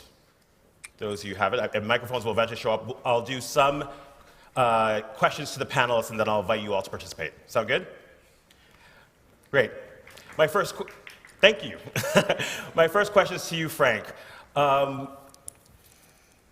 As I mentioned earlier, there are 80 million displaced people, and Rainbow Railroad facilitates individual requests, but we also know in recent years there's been situations that cause displacement en masse, whether it's environmental or, in many cases, state-sponsored actors who are targeting the LGBTQI community. Many people might have heard about the recent raids in Uganda, 2 major raids within the past 12 months. I wonder if you could set the backdrop on how LGBTQI people are displaced in Uganda.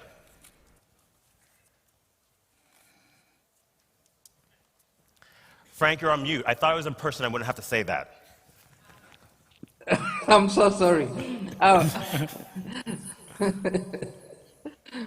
Thank you so much, and I am happy to be joining the conversation on virtually from Uganda. Good afternoon, everyone, and happy Pride. I'm sorry I couldn't be there in person, but these are the times we are living in right now. Thank you, Kimali, for moderating this session and for having me here. And of course, in Uganda and with sexual minorities in Uganda, we value the partnership and the work we've done with Rainbow Railroad in supporting the most vulnerable. And I know we've done so many cases with you that have supported many vulnerable LGBTQ Ugandans to safety. So back to the question about what are some of the drivers of LGBTQ persons into becoming asylum seekers or refugees. For instance, if you look at Uganda, the background, the existence or the continuous introduction of extremely anti-gay laws. Definitely these laws scare away LGBTQ persons who end up, leaving the country because they are worried. For example, now the Kill the Gays bill, this was a very extreme legislation, which definitely many LGBTQ persons had to flee. But also when these laws are being introduced or discussed in our parliament by legislators, there is a lot of hate speech that comes with these legislations. And in the end, this hate speech translates into extreme violence, homophobia and transphobia. And many people are forced to flee the country because of this. And coming very quickly talk about COVID-19 and the effects and how it has forced many LGBTQ persons to leave the country, even Ugandans. For instance, at the beginning of the pandemic, we had a raid on the LGBT shelter where 22 LGBT persons were arrested. For the first few months, we couldn't even access them. We're in a full lockdown in the country. People were locked, people were arrested, put in jail. We couldn't access them. No one was allowed. You had to get through so much red tape to get permission to move. You couldn't access prisons. When they came out of prison, they reported torture, abuse. And then even most recently, again, we had another raid and 44 LGBT persons were arrested. And again, thanks to so many supporters around the world, including Rainbow Railroad, that has really come in and assisted. And partners who have come in and it might because of the pandemic right now, people are not even able to flee the country. So assisting people in the country, because we are creating refugees in our own countries, because people have to flee their homes to other homes. Frank, because now they can't move anywhere. Yeah. Frank, I want to ask you a question about that, just so that people really understand what a lockdown situation looks like in Uganda, because I think we all understand what it's like to shelter in place, or at least experience that. But can you just illuminate what it looked like in Uganda, especially what you were talking about around not being able to even access those who were arrested in those raids? So in Uganda, what we had a full lockdown. Cars were not allowed to move. We were all supposed to stay home. You can leave your house, but you can only walk. And curfew was at 6 p.m. Everything couldn't happen after 6 p.m. So when the police raided the shelter, the LGBTQ persons were taken about 3 hours out of the city to a maximum prison. So meaning it makes it very impossible, even for the lawyers to access, because you either have to walk or use a bicycle to get there.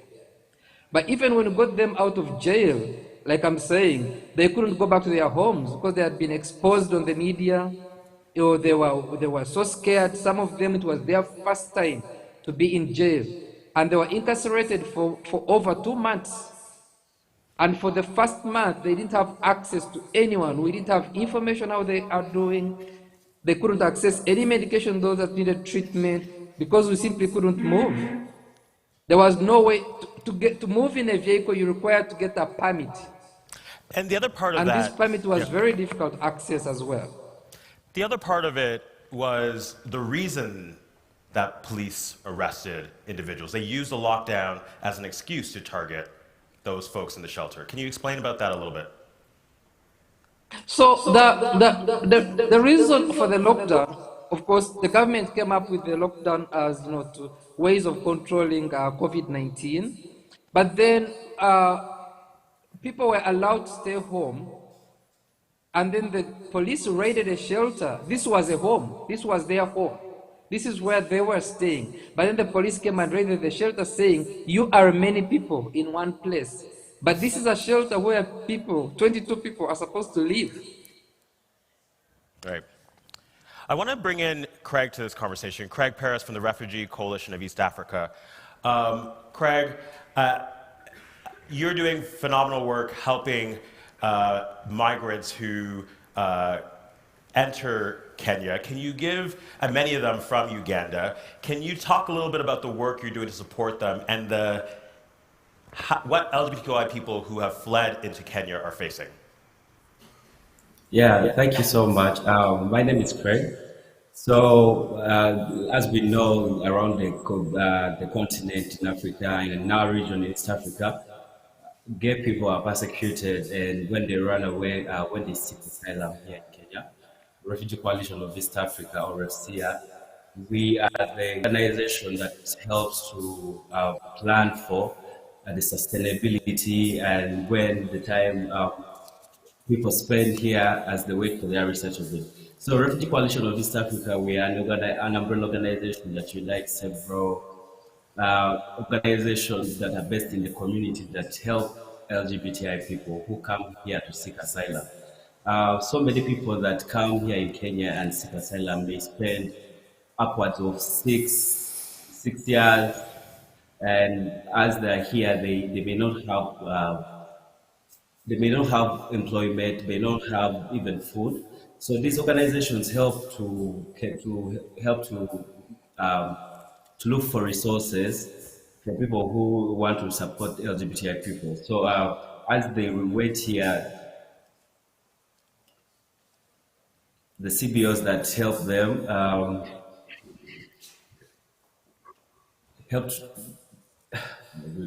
the CBOs that here try to help them with food and shelter and advocate for their rights, because when they're here, they're faced with discrimination.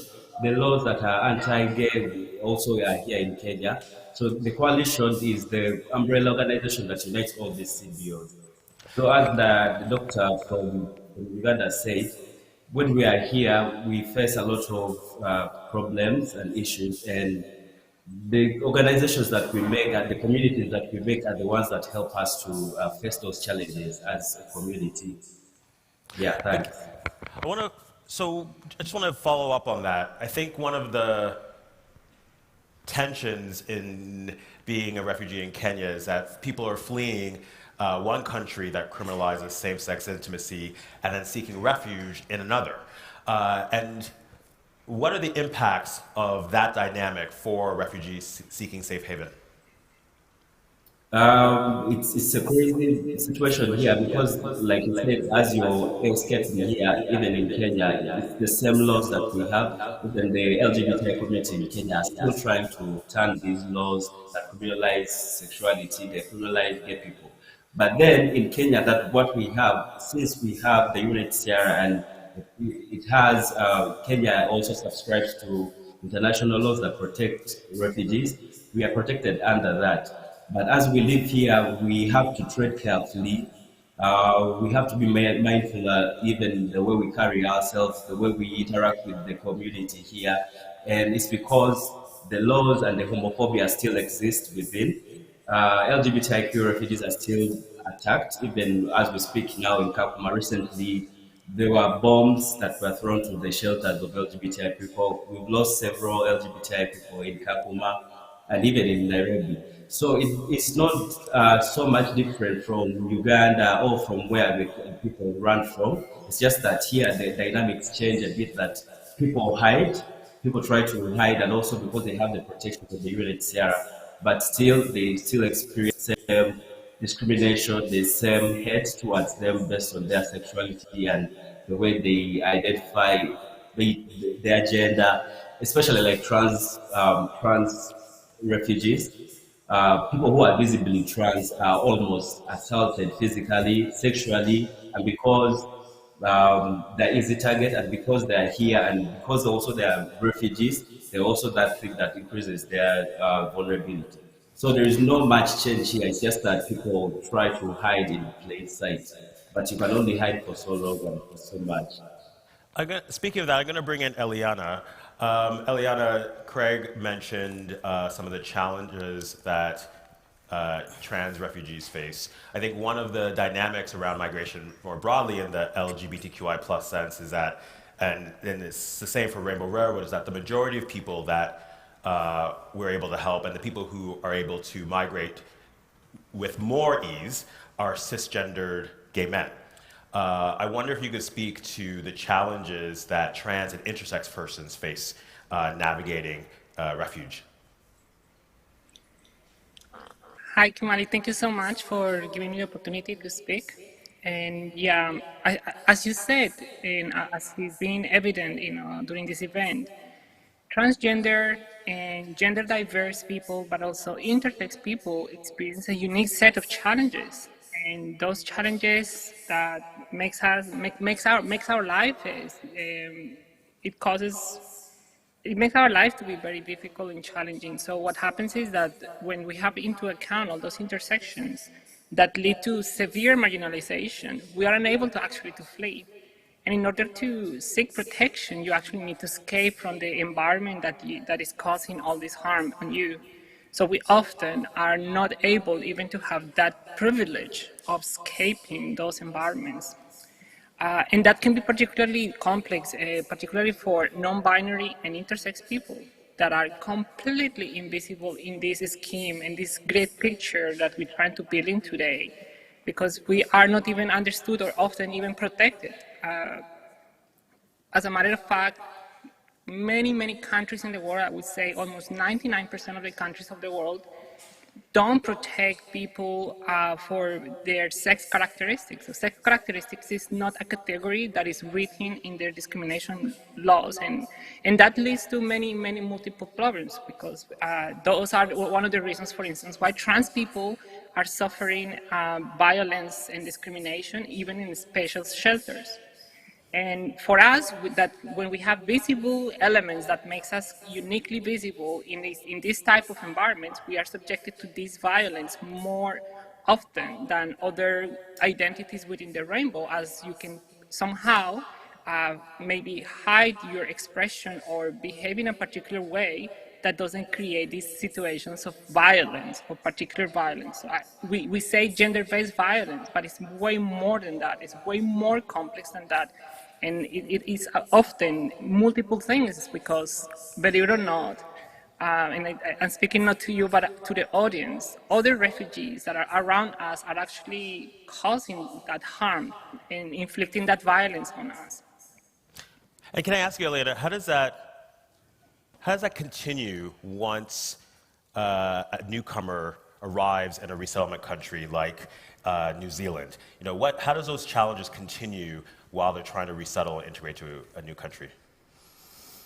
Yeah, so one of the problems, and I'm sure that as is a problem here in New Zealand, in Australia, or countries that usually are seen as safer spaces for us, is that these countries don't understand our needs, or LGBTI needs are not part of the refugee organizations helping us on the ground. So what happens is that we come to a place in which we're hoping to, access some help. And what happens is that those organizations carry on this stigma, and we actually re-traumatize our experiences by having to interact with organizations that are not very sensitive to the issues. So that happened here in New Zealand and happened in many parts of the world, and particularly knowing that there is not assistance for us. So some governments have systems or have special programs to help refugees, but those programs lack of the understanding of the LGBTIQ plus issues. And that New Zealand is an example of that. So that's why I, with other refugees like me, intersex and trans mainly, co-founded an organization called Rainbow Path, which is a peer support group to support people like us that are trying to navigate the complexities of a system that doesn't really protect us. And, and I'm very much looking forward to talking more with both the governments in Australia and New Zealand as Sydney takes on World Pride. And one of the ironies yesterday in being in the wonderful reception that I'm sure many of you are, is that the Five Eyes countries that have a defense pact, Canada, United States, New Zealand, Australia, and the UK, actually have laws that make it difficult to claim asylum. And while I'm in a country and work in a country that are trying to do more on refugees, they're not doing enough. And talking about countries and what more they can do, Mariano, Argentina, and sorry, I realized I didn't say your organization's names properly, the Fundación Amal Argentina. I think as we look at the scale of the problem, again, 80 million displaced people, I think countries, in the height of the pandemic, Canada touted resettling the most amount of refugees in the world, and that number was just under 20,000 people. I'm not a math whiz, but I think you can do the math around the scale of, the dramatic scale of resettlement numbers vis-a-vis people at risk. And so I think we have to look at other countries resettling refugees, like in Argentina. Can you talk a little bit about the work your amazing organization has been doing? Thank you, Kimali, and it's a pleasure to be here in person. It was quite a challenge to travel. It's a privilege to be here. And definitely, Argentina is not known as a country where, if you talk about countries that receive asylum seekers and refugees, you would never think about Argentina, because we are in the south, we're in a middle-income country, and we are far away. Although we have some positive developments in the last couple of years, let's say that started 10 years ago with the approval of equal marriage, that made our country legally progressive in the region. In terms of refugees, the asylum process is quite simple compared with other countries in the north that make it more difficult.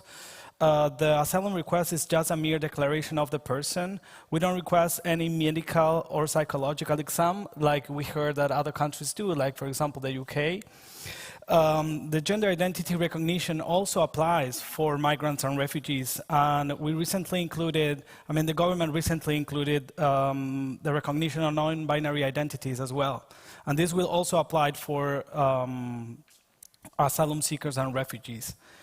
Luckily, and thanks to the advocacy we've been doing together with Rainbow Railroads in the country, the case's resolution, it's in around a year, while other refugees that are not LGBT need to wait a bit more. This is just thanks to the understanding that the government saw that there's an intersectionality and need for protection for LGBTIQ refugees. And these cases need to be resolved faster. Also, in the last 3 years, and thanks to the support of the Canadian government and the European Union, Argentina has been implementing community sponsorship, a program that replicates the Canadian model in which a community, just like whoever that can be in this room, can support refugees for a year. This takes the pressure from the government to support economically these groups, and these groups raise money in order to support a family or individuals. Although there's support from the government right now, this is limited, and it's good to say it as well. We are always claiming for more. And one really important thing is that our society is inclusive, and we are a country made up of immigrants. So that makes society including people easily. First of all, we're going to take questions shortly, so gear up for some questions. I do want to loop in Frank before we take questions.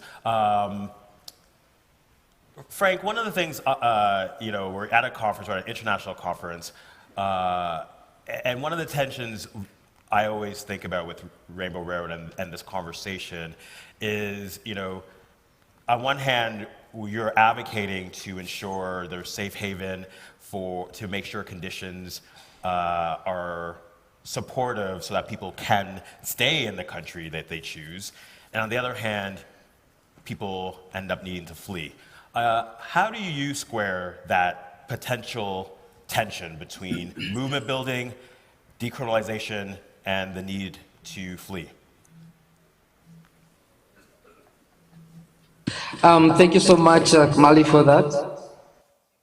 Well, it is a double-edged sword, like I was saying, because first and foremost, asylum seeking is a human right, and any person at risk should be able to find safety where they can find safety. But like you mentioned, we try to do as much advocacy and activism on the ground to create a safe environment for every LGBTQ Ugandan here. And but when situations are really worse for the person, then when they leave the country and go and claim asylum, we support them with any kind of information and documentation that we can have. On the other hand, there is also a backlash.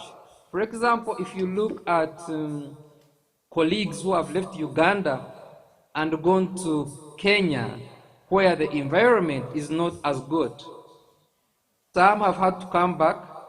And when someone has faced a lot of discrimination in Uganda, fled the country, then gone to another country, faced extreme discrimination, and then they come back to the country, it is not easy to deal with this person.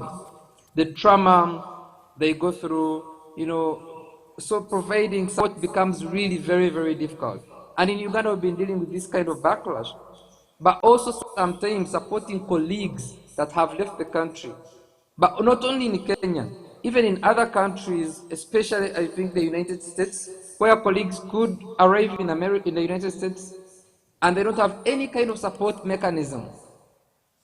They don't even know where to start to claim asylum. They don't know, they can't access, they don't know where to find a lawyer. There's no group that can support them.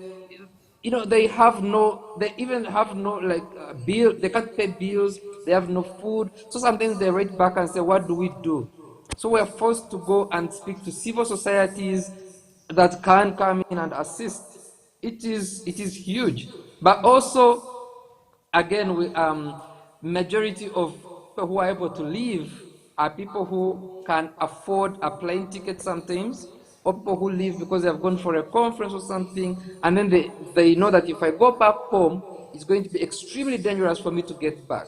But there are so many LGBTQ persons in Uganda right now who can't afford to cross the border at the moment. It's a reminder that LGBTQI civil society in many resettlement countries have a role to play in making sure that there's safe haven for people at risk. I'm gonna open the floor to questions. There's a microphone up there if you have a couple of burning questions. I don't have a lot of time, but I'll take a few questions.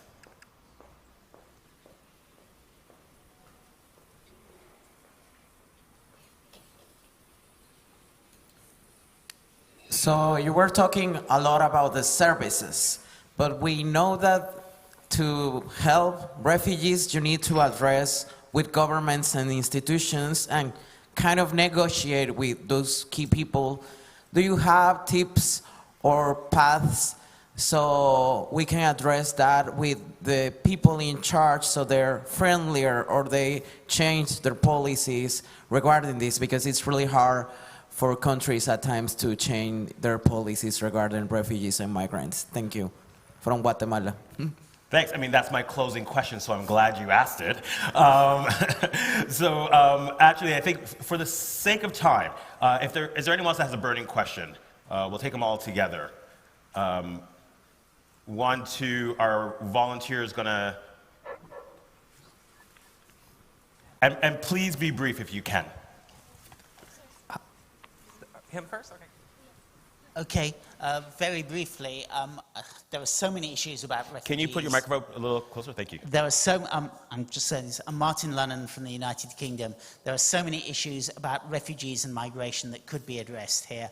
The one that I would like to raise briefly is what can people in the LGBTI communities in the developed world who do have a very considerable degree of privilege do to ally with organizations that are supporting migration and refugees more widely, and how can they combat the discourse that sometimes exists or frequently exists against refugees and migrants in their own country, particularly discourse that says that's directed against refugees and migrants from perhaps countries in the Middle East or countries with an Islamic majority.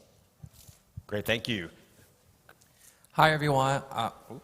I'm Felipe Sosa-Lazavallet from the United States. I had a similar question. I wanted to also ask, how do we combat the election or the times that anti-immigrant presidents, really, people in Congress who are making these decisions, policy decisions, are being elected? How do we combat that in the developed world? Great, I think we had two questions down here. And then, there's three. Oh, okay. 3, 4. How much time do I have? 5 minutes?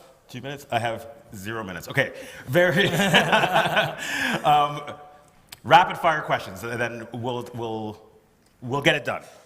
Hi, my name is Wadey Grant from the United States. It's an offshoot question of the couple of others that I wanted to ask. So the other question I had is, I heard mentioning about how much easier it is for cisgender men to be able to find asylum, and I just wanted to get their point of view on how is it more difficult for cisgender women and of course the transgender experience, or people of transgender identity, and are there things being done within their organizations to help them more?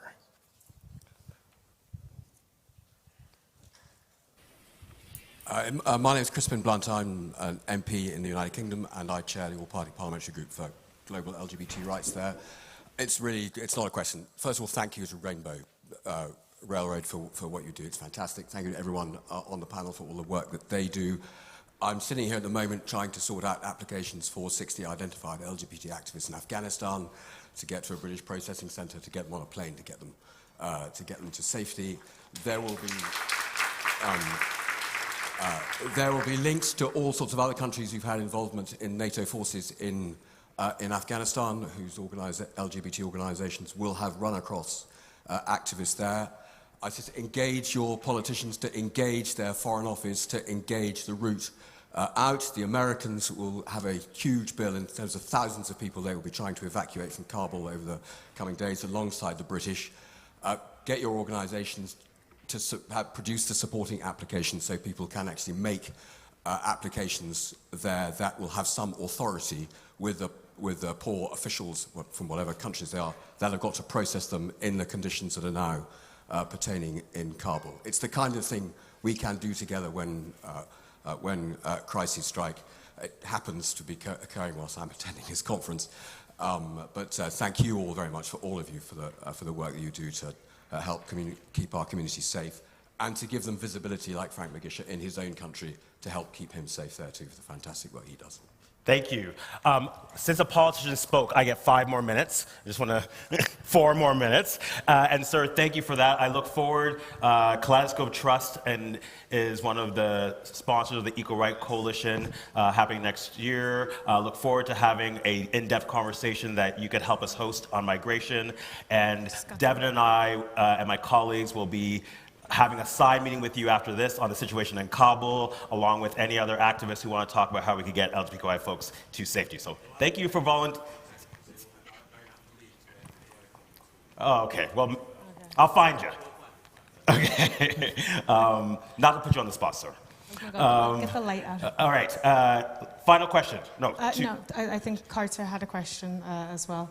My question is basically to all of the panelists is basically what role can the diaspora play in aiding your organizations in moving forward? I also find it strange that we're asking the people who are in need of our help, like what is it that they can do, and asking the victims to then play a role into the issues that we have here on, the politicians who are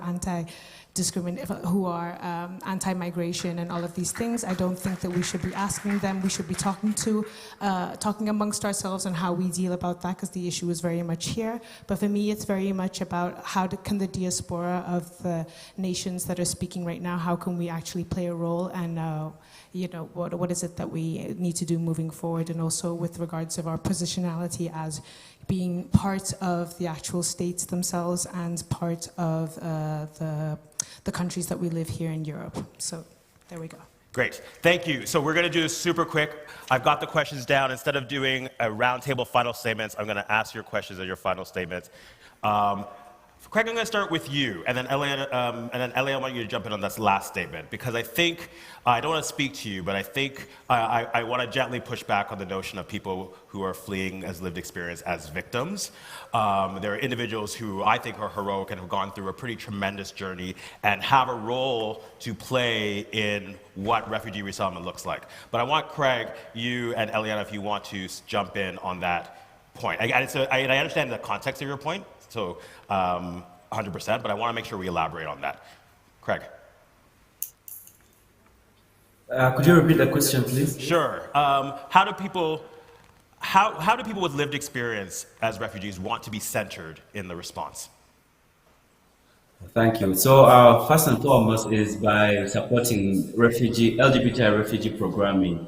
It really helps when in the grassroots, we have programs that really cater to the immediate needs or maybe midterm and long-term needs of LGBTI refugees. For example, we know how transgender refugees are discriminated even within our communities.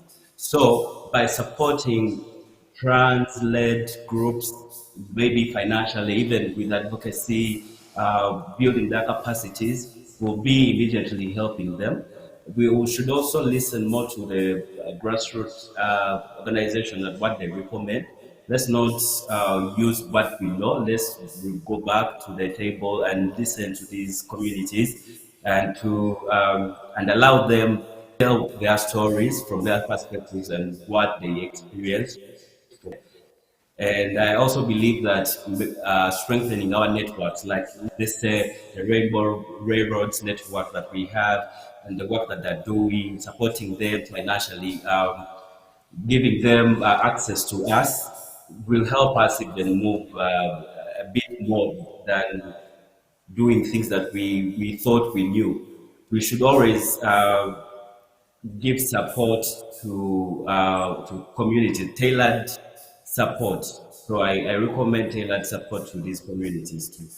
And support meaning money, right? Yeah, financial support, exactly. Because without financial support, people won't have shelter, people won't have even food, because those are the immediate needs that are here. Even, let's say, supporting organizations that advocate for our rights. Let's say, even if we want to have a dialogue with the police, with UNHCR, with other authorities, that takes money.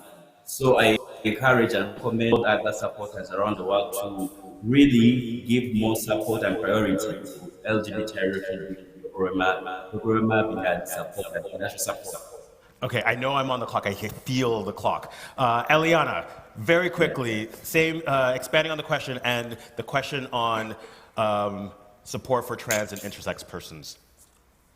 So I think the most important thing is that people understand the intersections and the multiple layers that come with discrimination that we face. Because in one side we have to face the discrimination for being migrants, and on the other hand, the discrimination that we already face within that group for being who we are, and also knowing that we in this group of people, everyone around here in this event understands what are those challenges already. So imagining those challenges in these crisis settings will be a good way for us to begin our advocacy work. And that advocacy work should be with all politicians, some of you that are here with us today, so you understand the need for this particular protection that we need. And I know that only 1% of refugees get resettled each year, which is a very small number.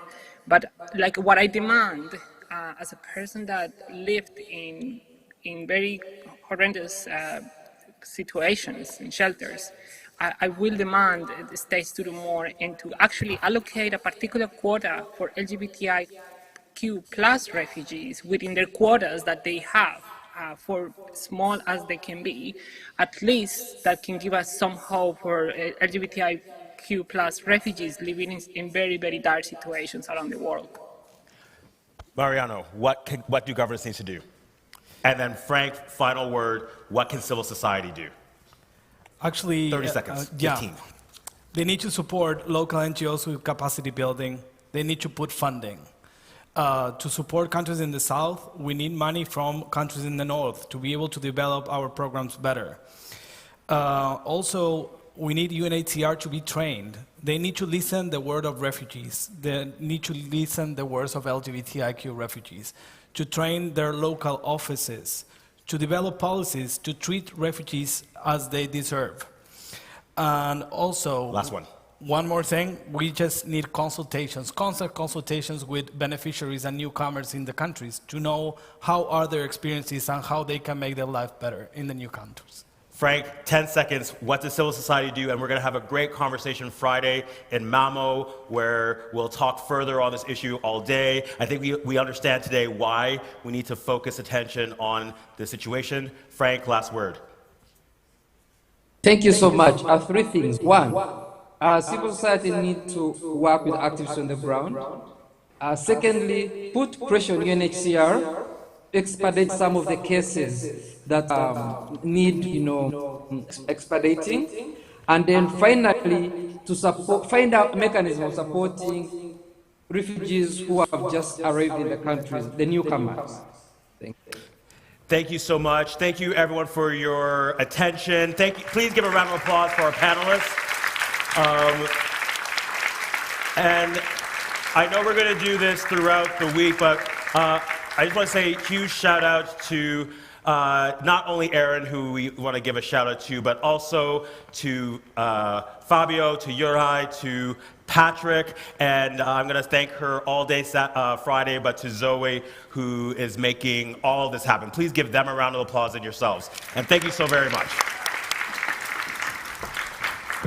Thank you so much for this fantastic panel. Thank you, Kimali, for the great moderation and all of our wonderful speakers.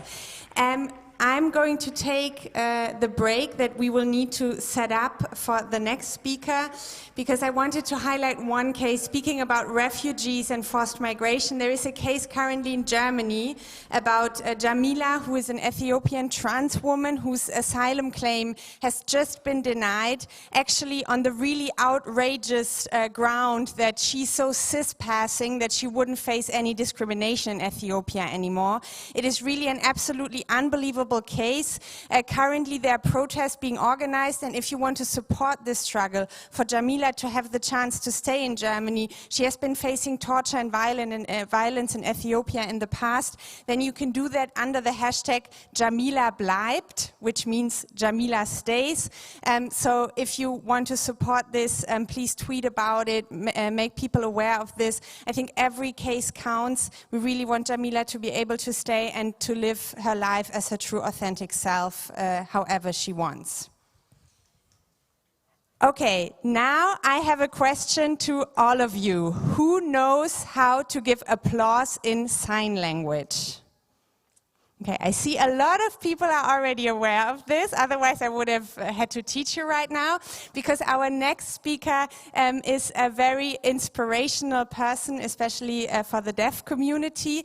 It's Dr. Joseph Murray, and he is going to give us an insight. We want, as said before, to bring diverse voices from very different backgrounds to the stage here, so I'm very happy to announce Dr. Joseph Murray from the World Federation for the Deaf. Thank you so much for coming. The stage is yours. Thank you. Hello, everyone. So very nice to see you. My name is Joseph Murray, and I'm the president of the World Federation for the Deaf. It's the largest and oldest uni-disabled NGO with national members from 130 countries around the world, 66% of them in low and middle income countries.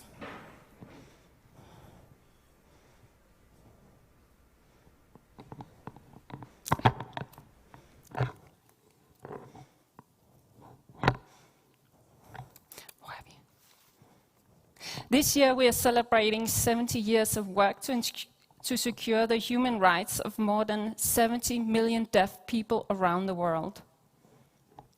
For deaf people, the right to use their national sign languages in everyday life is a fundamental human right and a precondition to access society.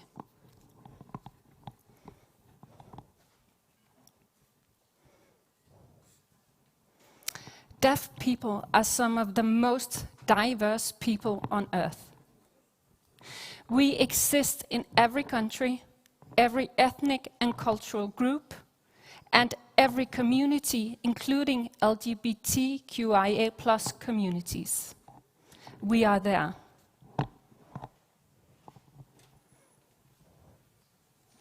And within these diverse intersectional deaf communities, we use more than 200 different sign languages around the globe.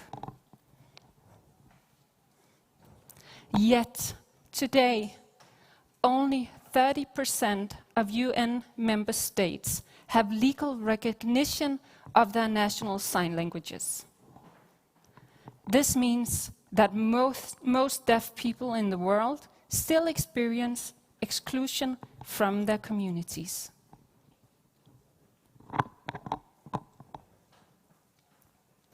Deaf LGBTQIA+ people have suffered and continue to suffer multiple and intersection forms of discrimination.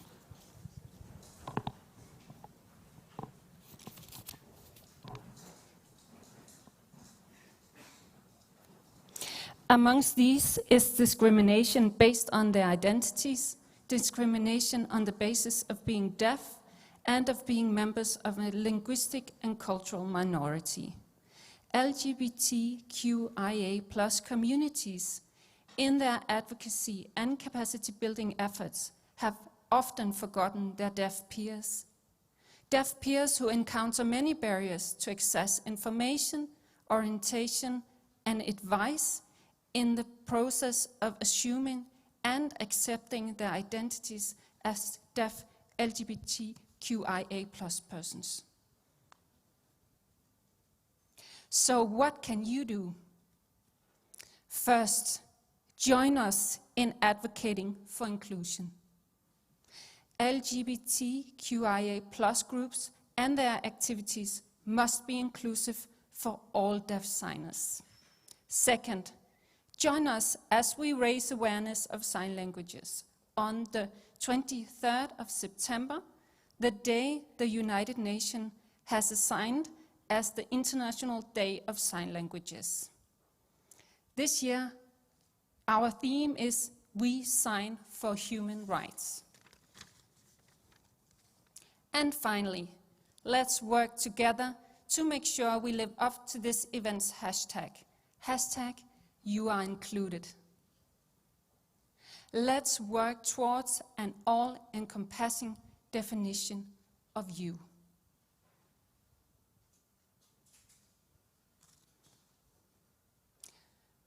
We create a joint you, You, meaning signing deaf people. You, meaning people with sensory, cognitive, physical, and other disabilities. You, meaning all of you who feel different, can now feel at home.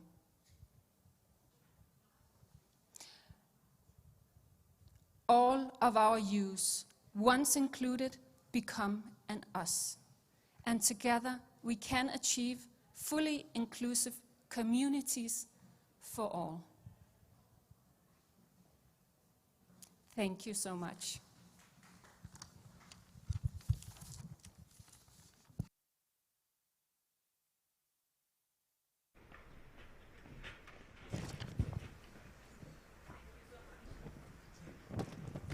Please raise your hands for Dr. Marie Joseph. Thank you. Thank you. So next we have two speakers making a statement. I'm hoping that they are ready to, I see movement round the back. But I did want to make a joke, and I guess, sometimes it's not always good to make a joke, but they're from Grindr.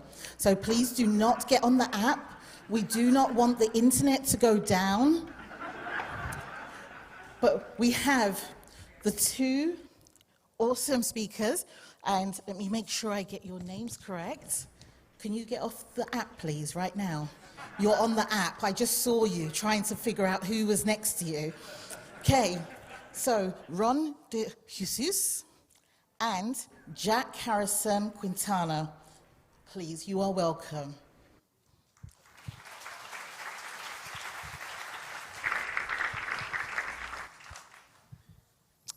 Hey everyone, my name is Ron de Jesus, and I'm the head of global privacy at Grindr. And my name is Jack Harrison Quintana, director of Grindr for Equality, which is the app's program to support LGBTQ movements for health and human rights around the world. We're here to talk to you guys today about digital safety, especially when it comes to using social media platforms. The internet has provided invaluable opportunities for LGBTQ people to connect and stave off the isolation that has kept us from pursuing our individual joy and for fighting for our collective rights. But that same connectivity has also created pathways for those who wish us harm. We've all heard the statistics that 71 countries continue to criminalize gay sex, and 15 countries continue to not allow trans people to even express themselves. It's in these jurisdictions where the stakes are high. But the truth is that LGBTQ people, even living in places with the most progressive laws, can become a target because of their online activity. We envision a world where essentially anyone can log on anonymously and safely, which is especially important for members of our community that can't safely come out. We also want a world where the platforms themselves balance our need for privacy and connectivity. Most companies understand their obligations when it comes to complying with security and privacy laws and regulations globally, but good programs really integrate privacy and security controls into their programs from the ground up. It's also important to know that no matter how secure a platform is and how good a privacy policy is, any online activity can pose a risk. We at Grindr, especially, understand the importance of educating our users on how to protect themselves from a privacy and security perspective. We've developed a holistic security guide, and we wanted to share some tips with you guys today. We'd love for you to start by just really considering the private information that you put on public profiles. That could mean your name, where you work, or it could even mean unique details like a specific tattoo that you have. Make sure that you're comfortable sharing everything that you do on any public platforms. Whenever you download an app, always use the native operating system controls like limiting geolocation and also limiting access to address books. We recommend you get familiar with and use all of the security features that apps already provide. This might include things like blocking or limiting people's access to your information. If you ever encounter any unsafe activity or fake profiles, feel free to report those. Use two-factor authentication when possible, like SMS authentication or authentication apps. Enable remote wipe on your devices, which is especially important if your device is ever lost or stolen. It's important to keep your operating system on your devices up to date. The reason is that that can give you access to more security features as they're rolled out, and also these updates fix privacy problems that have been discovered by the company. I know that this is one area in which I have not always followed my own rules. Consider using a VPN, especially when using public Wi-Fi hotspots like conference halls, hotels, airports. But before you do, always check local laws because some countries can strictly regulate or even ban their use. For private photos and content, consider keeping them in locked folders or apps like Photo Vault. And just whenever you're logging online, check local laws to make sure you're following them. Unfortunately, in many countries where the government has criminalized the people we love and simply being who we are, they also have been known to use social media platforms as an avenue for entrapment. There are even countries where it's illegal to simply log on to LGBTQ platforms. If you live or are visiting a place where the security situation is at that level, we ask you to take the utmost caution. And for those of you who are already doing this type of activism, we really thank you for your life-saving work. It's an issue that permeates our entire community, and it's up to us to create the online community that we want. Thank you so much, everyone, and stay safe. Thank you.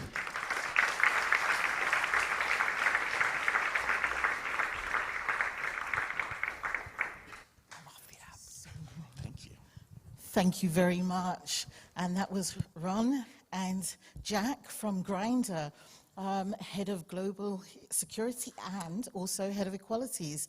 Now we have another amazing plenary session for you. And I want you to take some time to really delve deep and listen to what is being said about international solidarity, partnership, and global working. So I'd like to introduce to the stage, and this is hosted by Human Rights Watch, Graham Reed, the LGBT Rights Program Director for Human Rights Watch. Thank you very much. You're welcome.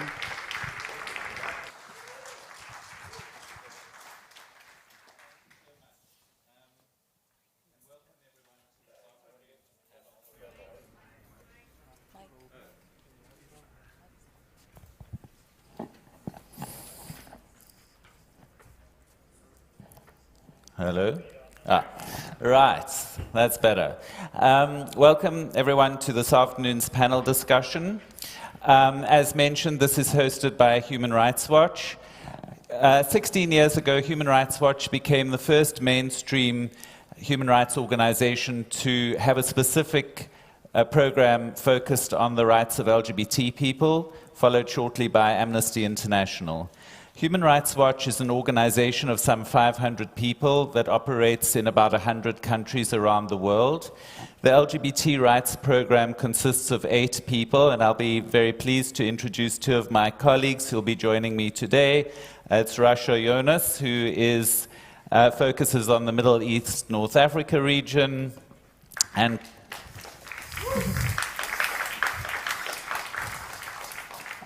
Christian Gonzalez, who focuses on the Americas.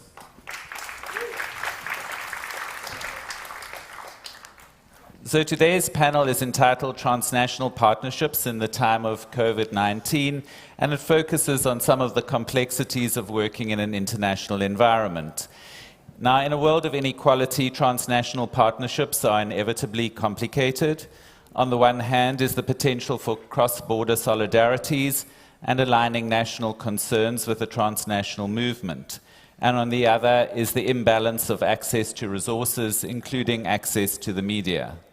And this is further complicated by the geopolitics of queer activism and the accusation that LGBTI+ rights are a foreign influence. International solidarities therefore risk discrediting national projects by being cast as outside influence. In addition to that, when partnerships develop in response to an unfolding crisis or to a particular human rights abuse, they tend to be temporary and dissolve when the crisis has passed. As has been mentioned and discussed quite extensively during the course of the last 2 days, the COVID-19 pandemic has exposed the fault lines of inequality within the LGBTI+ movement. And it's also opened up new avenues for connection and solidarity across borders. So this panel draws on developments in Panama and Egypt to explore the limits and possibilities of transnational partnerships in a time of COVID-19. We are expecting to be joined by two additional panelists who were not able to join us in person. I've just got a note to say that one of the panelists is not currently on that line. That's Pau from Hombres Trans Panama, who's currently been unable to join. I hope that he'll be able to join us shortly. And then Noor, we're not adding her surname for security reasons, who's Executive Director of Bidaya organization in Egypt. So the first question is for you, Rasha and Noor, just to describe this particular project that you're working on in Egypt. Thank you, Graham. Can you hear me? No, you cannot. Now? Awesome. Thank you, Graham, and thanks everyone for being here. Just before I start, I want to mention that some of the information I'm going to be speaking about, including some of the accounts, might be triggering. So if anyone experiences any kind of trigger, please feel free to leave the room, and I apologize in advance for not mentioning this earlier. So if any of us have been paying attention to the news, we would know that Egypt has garnered arguably the worst record on rights violation against LGBTI+ people in the Middle East and North Africa region. And this has happened, in front of the eyes of the international advocacy interlocutors, some of whom are with us today. The international silence had been absolutely appalling. And a lot of you might have heard of the infamous case of Sarah Higazi, who is a feminist, queer, and communist activist who took her own life in June 2020 after being tortured and abused in Egyptian prison for raising a rainbow flag at a concert in 2017. Her case and her tragic death ignited waves of shock and solidarity across the globe, but we wanted to demonstrate, along with our stellar partner, Bidaya organization, that her case is not an isolated incident, but part of a coordinated policy at the highest level of Egyptian government to attack, prosecute, and torture LGBTI+ people in Egypt. We found during our research that, we heard from Grindr a couple of minutes ago, we found that Egyptian authorities not only randomly profile LGBTI+ people based on their appearance, so if someone's wearing an earring, if someone's wearing tight pants, they round them up on the streets, they arrest them, they search their phones during detention, and in some cases that we documented, in addition to entrapping them by pretending to be LGBTI+ people on social media and dating apps, they actually, in some cases when they cannot find any evidence incriminating these individuals, download same-sex dating apps, upload pornographic pictures on their phones, and use this as a basis to prosecute them. This all happens with complete impunity, which is something that, of course, is of grave concern, but also there was such difficulty in accessing these cases for so many reasons that we will discuss later. One of the most appalling things that we witnessed right before we started documenting this report was that Egypt, during its UPR session, the Universal Periodic Review, where it's reviewed for its human rights record, in March 2020, in front of the whole world, when responding to recommendations on discrimination and violence against LGBTI+ people, said that it does not recognize the terms in the recommendation and denied the existence of LGBTI+ people. This happened on an international forum, and it went unquestioned. And this is something that I hope from now on will become unacceptable on a global scale and also on a local scale. Before I hand it off to Noor to speak about the incredible work that they do on the ground, I just want to give a few examples of the cases we documented to humanize the extent of the torture and discrimination that we found facing these individuals. One individual that we spoke to and Bidaya had connected us to, said that he was arrested for absolutely no legal basis. His bones were broken from senseless beating. He was tied up with a rope. His hands and feet were tied up for days, and he couldn't even go to the bathroom. He had to shit and piss in his pants. Another individual that we spoke to, and this is in the kind of context of forced anal examinations, virginity testing, extracted forced confessions, repeated beatings, verbal abuse. I mean, the list goes on, inciting fellow inmates to abuse individuals. And a lot of these cases, because individuals belong to low socioeconomic status, are not even covered by the media, don't reach anyone. They don't have legal representation. They are denied medical assistance to the extent that people spend years in prison without any legal basis, in pre-trial detention, which Egypt is infamous for practicing, in extending pre-trial detention indefinitely and forcing people to stay in detention without any legal basis. Another individual told us that he is living with HIV, and he was arrested on the basis of living with HIV. And when he went and presented the HIV card to the police officers, they actually inserted it up his ass. He then suffered a disability for the rest of his life because of this.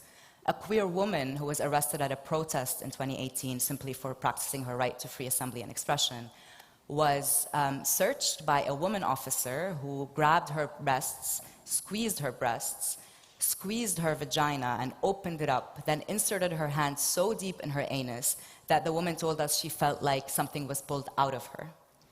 She couldn't walk for days, she bled for days, and she still suffers a medical condition because of this. She was only detained for 2 months, but you can understand the extent of the consequences that individuals face when they are tortured in such circumstances. I'm going to stop here, and I hope I didn't discourage you all. This is just to give you an idea of the gravity of the situation in Egypt, and I'm going to pass it on to Noor to give us more information. Just one more thing, as Kamali was saying, some of us are privileged to be here. Some of us are also privileged to show our faces on video, because otherwise we would be put at a grave harm and security risk, and Noor is one of those people, so let's please give her a round of applause.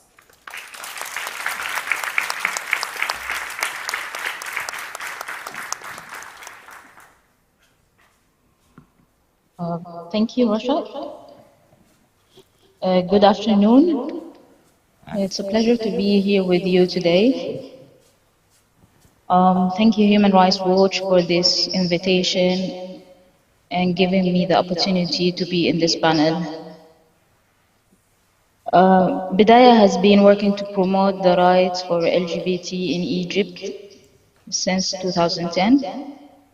And we do this through community development, where LGBT people are encouraged to engage, communicate, share their experiences, and also through legal aid and health services.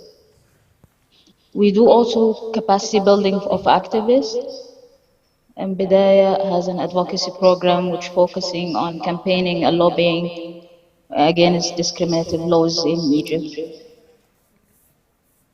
Homosexuality is not criminalized in Egypt, but state using law number 10 of 1961 on combating prostitution to arrest persons, particularly gay men and trans persons. Usually cases receive between 3 months to 3 years in prisons, but we have documented higher charges up to 6 years and sometimes 12 years. The situation has been deteriorating since the current regime took over in 2013. Many crackdowns against LGBT people happened. We document at least 500 persons from the LGBT community has been arrested between 2013 and 2020. I would like to say that our work and partnership with human rights has been started way before the current COVID situation. We worked on a report on degrading dignity on anal examination, which is still practiced in Egypt and used as an evidence in courts. But Bidaya has been working, as I said, on for 10 years, and our legal aid program has started in 2016. Through this program, we were able to recruit human rights lawyers, which is something wasn't easy at all. Finding lawyers to be able to defend LGBT people before the courts or showing up in detention places is very hard, even if they are having legal or human rights backgrounds, because many reasons. Discriminations could happen within their own community. I mean, like, other lawyers can discriminate against them. They can face violence. They face also bullying and resistance in detention places and courts.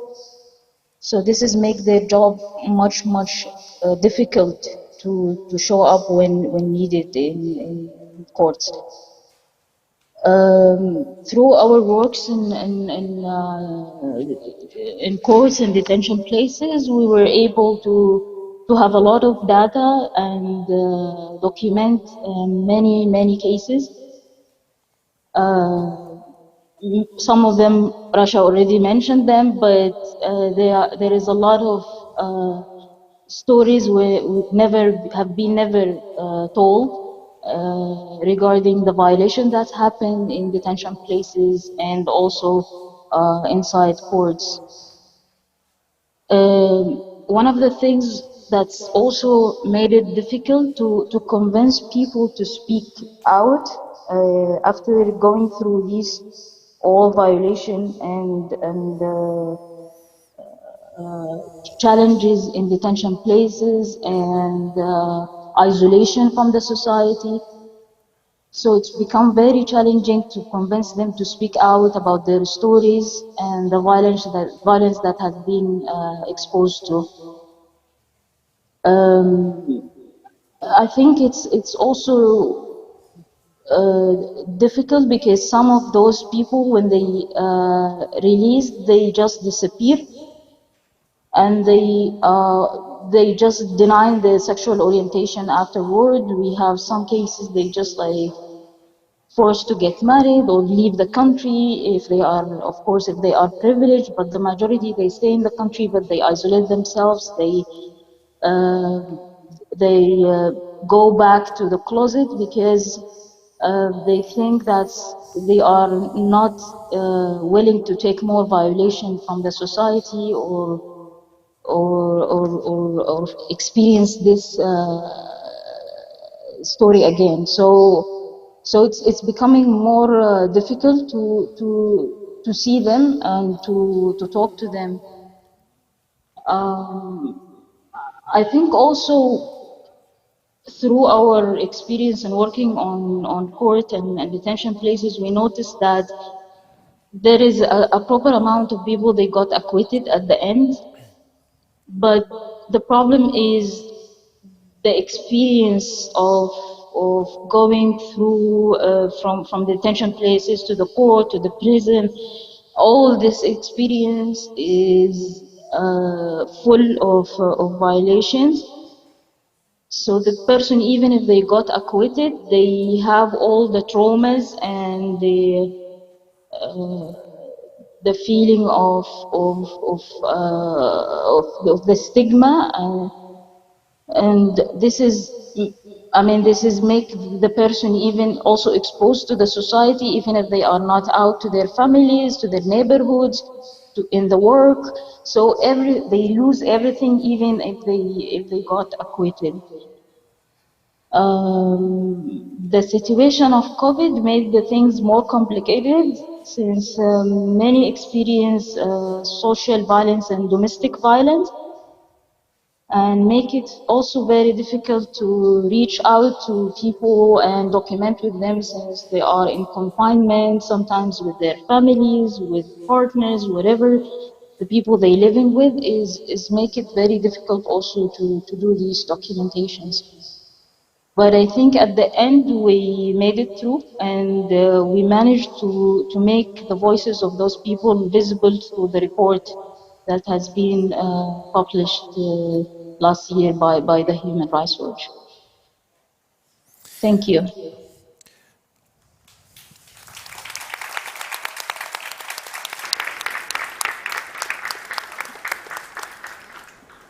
Noor, thank you very much for that very vivid description of the challenges that you face working in Egypt. Christian, turning to you, I'm not sure if Paul Gonzalez has been able to join, but if you would just describe something about the work that you've done in Panama. Sure. Can you hear me? No. Testing, testing, testing. Can you hear me? Okay, great. Yes, thank you, Graham. Well, we just heard about a very difficult context, Egypt, and now I'm going to switch gears a little bit to a very different context, which is Panama. It's not a country that we generally think of as a human rights violator when it comes to LGBT rights. But I think it would be an understatement to say that the past year and COVID has been an extremely difficult time for trans people in the country. And that is largely due to a policy that the government implemented in April 2020. And the policy was a gender-based quarantine. So what does that mean? That meant that men and women were essentially separated in society. On Mondays, Wednesdays, and Fridays, women were allowed to go out for essential shopping, for any essential things that they need to do outside the home. And men were allowed to go out the other days. And the idea behind this was to limit the number of people circulating on the streets and therefore COVID. And this policy would be partly enforced by checking people's national identification cards.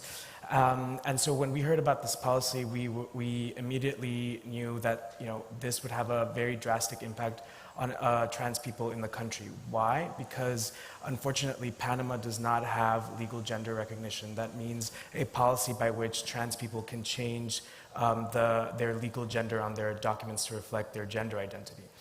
And so, shortly after that policy was announced, we began to document cases of discrimination, of humiliation, of arrests, of fines that were being levied against trans people in Panama when they tried to go out to buy food, to buy medication, to go to the doctor, and these fines and these arrests were happening irrespective of whether trans people were going out based on their gender identity, so a trans woman going out on Women's Day, or whether they went out based on the gender marker on their ID. So a trans woman going out on Men's Day, right? And yes, so the human rights violations were pretty drastic. I mean, one case that comes to mind is a trans woman in Panama City who was encountered by the police, found her on the street and asked her sort of, why are you out? Why are you out on the wrong day, right? She went out on Women's Day based on her gender identity, and she was said that she was out on the wrong day and that she would be, and she was taken to the police station. At the police station, she was misgendered, she was disrespected, they touched her breasts, they humiliated her, and so it was these kinds of human rights violations that we were able to document. And I have to say that without the help of Hombres Trans Panama, which is a local Panamanian organization, we wouldn't have been able to have done this work because we don't have a presence in Panama, and because of COVID, we weren't able to travel to Panama. So it was key for us to work hand in hand with a local organization in Panama to document these cases. I just want to ask whether Pao has been able to join, because I think he could give more color to the situation, but. It appears not. Perhaps illustrative of some of the challenges of transnational partnerships. Yes, so I kind of wish he was here so that he could hear sort of what his experience was, but perhaps I can share some details. So Pao is, the co-founder of Hombres Trans Panama, the first trans men organization in Panama. And he's a visible member of the trans community. People know him. And so when people started facing discrimination, arrests, he started to receive calls from his network asking for help, and of course he was under the same circumstances. He couldn't, if he went outside of his home, he would also face discrimination. And so it was a very, I think for him, a very difficult time psychologically. He was sharing a small apartment with his mother, and at the same time trying to help people on the ground. And his organization, Hombres Trans Panama, also had to create what they called a food solidarity network because the people were too scared to leave their homes to buy food. And so they organized these food kits so that to be delivered to trans people's homes in order for them to have something to eat. If they needed medication, they would ask cisgender people to help to get the medication and bring it to their homes so that people wouldn't have to face these crazy situations with the police and other security agents. I will say that I talked to many trans people during this time, and they were all very psychologically impacted by what was going on because they couldn't leave their homes. They felt that the state wasn't recognizing their gender identity, their existence, and completely disregarded them when they implemented this policy. Yes, like I said, Pao could probably tell us more about what the reality was on the ground, but I'll stop there and perhaps tell you more about the advocacy work that we did together later on. Thanks very much, Christian. And I think between the three of you, Rasha, Noor, and Christian, you've given a very vivid illustration of the particular situation both in Panama and Egypt. I'd like to now dig a little bit deeper into the nature of the partnership. So, Rasha, over to you, and Noor, to describe how that worked in this particular instance, given the very difficult and challenging circumstances that you've described. Okay, I'm going to talk from my perspective, but Noor, if the partnership didn't work for you, please say that. I mean, I think our role really as an international organization with a lot of resources and a lot of media outreach and a huge platform is to be a middle ground, a medium, a platform where we are able to kind of bridge some of the restrictions that our local partners who are doing most of the work on the ground to highlight the work that they're doing. So I think this partnership, and specifically in the context of Egypt, is absolutely essential. We can't do the work without Bidaya and organizations like Bidaya. Also, I mean, as an organization, we've come a long way in how we do partnerships. I think we'd been accused in the past of being extractive, of showing up, taking the information from local partners and publishing it. Now we do the work very differently, and I mean, at least speaking for myself, and I know many other researchers in the organization, we recruit individuals from the region to work on the region, which is surprisingly something that a lot of international organizations don't do. But it's important to be able to speak to individuals, to gain their trust, especially during a pandemic, remotely, is almost impossible. These people a lot of us, and especially people who have faced this kind of torture and discrimination in prisons, are very, very hesitant to speak to anyone, let alone an international organization based in New York that the Egyptian government has totally banned from operating on the ground, and where our website is actually blocked. So the idea of speaking to someone from an organization like this is probably terrifying.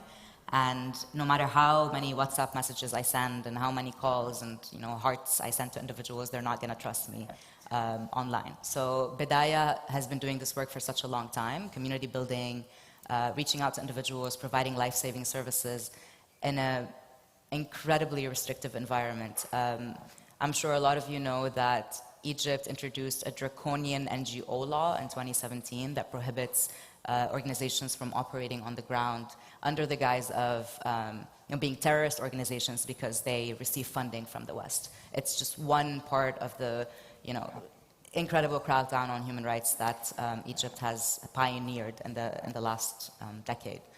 But specifically when it comes to LGBT rights organizations, not only are they banned from registering and operating on the ground, but any public statement, even mentioning the name of Bidaya in our report was impossible. We had to say a Cairo-based LGBT rights organization, which just goes to show how much restriction and how little visibility an organization that does so much of the heavy lifting on the ground receives.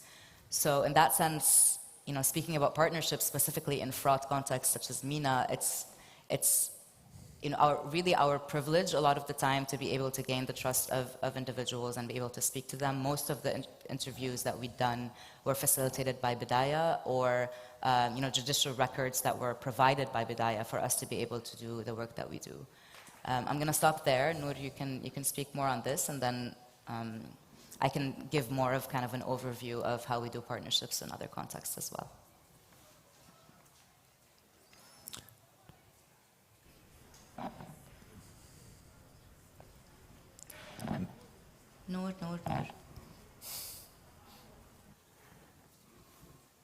Noor. Noor. I'm going to text her.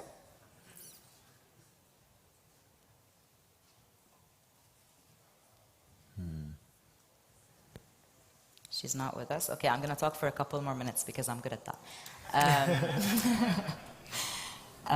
Just one more thing in terms of COVID, right? So usually what we do is we're on the ground, we interview people on the ground. At least we have meetings with our local partners where we are able to assess what the situation is on the ground, who we're supposed to speak to, how do we reach out to lawyers and others who could give us access to information. We could visit specific sites.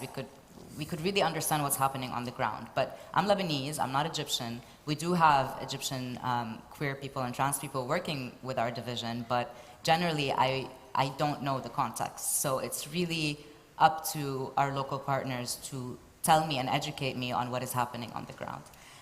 In the times of COVID, not only were people not allowed to at all be present on the ground, but also they can't be present online. Egypt is notorious for tracking LGBTI plus people and other human rights activists online. And they have developed, I wouldn't call them sophisticated, but they have developed surveillance technologies where any individual who speaks out on any human rights issue or specifically LGBT rights issue could be arrested and tortured. And we've seen this also with so many activists in the past few years, including with the EIPR. We know that some LGBTI plus activists are still detained now for just returning home after being abroad.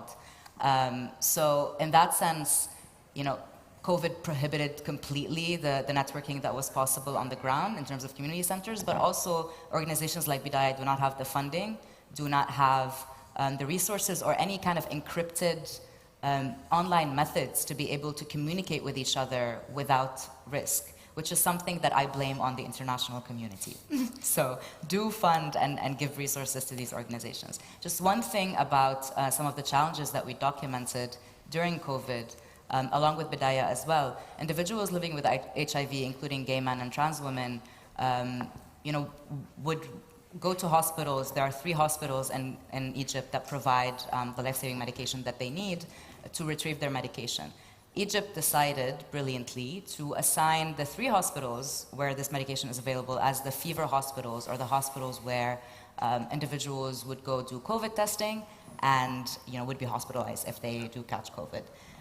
Noor is online, so I'm going to stop here. But basically what happened is that people couldn't access their life-saving medication. So this is another issue that COVID had highlighted, and another issue that our partner organization alerted us of, and we couldn't have actually done the advocacy that we would do without them. Noor, over to you. Thank you, Rasha. As you mentioned, that Human Rights Watch work is banned in Egypt, and even the website is blocked. So definitely it's a high risk when we work with Human Rights Watch in different reports and documentation. But in Bidaya we choose to do this because we know that our voices should be heard, and visibility to to issues and LGBT issues. So Human Rights Watch will bring the visibility to those issues, especially to the advocacy scene or efforts, even if Bidaya's name is not appearing in this report, but we think it's very important. The most important thing is those stories and voices to be heard and visible on the international level. Also, the online work is challenging in a country like Egypt, where there is not a lot of population have access to online platforms or even internet, and the infrastructure of the internet is limited. So I think it was challenging a little bit to reach to those populations, and also to use these platforms safely. So digital security measures and tools was very important when we doing this work. So yeah, I can't add more to what you said, Rasha. You gave a good insight to the work we did together. Thank Thanks you. so much, Noor. Much appreciated, and pleased that you were able to join us back online. Now, Christian, I'm going to put you in the difficult position of asking you to talk not only about the partnership from a human rights point of view, but to do precisely what we seek to avoid, and to also speak on behalf of the partner organization who is unable to join us. Over to you. Luckily, I had a conversation with Pao yesterday, and we talked a little bit about the points that he wanted to make and that I wanted to make, so I'll try to do justice to those points. But first, I just want to say that I want to acknowledge the fact that international organizations, big international organizations like Human Rights Watch have a bad reputation when it comes to partnerships, and we as an organization are really trying to rectify that reputation and to think critically about the way that we do our work. So, for example, we internally have conversations constantly about what is a partnership even? What does it mean? Is it a formal partnership, an informal partnership? How can we make them better? How do our different divisions work with different organizations on the ground? So we're striving to do better, really. And I would say that this project in Panama, one of the most important things for me at least was to really not drown out the voice of Hombres Trans Panama in this context, because as you know, often organizations like ours come in and really speak loudly. We have the international media contacts. We have, just a big voice, right? And so often the local organizations aren't able to really amplify their voice. And so, for example, one of the things that I try to do in my documentation and in my work with the media and in all our work on this issue is to highlight the work that Hombres Trans Panama was doing on the ground. I connected them to all sorts of international media, and they were able to really raise their visibility in Panama around this issue, around trans rights. So that was one thing that I personally did. I mean, I think Pao would say that what we brought to the work on this issue is that we're able to give the issue a bit more visibility internationally. So the reality is that the trans population in Panama is small. It's a small community. They don't have a lot of visibility, especially in the context of COVID. I mean, so many things were going on with respect to COVID in Panama, and there were a bunch of political scandals and things like that. So this particular issue wasn't getting a lot of traction. And of course, Panama is a country that is very conservative. There's high levels of discrimination against LGBT people generally. It's very Catholic, very evangelical, and so people weren't really picking it up, but we were able to provide sort of this visibility internationally. And for Human Rights Watch, the partnership with Hombres Trans Panama was absolutely critical to the documentation. I mean, the organization had created for years a network of trust with trans people all across the country, and we were fortunate to be able to tap into that network and work together and kind of document cases. And I have to say that it was such a fruitful a partnership for me personally, for the organization, and for Hombres Trans Panama, that we're going to continue working together to push for legal gender recognition in Panama, because at the core, obviously, these human rights violations that occurred probably wouldn't have been so massive had the country just had a procedure by which trans people could, could change their gender markers on their ID. So we continue to work together, and I'm dedicated from a Human Rights Watch perspective to elevate the organization more and really put them on the map so that they can really do more of the work, reaching out to international media and really push for LGBT rights broadly and trans rights specifically in the country. Thank you. Thanks very much. So I think both of you have shown very clearly how the partnerships have been absolutely indispensable towards the kind of documentation that you've done. Do you want to say anything about the partnership in relation to advocacy and the kinds of advocacy work that you've done? That would bring us to the end of the session, but you have some couple of minutes to just sum up. I think I'll pass it off to Noor to talk about advocacy efforts. I don't know, Noor, if you want to tell us more about how the document, having been published by Human Rights Watch in joint effort with Bidaya, helped kind of facilitate the advocacy efforts that you already conduct in a very fraught environment, and anything else that you would want to ask of the advocacy interlocutors that we have here with us today. Yeah, sure, Rosha.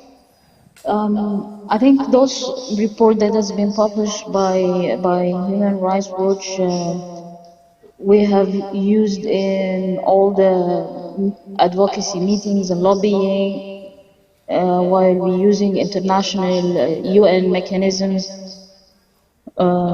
We have done a lot of effort related to the UPR. And also using the special procedures through different reports. So referencing this report published by Human Rights Watch, it has a very valid resource or reference. Was very effective when we doing this effort. Yeah.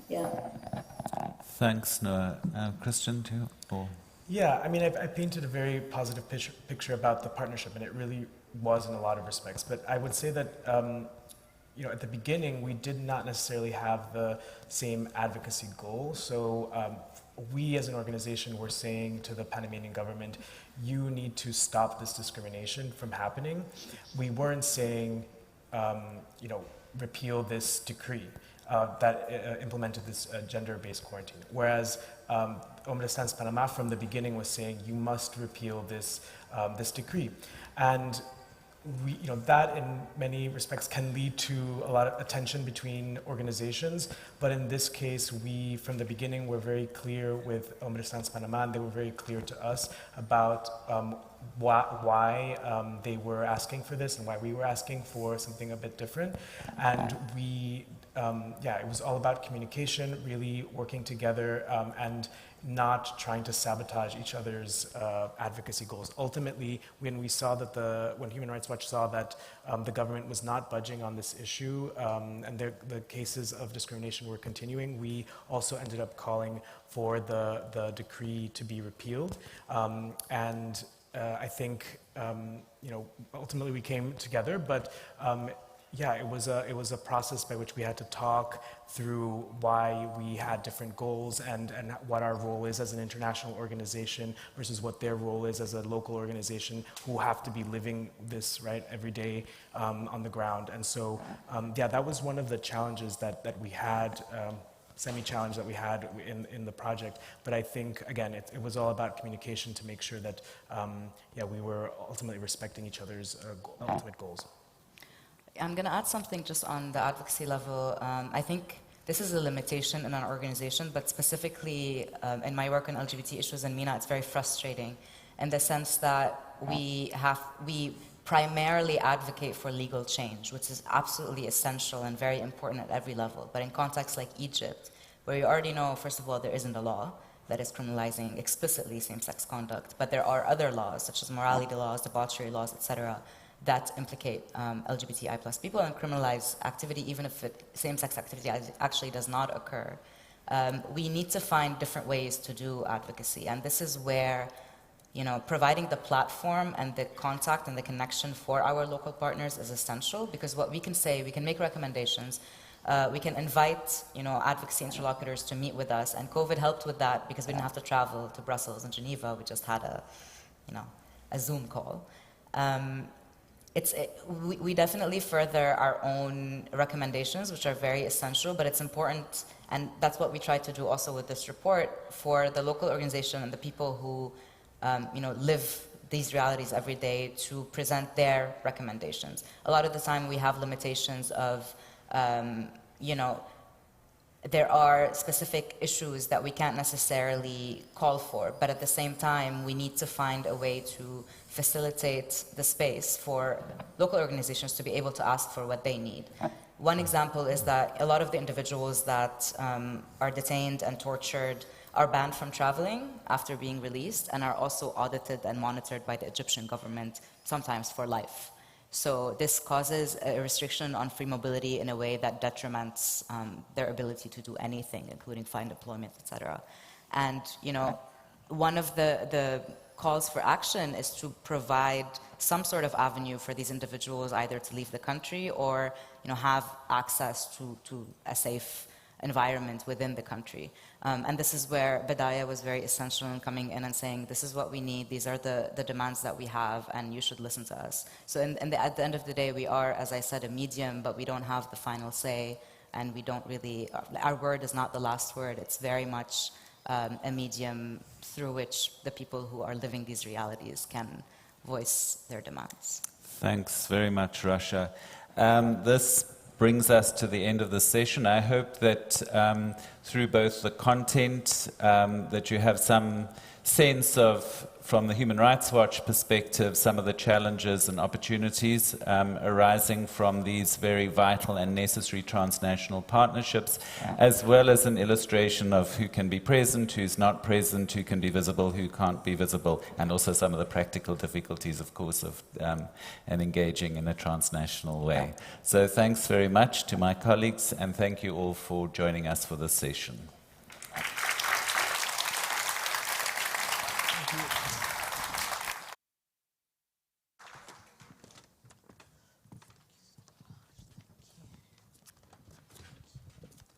Thank you so much for a very, very informative panel session. Graham, Rasha, Christian, Noah, and I'm sorry we couldn't get Pau on the line, but it was so informative. Now, I guess it's that time again where we're going to need to stretch our legs if we can, or exactly. And we will have 20 minutes now to take a break, so take a coffee, maybe try to get some air. I think it's not raining right now, so maybe you can take 1 or 2 minutes to go outside. And then please be back at 3:45 sharp, because then we are going to have more community messages and a very interesting panel discussion around the topic of decriminalization of same-sex relations. So there is a lot more to come in the afternoon. Take a break now and then be back at 3:45. Thank you so much.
mountain to the deepest well.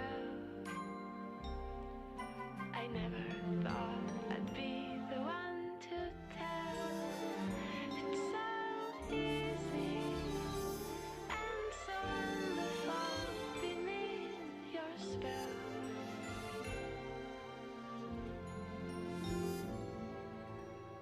Bright is the shadow that my true love casts. Dark is the light he shares. If I could only have one more night, I'd forgive him, I swear. I swear. I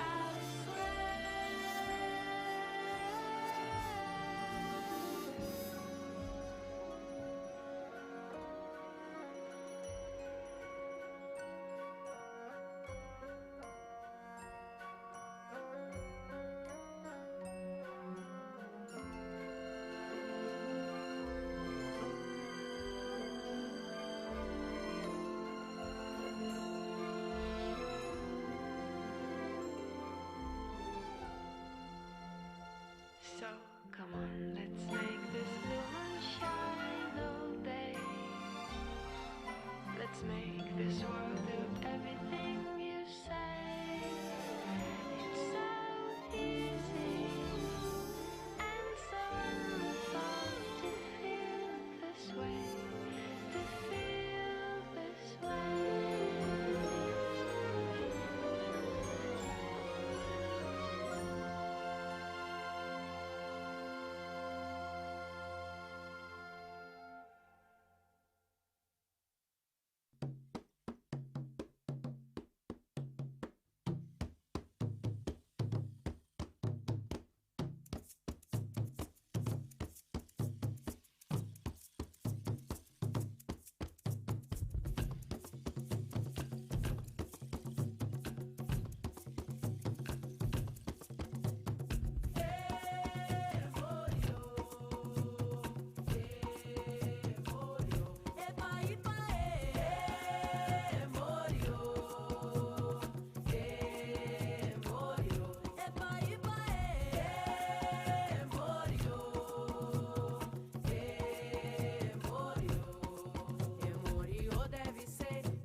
Such a waste. Looking on the city lights, flashing bright in my eyes. Look up to the sky and I got this relief inside. Then there's no need to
see around? Wind of the open sky, over the siren sound. This is a dream, getting the royal scar, holding a diamond blade, throwing it far. Holding your breath still, you jump the fire. We'll just sit and wait till you see me fly. You know they'll never catch me for it. See me fly, the way I put my finger on it. See me fly, you got it, then try to tell me you got the wrong guy. See me fly, you know they'll never catch me for it. See me fly, the way I put my finger on it. See me fly, you got it, then try to tell me you got the wrong guy.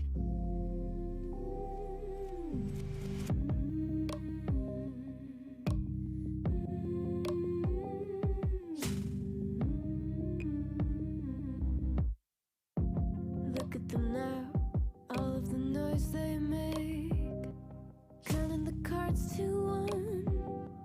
Queen of Hearts never breaks. Falling asleep here might just take a while. Try not to grind your teeth, dreaming to touch my style. Well, can't say I blame you, trying to come close to, but all you can do. See me fly, you know they'll never catch me for it. See me fly, the way I put my finger on it. See me fly, you got it, then try to tell me you got the wrong guy.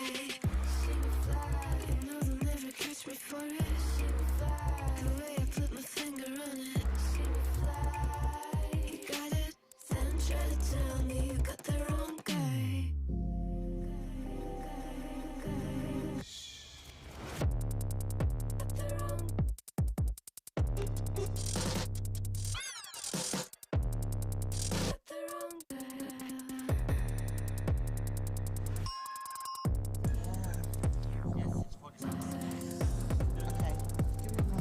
Then try to tell me you got the wrong guy.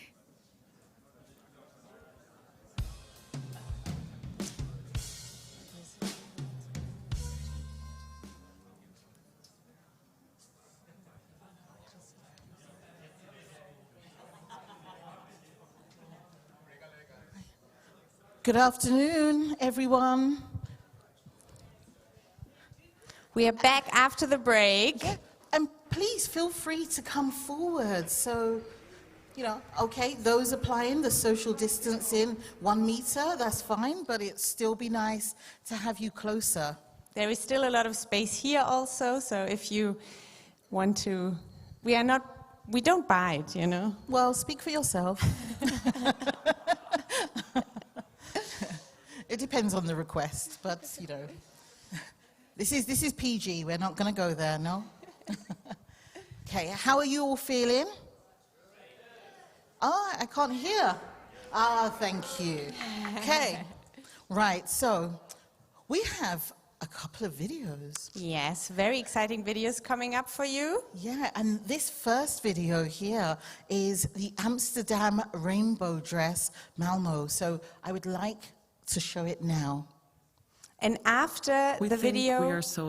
Oh. Yes. Sorry. And after the video of the Amsterdam rainbow dress, we are going to have a statement by the Dutch Human Rights Ambassador, Ms. Bahia Tazib Lee. Yes. Okay. Enjoy. Enjoy. We think we are so safe and we think we've come so far. This is not a superficial thing. I was shocked realizing that a third of the countries in the world criminalize LGBTIQ+. The right to love who you want to love, to live the life you want to live. This, however, is a utopia. And you can see that happening in Poland, where conservative parties and religious parties minimize or attack minority groups. The same thing goes for the black community. The same thing goes for the Jewish community. There are places in the world where being visible might mean a death penalty. So I am actually hoping that rather sooner than later it would be possible to be at least safe when you show the world who you are. In my early years, I couldn't really be myself in the environment I was in. Then my story is all about also transforming, and I got to educate my environment, and it changed with time, which also led to my freedom. It relates a lot with the story of the dress, right? Everything starts with visibility. If you can't see it, you can't acknowledge it, and you can deny it. People should know what the situation is, and only if you know you can change it. You see a switch in people's eyes when they realize what the dress is made of and what it represents. It's not a static piece of art, and that's the beauty of it. Lucky for humanity, ideas change, and every time a country changes their legislation in a positive way, we take out the flag of that country and replace it with a rainbow flag. We've had men, women, transgender wearing the dress in full pride, and I hope it shows through its beauty that you can be who you want to be. It's a dynamic project that changes with time and that has a goal. The goal to one day be in an enormous rainbow dress. What I hope for 2021 or just the near future is that LGBTI+ rights are human rights. The summit and the whole Human Rights Forum is a project that works on so many different levels. It's about how can we do it better. It has to be sustainable and long-term change. It starts with the people coming together at this Human Rights Forum in 21. We need to address it vigilantly. There's a lot of fights to be won still.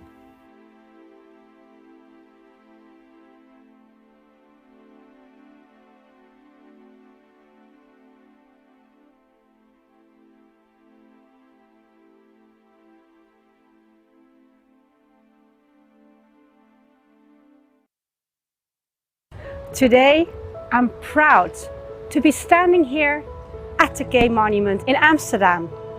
It's a powerful symbol of the long struggle for LGBTI emancipation in the Netherlands and around the world. These three granite triangles symbolize the past, the present, and the future. Here at this monument, we commemorate those who have been killed or persecuted because of their sexual orientation or gender identity and expression. Fostering human rights is a job that never ends, one that requires an active and transformative mindset. I strongly believe we can all do something to help, big or small, through dialogue, through support for LGBTI grassroots organizations, through activism and artivism. Like this living piece of art, the Amsterdam rainbow dress. The many flags you see are from all the countries where sexual acts between people of the same sex are still punishable by law. The main aim is to encourage debate and awareness about inclusion and equal rights throughout the world. You can now see this amazing dress in person. Don't miss this unique opportunity. From Amsterdam to Copenhagen and Malmö with love. I wish you a fantastic World Pride.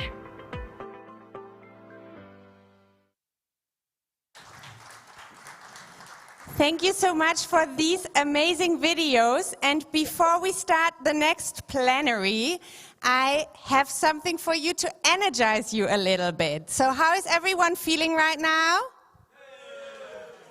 Okay, I think that can improve. So now we are going to do a small energizer for everybody who would like to move a little bit.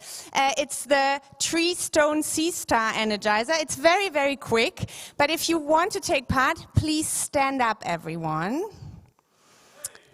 Hey. And then the first task is to become tall like a tree. So stretch your arms, your legs, and really feel the energy of the tree in your whole body. You really look like a forest from up here. Amazing. The next step, you become a stone. So a round stone. Oh yeah, as far as you can go, I'm sorry. Like this, great. And the last one is a sea star. So you just stretch your legs and your arms again. You can also move around a little bit. You're in the sea. You're Patrick. You have no worries. Very, very good. So now everyone energized for the next plenary? That sounds much better, because the next plenary is going to be about a very, very important topic. And I'm very delighted to introduce our great speakers who are going to come on stage. It is about ensuring decriminalization of same-sex relations, and it is co-hosted by Outright Action International, and it's going to be moderated by the wonderful Paul Jansen, who is a senior advisor for global advocacy. Paul, you have the floor. Give a big round of applause to our next plenary moderator. And I'm so happy and thrilled to be here with you today. Happy that you stayed for this wonderful panel. I will have three wonderful guests. First, I'll introduce myself. I'm Paul Jansen. I'm the Senior Advisor for Global Advocacy of Outright Action International. Thrilled to be here. Big congratulations to the organizers for pulling this off. It feels a little bit like a family reunion. It's not perfect yet, because we know that many people couldn't come here for many, many reasons, but it's a start, and I really hope that we will recover that spirit of togetherness, of family that we have here as well today. So, I have just one panelist here, Miguel. Miguel, can you introduce yourself? So, good afternoon, everyone. My name is Miguel. I'm from the Inter-American Commission on Human Rights. I don't know if you guys know and are familiar with it, but I'm here with you today. Good. And then I have two more panelists online, so I look anxiously at my screen. So if you see me looking there, I have two beautiful screens there to see what's going on. So if anyone can give me a sign. Yes, there we have Kat. Kat from Botswana. Welcome, Kat. Can you introduce yourself, Thank you, Paul. please? Hello, everyone. I am streaming to you all the way in sunny Gaborone, Botswana.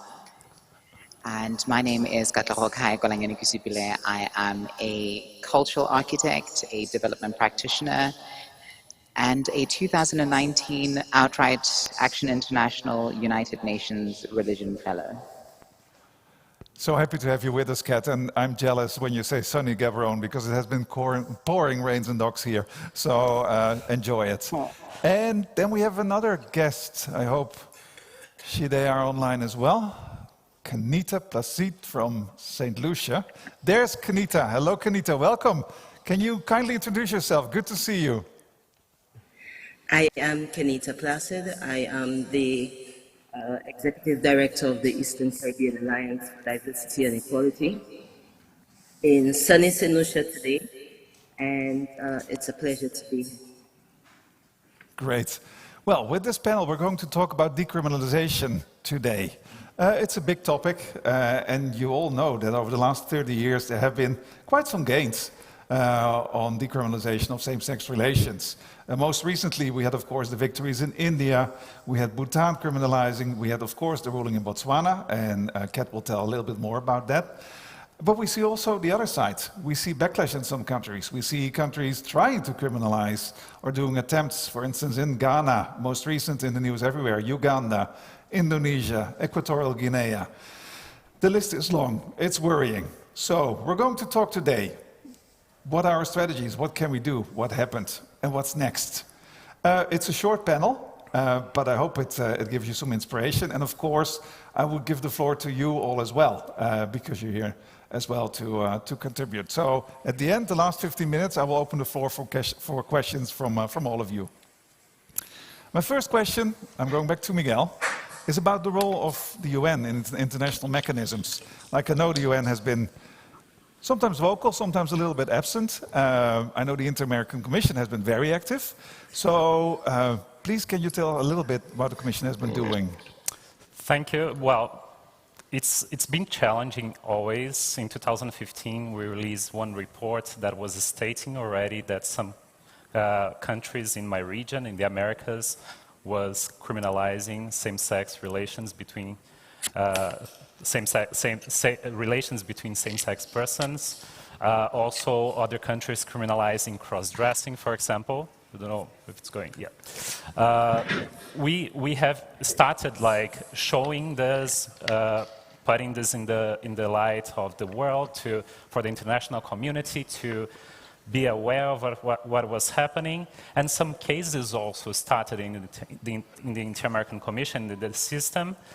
For example, we just had the decision on the case of Jamaica. No, I think it was a very important case because for the first time, an international organization, an international multilateral organization, was able to tackle and to speak openly about the incompatibility of this kind of laws, this kind of situations with inter-American and international human rights standards.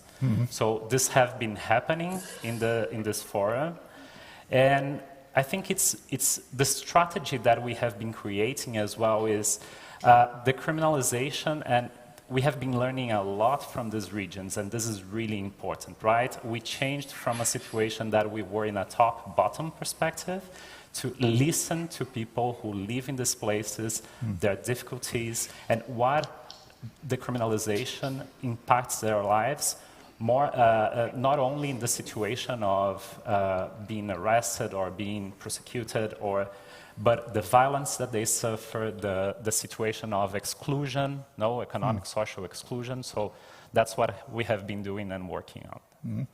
But I can imagine, and that's often what you hear, is that countries say, we don't want the bullies of the multilateral organizations or the UN or the Inter-American Commission to tell us what to do. How do you go about that? How do you make the case in the end? Because the Jamaica case is strong, but gosh. It took long, right? I leave you for that comment. I didn't say anything. Kenita is laughing. Well, it's really difficult, actually, because the countries are in the system, right? And we always have to tell them, look, this is to enhance the human rights situation and the lives for everyone.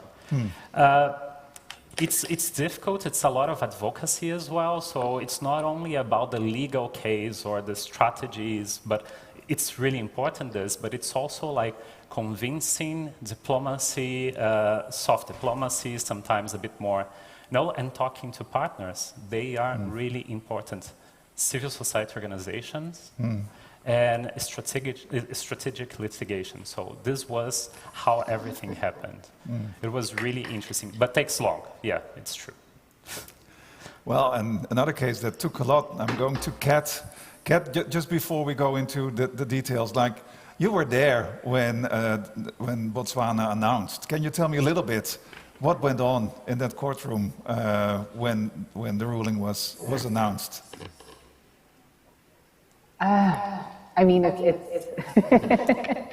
feels like such a lifetime ago, and I guess the way that history likes to present itself is there's a merger between me constantly seeing the film versions of what happened at Stonewall and feeling as though that I was actually at a moment just like that. The courtroom was the tension was palpable because the hearing actually moved from the courtroom that it was supposed to be in, and so we thought it wasn't going to happen at all. Only then to find out that they had opted, because they'd seen how many people wanted to be in the courtroom, to then assign a much larger courtroom, which was actually spanning 2 different courtrooms. And so we had that tension of what's going to happen, what's going to happen, what's going to happen, and then once we sat down, was waiting for the bench of judges to come in. But even after that, they had some serious poker faces on. So we didn't know whether or not they were going to give our good news or if they were going to just give news.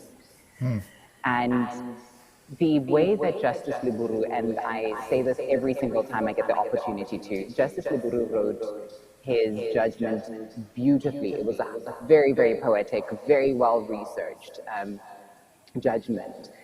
And the way he wrote it was to bill it out in a way that it really, really made sense. It was a narrative that told the story of what couldn't work and then what could work and why it needed to keep working. And so at the very beginning, we thought that we were not going to win because he started with bashing down all of the arguments that had been placed. And then it just started unfolding when he started saying things like, any law that is not serving the people it is meant to govern is worthy of a museum peg. And that the state had no business in people's bedrooms because the laws of Botswana already had clear delineations regarding sexual violence, which of course is something that happens between non-consenting people. And so the reinforcement of the place of consent and the fact that what was being criminalized was consensual behavior and therefore unfounded and senseless, that by the time he started saying those things, and it was just clear that we had won, I think we had to hold ourselves in as much as possible to let him finish before the courtroom erupted. But when it did erupt, and I was so happy that I had taken the time before the ruling was handed down to do all the press photos, because we didn't really have much time to have that iconic moment of anything. It was just tears, embraces. Again, as I said, it feels like it's a lifetime ago because this pandemic has told us no hugs. But thankfully we got the ruling at a time when we could trust hugs. Yeah, totally. And Kat, just maybe you can tell a little bit, because as we know, like there's still almost 70 countries in the world that are criminalizing same-sex relations. Many in Africa, many in the Caribbean, Middle East, Pacific. Like, what made the activists or civil society in Botswana decide, like, let's go for the court, let's make this happen, let's make it work? Can you tell a little bit about that process, how it came about? So the story with how Botswana got to 2019, 11th of June 2019, is a long... Oh, you're mute. We can't hear you anymore. Sorry about that. Now you're back. The story of how we got to the 11th of June 2019 is actually the story of 20 years of this victory being in the making. The organization, which was then admitted as a friend of the court, which is LGBTI, the Lesbian, Gays and Bisexuals of Botswana, was initially trying to get registered for, I think it was toward the end of the 90s.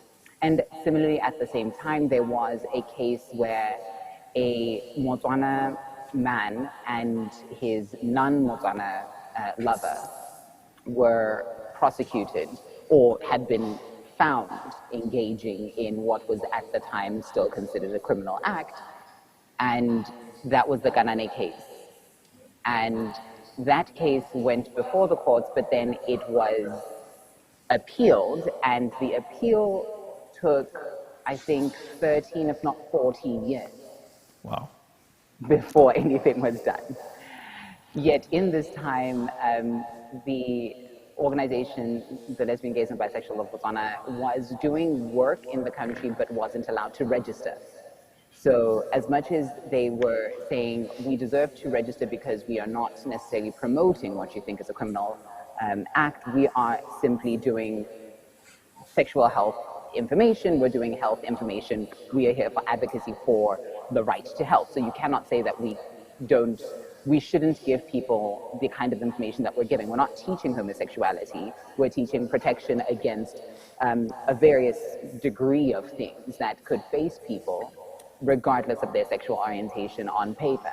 And so that angle took its own advocacy to try and get the organization itself registered.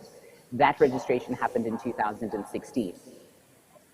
And this was just after the Kanane case had been thrown out. Now, 2016 happened, and then 2017-18, the two landmark cases were put before the court of Botswana, which were for legal gender marker changes and gender recognition of trans-identifying people, which again didn't happen overnight, but 16 was the registration of Lekhabibo, 17-18, the courts were presented with bringing trans politics into being, and those cases were both ruled in favor of the trans-identifying people. And so by the time 2018, 2019 came around, the country had already had a basis of the courts knowing the politics and the nuances of conversations around LGBTQ plus lives and human rights from the perspective of LGBTQ plus people in the country. So when we got to 2018, 2019, and the new case was brought in by a much younger person who was simply saying he wanted to have the freedom to be with his partner or whoever his partners were, without feeling as though the state was encroaching on their freedoms to love themselves, love each other. And that case then resulted in what was then the movement towards decriminalization of consensual same-sex sexual activity. Wow. So yes, it was registering an organization, recognizing trans people as self-determining, and also saying, well, if we've got all these other laws that allow for people to be protected from being fired from workplaces, for example, based on their sexual orientation, which went into the Employment Act of 2010. If you can protect that characteristic, how can you protect a characteristic without protecting the person? And so that is how we got to 2019. It's so good to hear this process because sometimes it looks like it's easy. You go to court and then you get it. But actually what we learn and understand from you, it has been a very long process with various different steps along the way to get to the point of 11th of June 2019. And very civilians. Yep. Yeah, and very civilians putting themselves in front of the court and saying, it's not just an organization saying this, we as the people of this country are here. Absolutely. Let's go back to the Caribbean, and I turn to Kenita, because the Caribbean has seen two victories, as I may call them like that, in Belize and in Trinidad. Those ones seemed easy. Probably it wasn't easy, and there's so much more that needs to be done in the Caribbean. Like Miguel was already talking about Jamaica. We have heard about Haiti and the things happening there. Kenita, enlighten us. What's going on in the Caribbean? Will we get like the 20 Caribbean countries to decriminalize soon? Well, you know, of all the countries, there are only 11 based in the Caribbean. So right now we have 9, seeing that Belize and Trinidad no longer, although these cases are not completely done, because Trinidad is in the appeals court, so that case is not done yet. But I think like Jamaica and Botswana, Belize took some 10 years to get to that decision also. Trinidad was probably the most, or the easiest, I would say, because it took under a year to get a decision. And as we look at it, we also had the cross-dressing case that took a few years in Guyana. And finally, there's a positive response around that. Then, as we look at the rest of the Caribbean, we have a case that is launched in St. Vincent, there's a case in Dominica, there's a case in St. Kitts, Antigua, Barbados, and right now Guyana is also looking at filing the constitutional challenge also. So what we have seen is really, and I do have to say, for the support we have gotten in terms of the strategy, we have looked at how the cases have gone before the IACHR. We have continuously worked with Outright to bring attention to the issues at the UN level. We also have to thank Human Dignity Trust, who have done some major loading across the globe and also bring the expertise to the field. But right here in the Caribbean, we had the University of West Indies Advocacy Group, which is the group of lawyers which have continuously given also their skills and expertise pro bono to the organizations to look at those cases. So in our strategy, when we started, ECADE is relatively new. It's 5 years old. And when we came to the table, we said that the only way we were looking at litigation is if it was going to be strategic.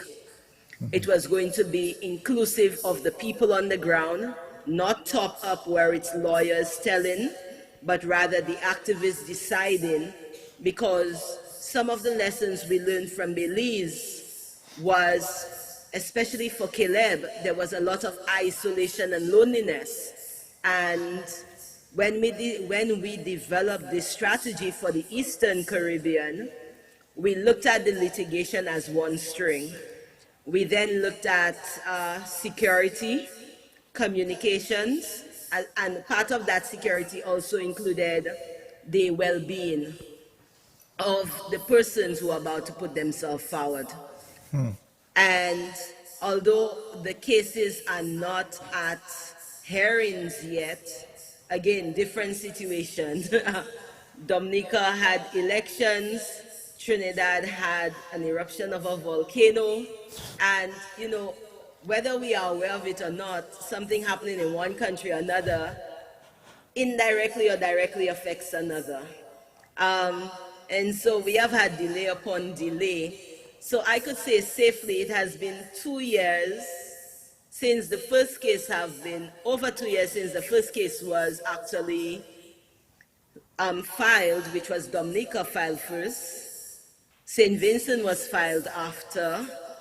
As to where the cases are, Barbados is probably the most progressive, although it's the third case filed. And right now we have delayed St. Lucia and Grenada for other technical reasons. But one thing I'd like to say that I really love to see that came out of really starting to think about the litigation was how we were also able to mobilize organizations as well as people on the ground. Every single country have at least one registered organization. And part of that, when I was the advisor, Caribbean advisor to Outright, it's interesting that we got 4 countries registered during that time. The organizations in those countries were one in Belize, our circle. We had Transwave in Jamaica. We had Mesh in Antigua. And then we also had St. Kitts Alliance in St. Kitts and Nevis. Again, when we look at what was needed to move those cases forward, the good practices from other countries, but also Outright was given a mandate from a consultation they held with the Caribbean. When they developed the Caribbean program, they didn't just come in. They actually spoke with people and say, where and how do you want Outright to work? And one of the things were actually to assist with data collection. Research was the priority. And so far, we have seen how some of that research is actually adding to the evidence bench for the cases, along with Human Rights Watch, a great report. I had to leave to be me, as well as we have now successfully completed attitude surveys across all 7 countries, which actually gives an understanding of where the society sees homosexuality and actually helps us understand why most persons who identify as homosexual, especially visibly, may be experiencing high levels of stigma, discrimination, and even violence. So I would tell people, for me, one of the things that's so important, the Secretariat of ECAID is actually based in St. Lucia. And what we have seen is, whether it's because of perceived or actual information of someone's sexual orientation, we have had at least 6 to 7 murders here in St. Lucia. And I think I always find the word murder is a bit lame to use, because those gay men was tortured, not just killed. They were tortured to death. And those murders have not been solved yet. There's no justice for those deaths or lives lost. So I think, although they don't have the political will for government or leadership to change those laws, it's important for us to continue taking it to the court and pushing the court to continue to protect its citizens. Absolutely. Thank you so much for that. And I like your point as well of research. Yeah, an applause, please, for all the work that ECAID and the groups are doing. But like my next question would be, does it matter? Because we see in many countries now that governments are putting up other laws to criminalize LGBTIQ people because they know that many countries don't like these very old colonial laws, because it's like an inheritance from colonial times. And governments are getting family protection laws in place, or protect our children laws, or whatever you want to call them. Isn't it like with the scarce resources that the movement has, isn't it more important to fight those laws instead of fighting the old dinosaurs? I really would love to hear an honest answer from the 3 of you, how you feel about it. Laughing, but like... I think, no, Paul, you're quite right. But I think some of the laws they are able to bring is only because of the existing law. They're simply building on it, because they realize that that fight is now being lost.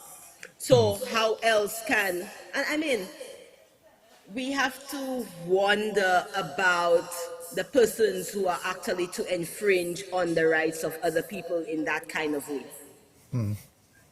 Okay, and I say that simply because most of this rhetoric is being pulled out of a religious centerfold, right? Even when we talk about the family,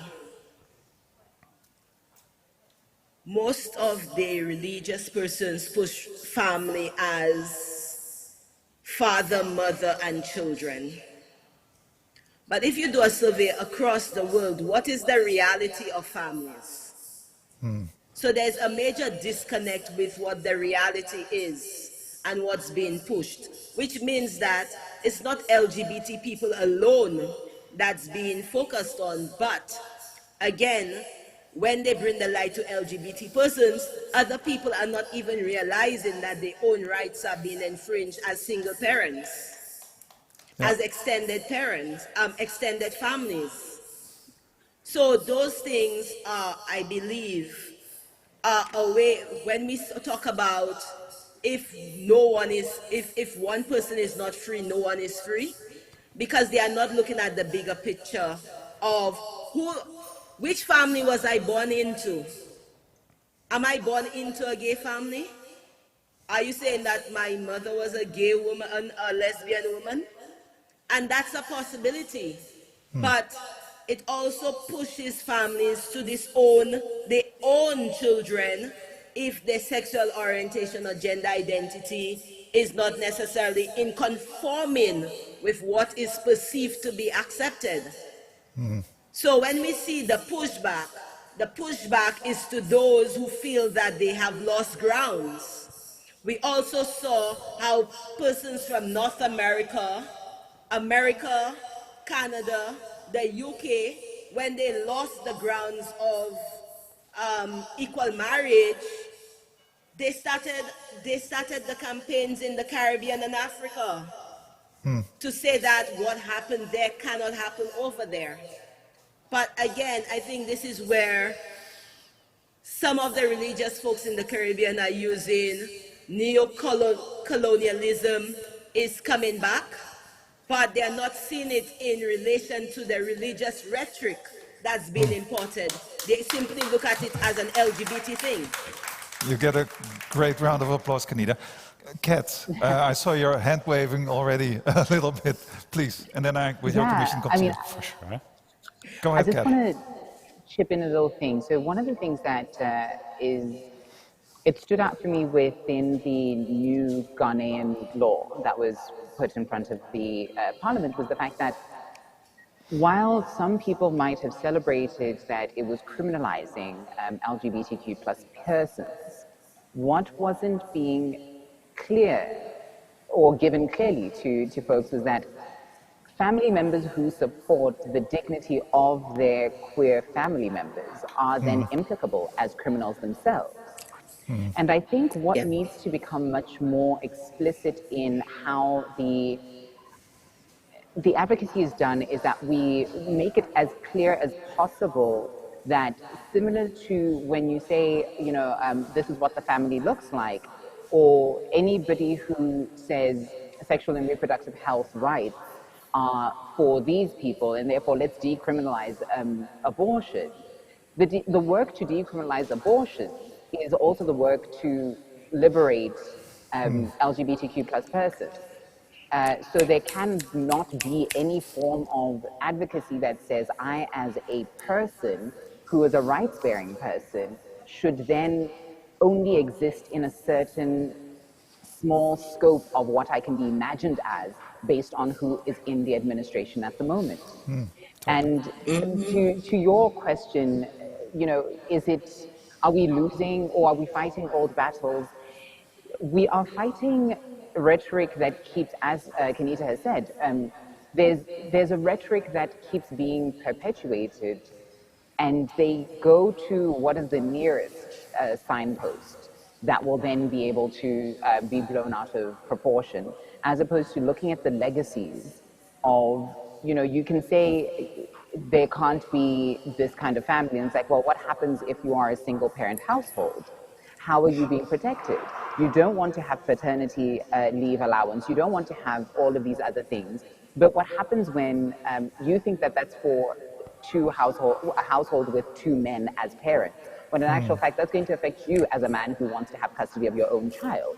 So if you want to have custody of your child, you need to then understand that you can't criminalize male single parenting in an effort to protect the family.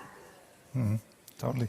Well, Miguel, you hear it. You know what the advocacy targets are for your work. Well, hearing this, actually, the time in the inter-American system was really short, right? For Jamaica case, I'm saying. No, I would like to take two things that Kenita said about.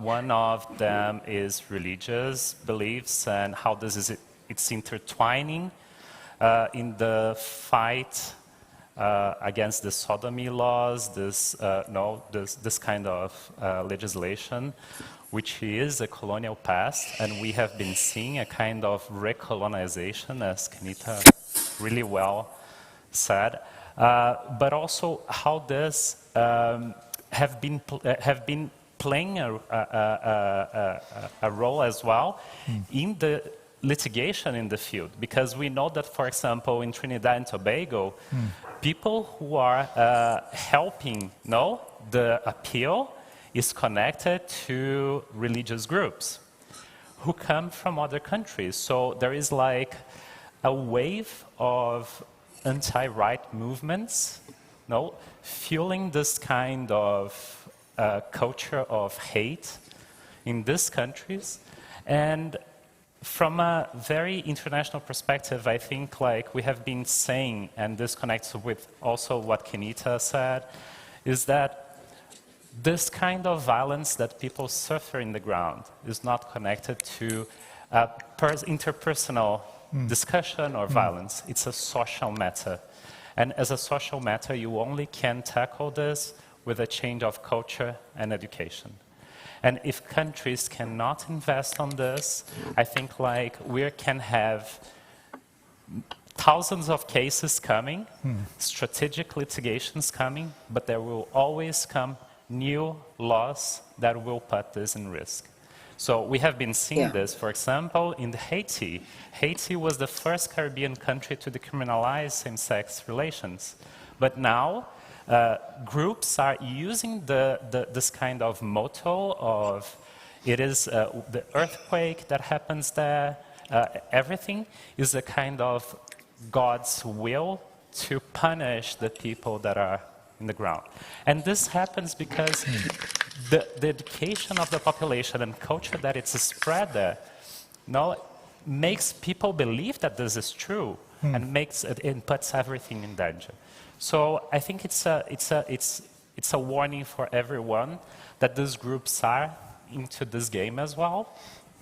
And they are playing two different sides. The side of strategic litigation, which seems to be the easiest because we can still contradict with legal arguments, but there is the other field that is the political and social field with culture, that it's very appealing with the discourse of family, the traditional family, the morals, the beliefs.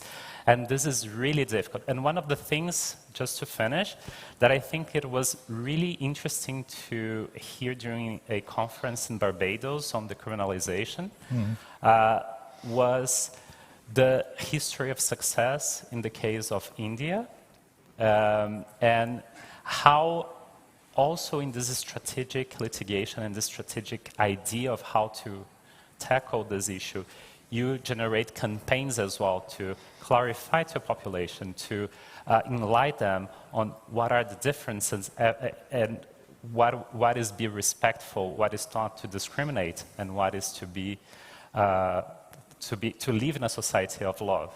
So I think that's a point that we have been tackling in international background as well. So.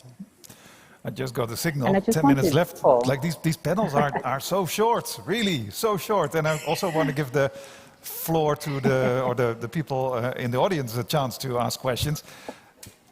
Tiny, short Could point? I just chime in quickly? Yes, please. So much to Miguel's point, there was a very interesting thing. As I told you, Justice Liburu gave a very poetic judgment. And one of the points that was presented by the government of Botswana was that Botswana weren't ready for decriminalization. And he said, which Botswana? Because if the president can mention this during the 16 days of violence against, 16 against violence towards women and children, if he can mention same-sex households, if we are able to have queer people in newspapers and not by way of sensationalization, if these things can happen, which Botswana are you talking about? And when will you ever know that people are ready? So rather than holding this thing over people's heads, free people, and then we'll keep working towards the other goal of bringing people on board. But it makes no sense to keep violating some people in the hopes of protecting some undefined, holier-than-thou version of Botswana, which nobody's living. Absolutely, thanks. Questions from the floor. There is a mic. There's already a question here. If you don't mind, if it's for the panel in general, fine. If it's for someone specific, please mention the name for who the question is. Hello, everyone. I would like to thank my siblings from Botswana and St. Lucia for bringing the aspects of neocolonialism, religion, and all this kind of stuff, because I was quite enthusiastic at first when I saw that coloniality was going to be part of this conversation, but I still think that the framing is still very dangerous when I hear certain terms like fighting all dinosaurs and everything. All dinosaurs where? So I'm Eric, I'm from Belgium, I'm 28. And I'm from Rwanda, so I basically still live in the land of the colonizers. Both my parents were born under colonization. So all dinosaurs when people who are still alive and thriving were still like then. So it's not that old. And this kind of framing is quite dangerous because it makes it feel like something that is quite over, and as if this neo-colonialism is something shocking when basically people have never left. This influence of religion, there are religious groups over there economically involved and interested in keeping these laws over there. So that's why I was so grateful that it was touched upon. But I wanted to really make sure that we don't think of colonization or all this kind of stuff as something that is so old or that ever really stopped. There are countries here that are still under this thing that people like calling the Commonwealth, but it's basically the common theft, because it's literally still controlling. So I'm just saying, let's be careful in how we frame things when we're having this conversation, and I'm very thankful for the people on the ground to making sure that we don't forget that. Thank you. Thank you so much for that comment. Just to clarify, really great points. Any other questions from the floor? There in the middle. Mic is on its way. Thank you. Hi, good afternoon, everyone. My name is Anderson de Rosier. I'm from the Dominican Republic. I just wanted to point out and ask to the panelists, it is certain that state-sponsored homophobia does not stop when we decriminalize these acts or this law criminalizing same-sex relations. So I wanted to know, especially coming from the Dominican Republic, a country that doesn't have criminalization provisions, but right now, we are discussing a new criminal code, and they knowingly and explicitly excluded sexual orientation and gender identity from the provision against discrimination. So this is still state homophobia. It's not criminalization, but they still say, hey, we want the people to know that it is fine to discriminate these people. So I wanted to ask, after successfully winning these well-deserved wins in the Caribbean and in Africa, what do you think will be the next steps, the next immediate steps to ensure that with the law we can also reach that social recognition and that the state stop being part of this state-sponsored homophobia? Thank you. Great question. Kenita, Kat, Miguel. We have 5 minutes. I hope you can answer this big question from the audience. Kenita, Kat, are you there? Yeah, there you are. Kenita's going first. So the next steps.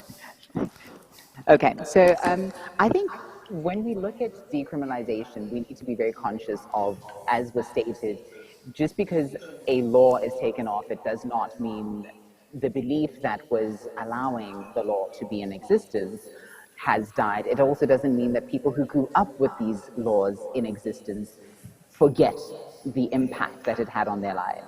So in the same way that when a human being goes through puberty, you start going through the pubic process, but then you keep learning your body the older you get. You don't all of a sudden become an expert at a teenager's body. And considering that we've got millions and millions of people in each one of these countries, there are people who have queer friends but aren't yet ready to accept their children as potential queer people. And these are our peers who are 30-something years old. So these are the things where the advocacy can be done at the older generations, but it also needs to be done at the generations that are inheriting the politics of economic justice, the politics of the right to land, and saying just because you want a plot, it also doesn't mean that is the only thing we're fighting for at this moment in time. And just to wrap this, for me, it's when we look at how do we move forward, one of the projects that I'm working on is producing indigenous language that can address LGBTQ plus issues, that can address sexual and reproductive health rights, because we don't talk about it in language that is intelligible to the people on the ground. And so for as long as we keep saying you must know English in order to understand your rights, we then further distance people from saying, actually, my citizenship and my citizenhood is all-encompassing. It's not just about a passport. It goes all the way down to what my great-great-grandchildren can inherit. Miguel, and then final word for Kanida. I will give you the final word, Miguel. So, I'm sorry, Kanita. No. That's totally good. Only if you invite me back to St. Lucia. No, there is a very good philosopher who writes that the worst violence is not the violence that it's the most like, the most physical one that you can see, right? It's the day-to-day violence that goes like literally crumbling and destroying slowly the society. And I think this idea of decriminalization, because it's not in the code, okay, it's something really bad, but for sure, it's a long way to go from decriminalize and accept and be open to and guarantee and recognize rights, right? And I think this is the process of getting rid of all this violence that it's hidden in the society.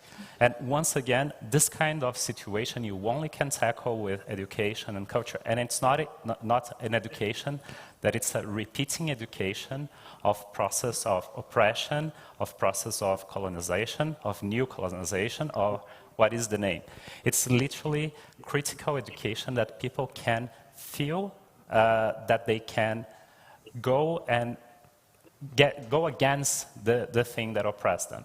And one of the things that were really important that I've heard here since the beginning is how to don't leave anyone behind. And means looking one for the others, right? And recognize and being empathetic to the situation of those people, right? So it's not like white gays being aware and wanting the adoption rights, right? It's looking for trans people's rights as well, because it's all part of the same process and the same oppression. So I think like education and culture are the way. Great. Kanida, last words for you. Thank you, Paul. I think just to speak to the young man spoke from Belgium, I'll probably make a small point of view. The Commonwealth Common Fair, you know, it's a thing that the Commonwealth Equality Network is actually working with LGBT organizations across the Commonwealth, again, to dismantle, to move things forward to ensure LGBT persons are being recognized. Again, my organization, I am actually the co-chair of the International Advisory Group with the Dignity Network in Canada, again, pushing government, pushing organizations to unify voices where they become a soft point for government, because when we unify voices, it means they can no longer ignore you. When we look at the strategy, it's one where you have to. Litigation is just one aspect. Security of your people on the ground, the litigants at the forefront, the lawyers who have taken this up, has to be a priority.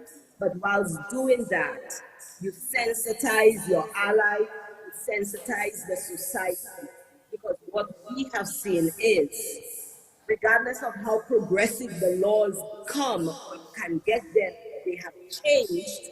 If you are not changing social and cultural norms, you are still struggling, you are still losing people. You know, Latin America has shown us trans rights, yet highest number of trans killings. We have also seen it in South Africa, most progressive law. However, they're still losing LGBT people to violence. So we actually have to dig in the cultural ingrainment, the fear mongering that's among people to understand differences and accept differences is what we have to continuously challenge, along with challenging the law. So education and sensitization is never done. It's continuous. Absolutely. Thank you so much for your words. Can I have a big round of applause for Kenita, Kat, and Miguel, our wonderful panel. Thank you all three. Time was too short. I hope this conversation will be continued very shortly somewhere else. Thank you so much for being with us. Thank you, audience, for being here. Tomorrow we have another session on conversion therapy, same time. Join us there. Love to see you back. And wishing you a wonderful afternoon. Thank you. Bye-bye. Thanks, my dears. See you soon. Bye.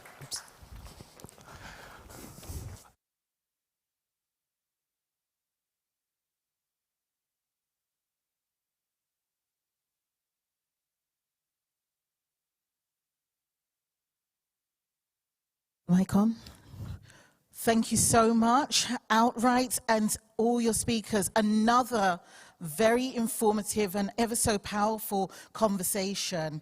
You know, I'm hoping that Copenhagen Pride, World Pride are going to make these videos accessible for other people to watch afterwards, because as we know, not everybody can be here. So we've come to the closing plenary session. And it gives me great pleasure to announce that my co-host will be facilitating and moderating this conversation, which is about the role of Europe on LGBT+ inclusion, home and abroad. So please, Terry Ranke, please come up. Thank you. Please clap. Thank you so much, Lady Phil. And you know, she was saying that she's happy to announce me. I think you are all a little bit tired of me already. So I can say I'm going to try to be more in the background because we have fantastic speakers on this topic. As you know, this conference is happening here in Europe. So we also wanted to look a little bit more at the situation of LGBTI rights inside of Europe, but also what Europe can do and how Europe can actually become an actor of change also across the world. And we have a very ambivalent picture right now, because on the one hand, we can clearly see that progress has been made. One of the latest successes, and I explicitly want to say this here because Montenegro is a country that is very close to my heart. Just in July this year, the Montenegrin parliament has passed a law on same-sex unions, and I can tell you this would not have been possible without the amazing work of activists really for years who have put pressure on this. So please give them some support and a round of applause for our great Montenegrin siblings. At the same time, you all know that we are facing a very forceful backlash by far-right and authoritarian political forces. The most obvious cases are probably Poland and Hungary. Many of you have heard of the LGBTI ideology, so-called LGBTI ideology, free zones in Poland, the anti-LGBTI legislation in Hungary, the hate campaigns against the LGBTI community. But I want to say this, it is not only happening in Poland and Hungary, it is happening all across Europe. We have far-right forces also in Germany, also in France, who are trying to attack our rights. And very recently, both in Turkey as well as in Georgia, prides have been attacked. So there is still a long way to go to really safeguard our community and to ensure freedom and security for all members of our community here in Europe. So this panel is looking at home and abroad, what can Europe do? And our first speaker is somebody who has brought this really on the agenda in the European Commission. And I can tell you, I was already an MEP in the last legislature where we didn't have a commissioner that was specifically responsible for equality. And I can tell you it's a very big shift already. So it's a great pleasure to introduce to you the Commissioner, Helena Dalli, Commissioner for Equality in the European Commission.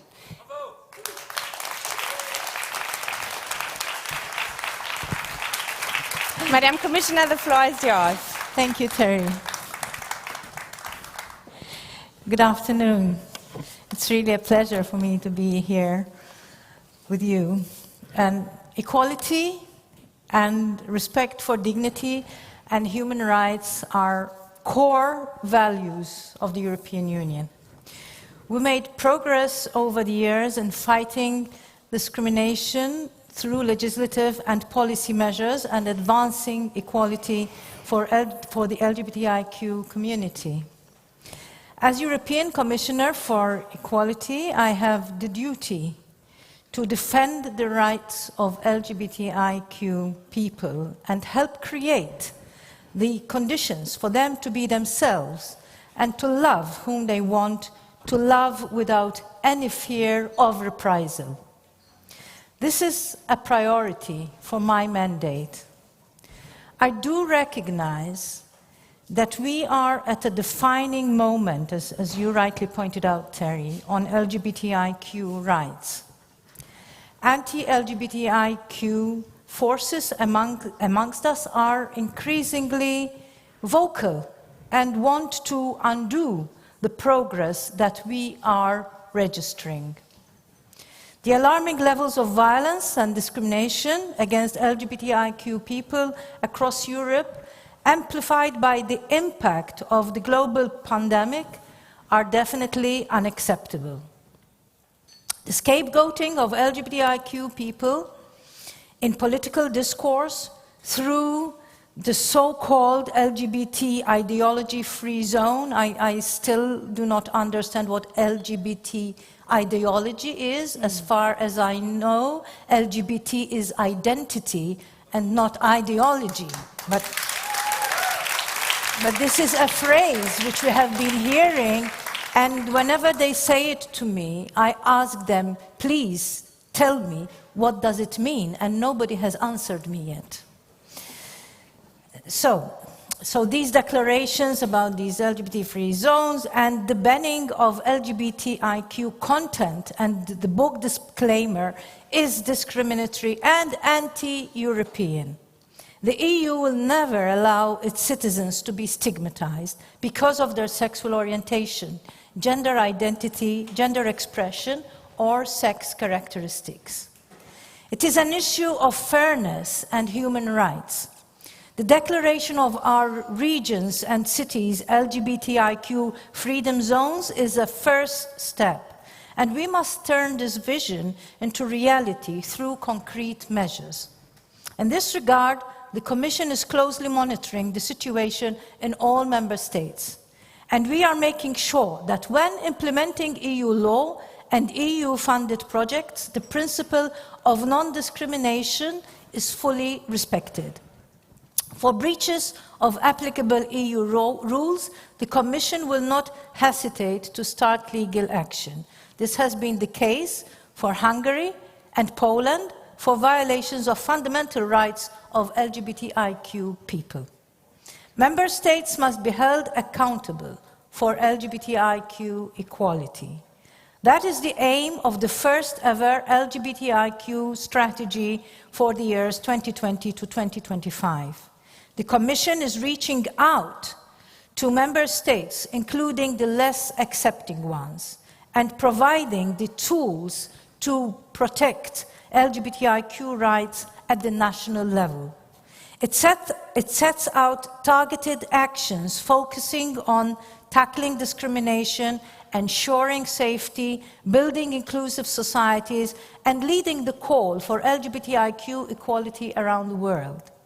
I want member states to step up protection against LGBTIQ discrimination by pursuing the strategy's objectives and actions in their own countries, and by complementing them with measures to advance LGBTIQ equality in areas of national competence through national action plans. It requires strong commitment to make clear progress towards an LGBTIQ equal Europe. I therefore call on all EU institutions, member states, equality bodies, civil society, and other stakeholders to work together.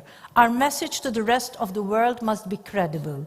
The Commission stands ready to assist in any way it can to ensure that LGBTIQ people in all their diversity are safe and free to be themselves without violence and discrimination. Thank you.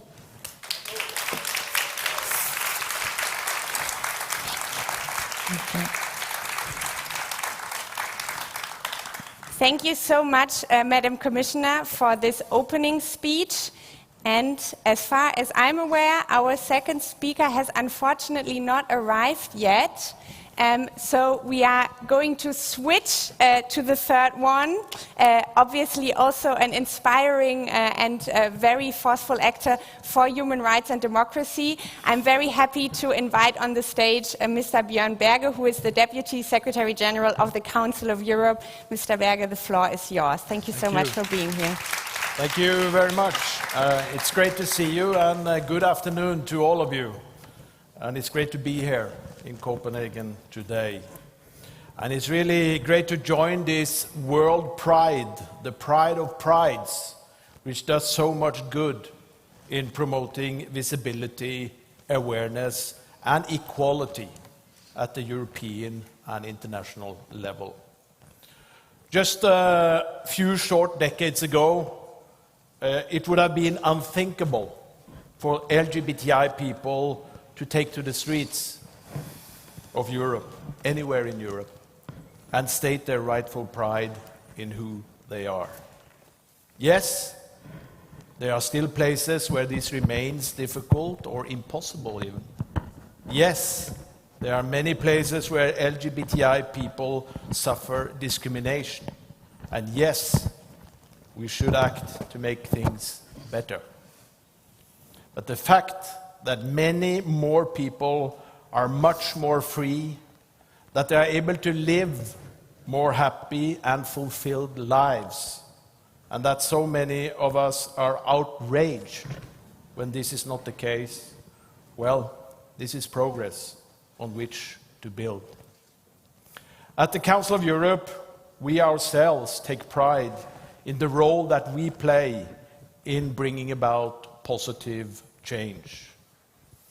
Our role is set in common legal standards for our 47 member states, drawing upon the values contained in the European Convention on Human Rights. Over the years, our action has ensured that same-sex relationships are decriminalized, that same-sex partnerships are given legal recognition, and that transgender people seeking legal recognition are not subject to sterilization. Our work has also contributed to greater freedom of assembly and association, and efforts to tackle bullying, violence, and employment issues as well. Some of this has been achieved through the implementation of the European Convention, including the case law of the European Court, and this is crucial.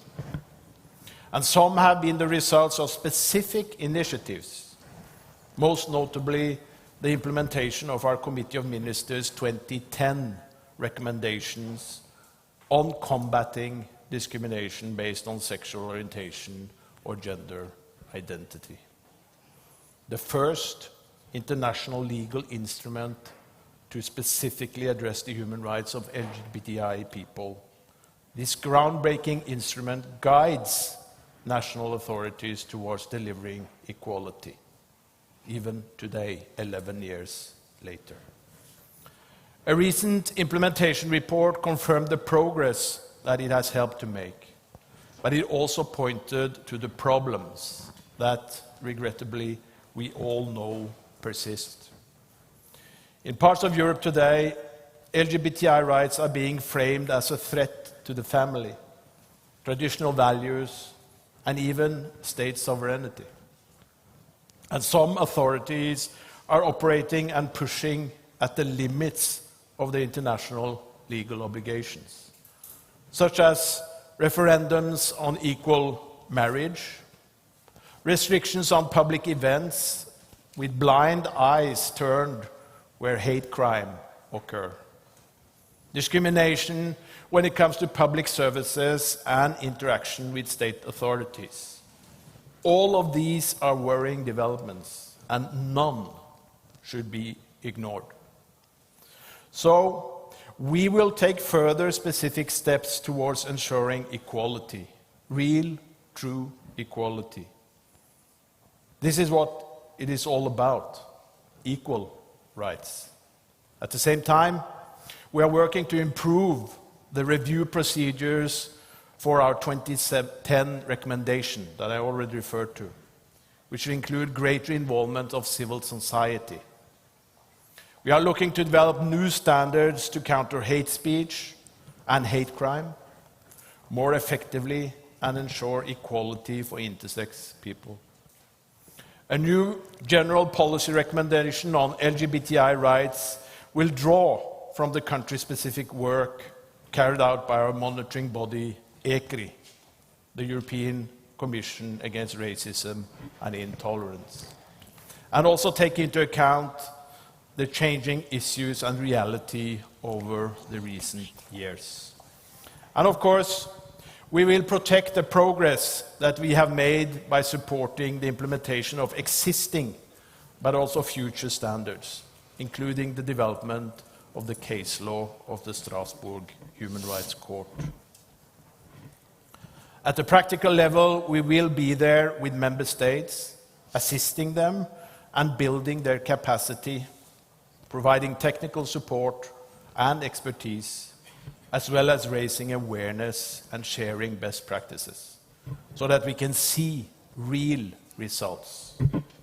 These are certainly challenging times for some of our LGBTI citizens, but we can act to ensure that required legal standards are met and equality is ensured, granting all our citizens the same rights, irrespective of their ethnicity, religious background, or sexual orientation. As I referred to, much progress has been achieved in Europe, and many LGBTI people can march in many streets throughout our continent, stating their rightful pride in who they are. But much, much more remains to be done, and we are ready to play our part. Thank you very much for your attention.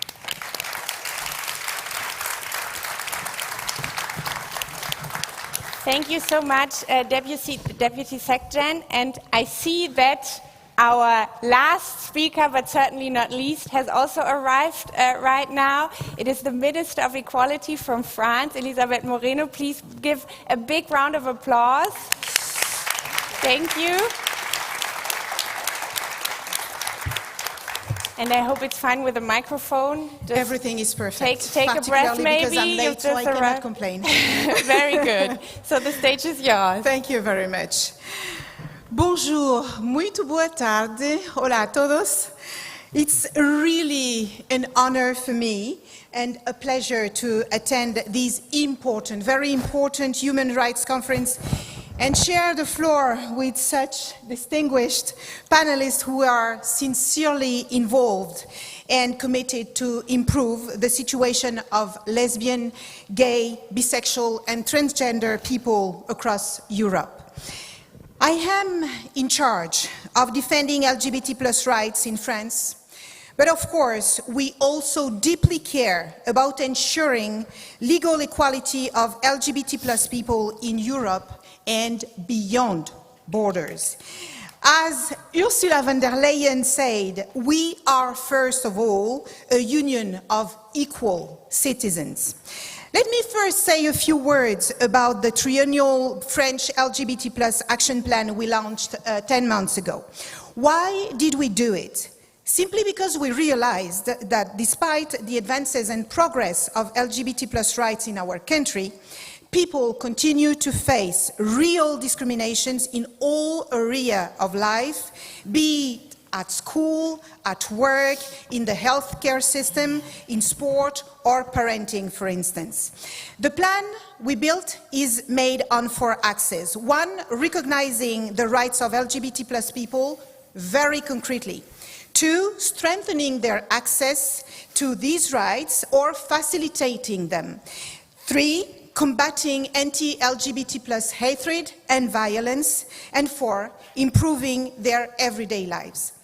We have developed a wide range of actions and instruments, including actions for public agents, training actions for public agents, elaborating guides for teachers in schools, and also the possibility to use chosen given names in every administrative forms. In order to make this plan operational and very efficient, we have worked closely with LGBT+ associations, especially to identify actions that can really improve LGBT+ daily lives and their full integration in the society. I have also involved my minister's colleague in the government so we can use all political levers and accelerate the process. As an example, with regard to assisted reproduction, we have succeeded in adopting a legislation for all women in our country, which is a very great step forward in France.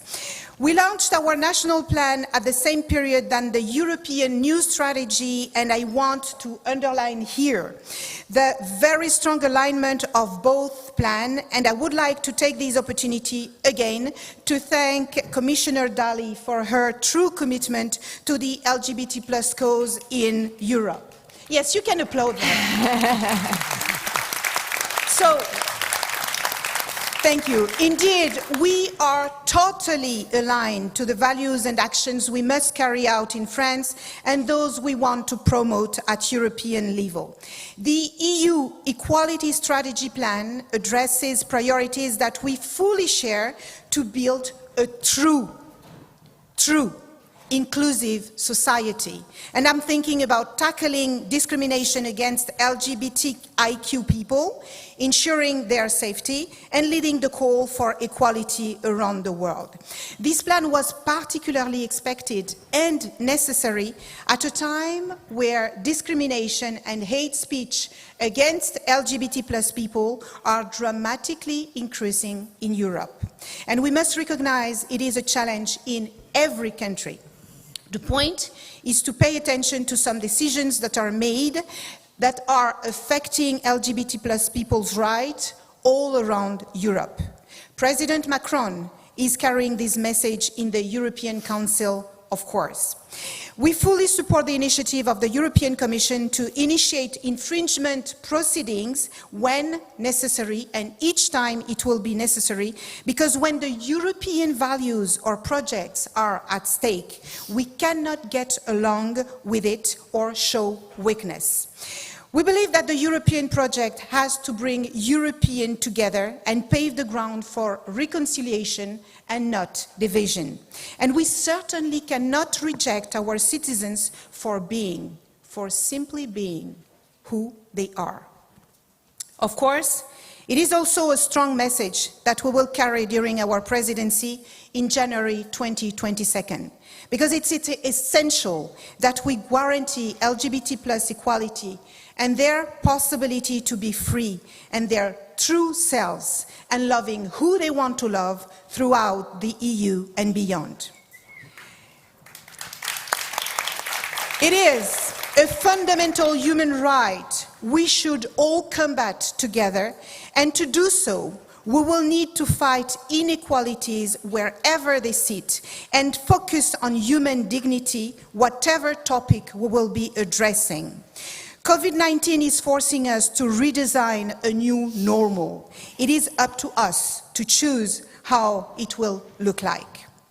Et je profite de ce moment pour encourager très chaleureusement notre belle délégation française et lui souhaiter plein succès dans ces EuroGames. Thank you very much for your attention.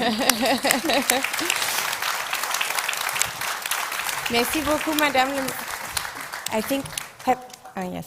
Oh, so far away. Sorry. We have to improvise a little bit. Okay, great. That's wonderful. Thank you so much. Great. And now we are all here.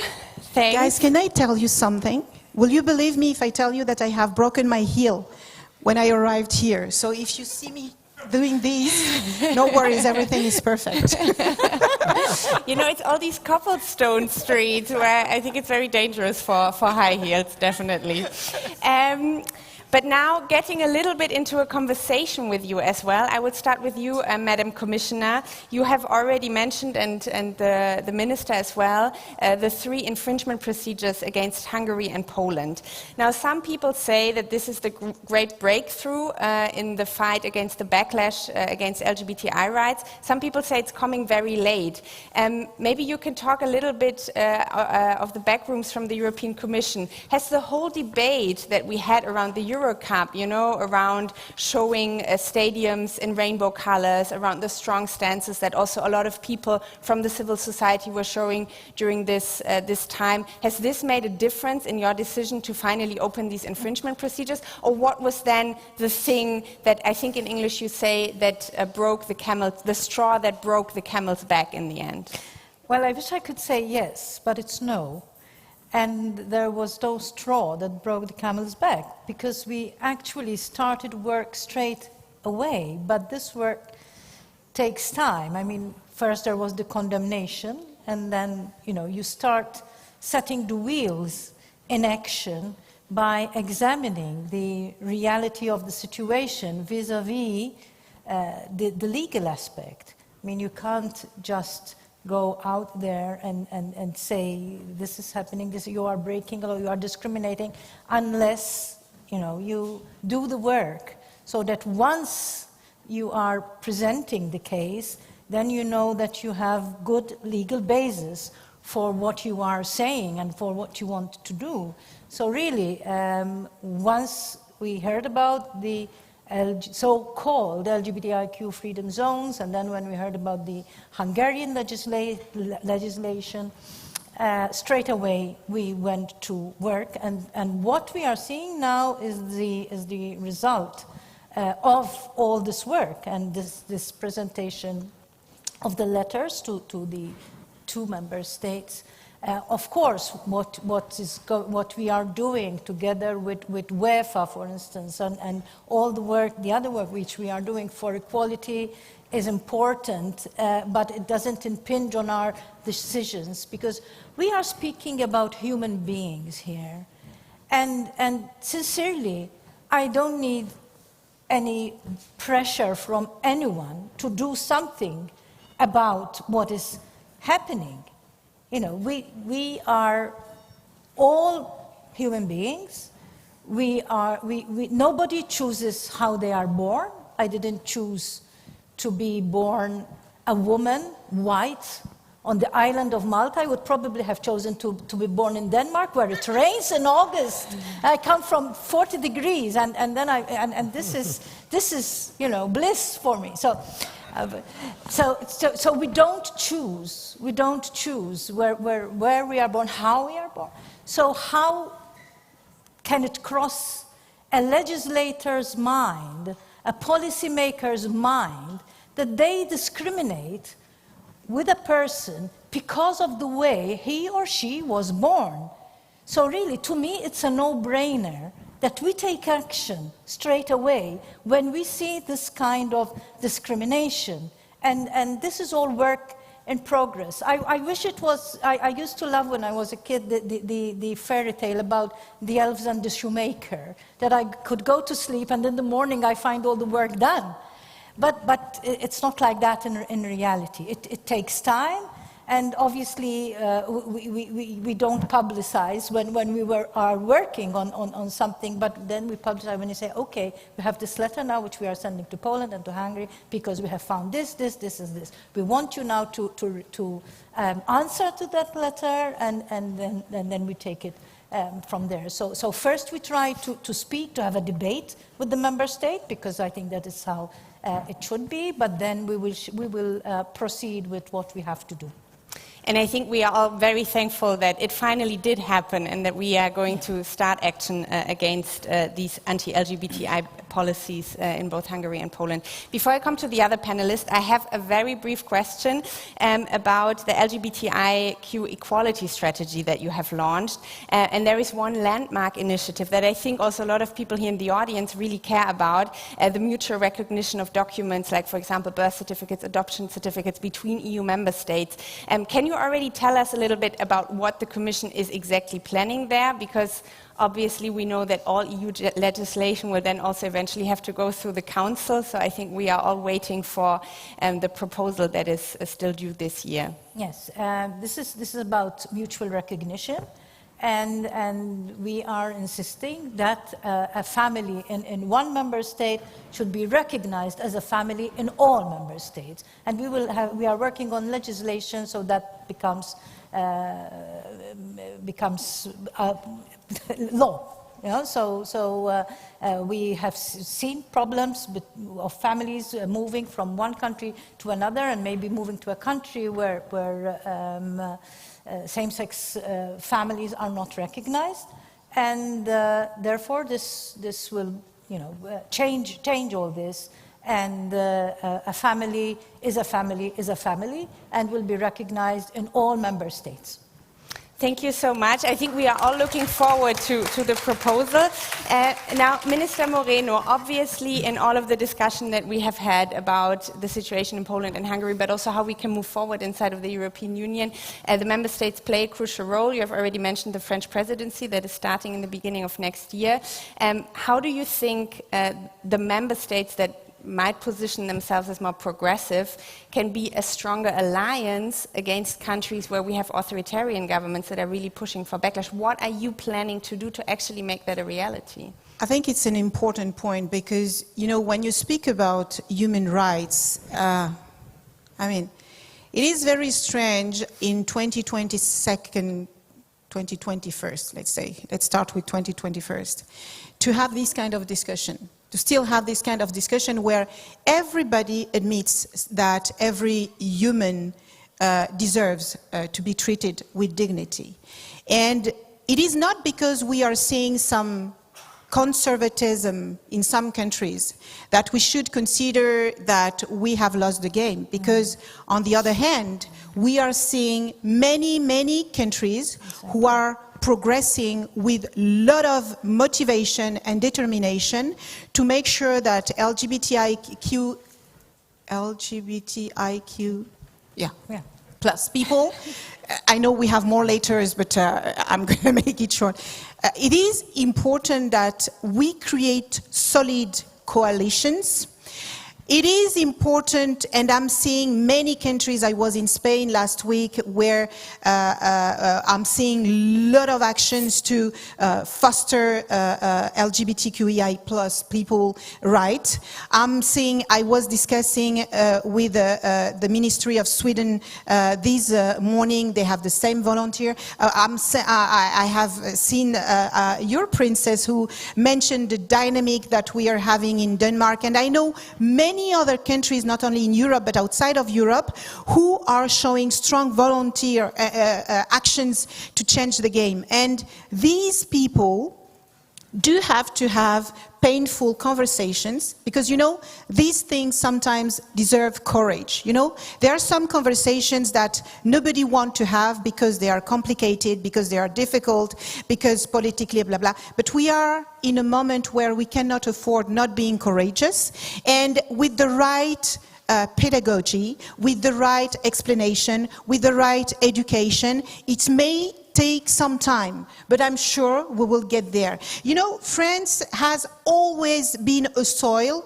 where human rights is fundamental and critical. And these are not only words. We have fought to death for human rights, and we will continue to do so. This COVID pandemic has put human at the center of everything. We now know how vulnerable we can be if we are alone, and we all know that together we are stronger. So it's very basic, whether we survive all together or we die together. It's our choice. Thank you, Minister. And I'm sure that we will come back to you. I'm very happy that she has already become my princess now. You know, as a German national, maybe I can, you know. No, I'm very often mistaken to be Danish. I think it's a very nice compliment, actually. But I don't only want to focus, and I still want to take a moment to also come back to you, Mr. Deputy Secretary, to not only focus on the European Union, but also to look a little bit at the whole of Europe, because the Council of Europe is obviously representing more countries than just the EU member states. Also in that context, speaking about the Istanbul Convention, for example, but also other very crucial landmark activities of the Council of Europe have been under heavy attack, also in countries such as Russia or now Turkey with the withdrawal from the Istanbul Convention. What do you do really as a column for rule of law, democracy and fundamental rights in Europe to counter these kind of movements? And what do you think also we should do as, you know, coming from various backgrounds, but very often having civil society background, to stand up to these tendencies? No, I think, first of all, I want just to say how grateful we are that France is so proactive also in the Council of Europe, and also the excellent cooperation we have with the EU Commission on these issues. You said it. I mean, we are working very closely with civil society. Various part of the civil society. We try to mobilize. We need to counter these narratives that we are hearing now from certain member states. We need to say no. We need to fight this. And this is what we are doing now. And we also have the legal standards. We have the case law of the court, as I've been referring to in my introduction. And we also do the monitoring, so we know very well what is happening in our member states. And this is a strength. We know the actual situation, and we are able also to engage in the dialogue. We have 47 member states, as you said. It's a difficult dialogue at times, but we are able to engage, and we are able also to focus on a constructive agenda. Although sometimes you have to confront member states with criticism, which we also do. Absolutely, absolutely. Thank you so much for this. And now, as we are already running towards the end of the panel, and I really still want to give a chance also to our audience to ask questions, I can only give you 3 questions. I'm very sorry about this, but I'm sure that there will also be ample opportunity maybe also to speak to our panelists later on. I'm going to look around the room a little bit. Maybe we start with the lady here in the front, with the person in the front. Do we have somebody with the... Yeah. Oh, sorry. Okay, maybe we take your question first, and then we can bring the microphone here to the front, if that is possible. Okay, thank you. Project your So voices. my question is about, are you being too nice to these countries, like Poland, like Hungary, even Spain? Because do you think you need to be harsher?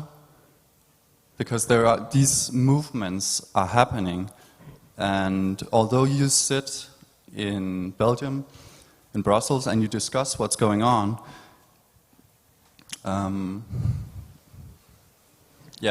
do you think you need to fight fire with fire? Because you're here, and they are here. And it's still going on, no matter what legislative measures you take right now, it's still going on. Do you think you need to be harsher? Thank you so much for this question. I guess it was pointed to the Commissioner. We will come back to that later. I will first like to maybe collect the 3 questions and then bring them back to our panelists, if that is okay. So here in the front. The person raising their hand, yes.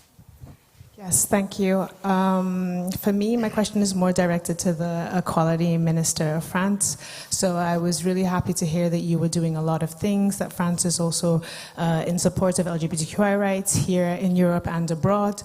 But when we see a French ambassador basically making a platform for anti-LGBTQI people in Ghana, basically inviting them to come and speak on their platform, giving them the mic actually to have a discussion about anti-LGBTQI rhetoric, I really do wonder what France is doing with regards to abroad. And we know that on that level, France has a different history and plans altogether. So yeah, why, and what do you actually plan to do about that particular ambassador that did this work? And we know what's going on in Ghana right now with the actual legislation that they're trying to push through, and what type of danger this is actually causing people on the ground. So to have an ambassador that is pushing and giving platforms to LGBTQI people, homophobic people, actually extremely dangerous people who are part of religious movements.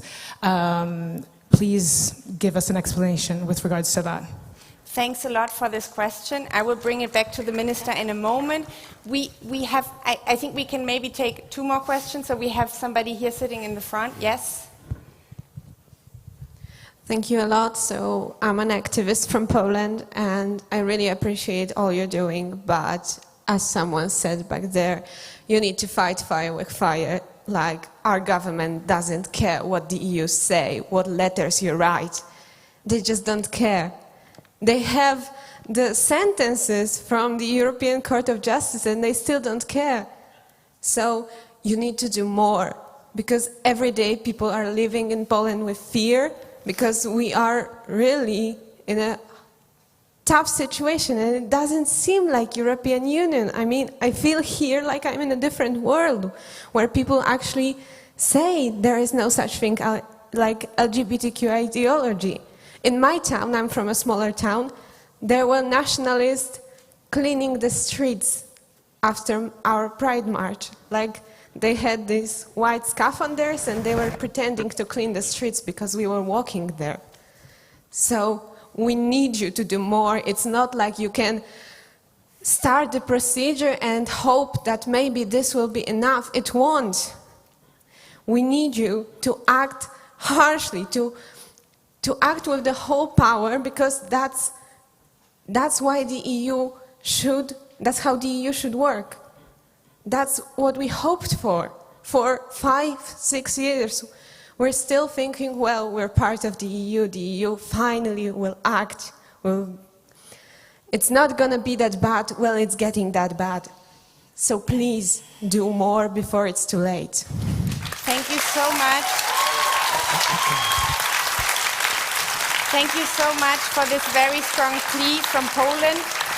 We can take 1 more, and I would like to, Jeanette.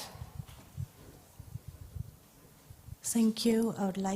I have a request for you. I represent Pakistan, but I have a request for you that you do something for in the situation of Afghanistan now, for the minorities and for the women also. Thank you.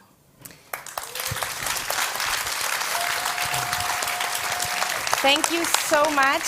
I'm sorry I have to cut now the questions, but I want to bring it back to our speakers very briefly again, because I think Lady Phil is already standing here looking at me. I just want to make this transparent to all of you.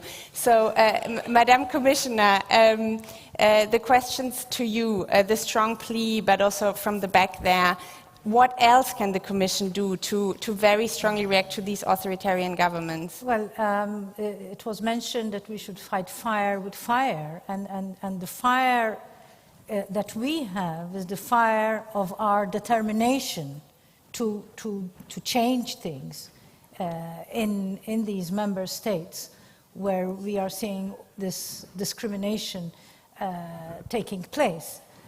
Obviously, we have our competences, the competences which the member states give us, and there is so much that we can do as a European Union, as a Commission, and I'm sure that you understand all this, and obviously this is not the first time that I'm hearing a plea coming from the heart. I have in my office a petition by Polish citizens on the situation, and believe me, we are doing all that is possible and all that is within our competence to change things in these member states. But obviously you have to appreciate that we have power to do things, to change things, but there is an amount of power and we cannot go beyond that. Obviously, You know that. But also, you have to appreciate that this is the first time that the European Commission has an LGBTIQ equality strategy.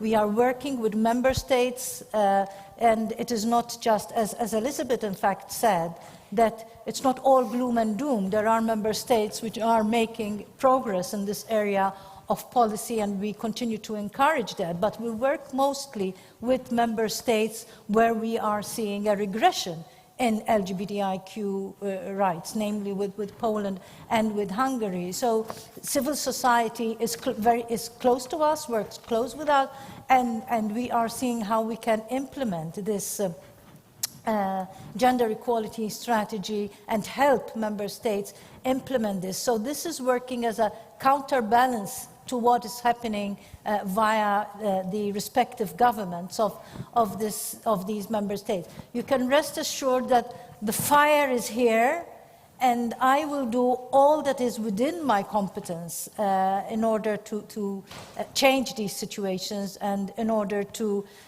eliminate the discrimination, because as I said in the beginning, we are speaking about human beings here, and we are all human beings, and we should all be respected and be allowed, I hate to use this word, but to reach our full potential, because once a human being can reach his or her full potential without discrimination, then that person can live a fulfilled life and can be happy. And after all, that is what we are all seeking, to lead happy and fruitful lives. And this is what I will continue to strive for, especially for the people of Poland and for the people of Hungary. Thank you so much, Madam Commissioner, and I hope that we can count on that and then in the future work together towards this goal.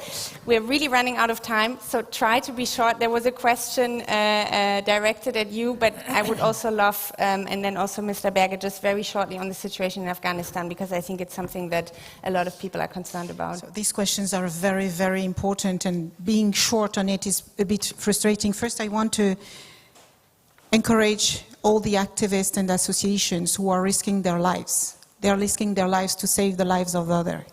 But you can't work alone.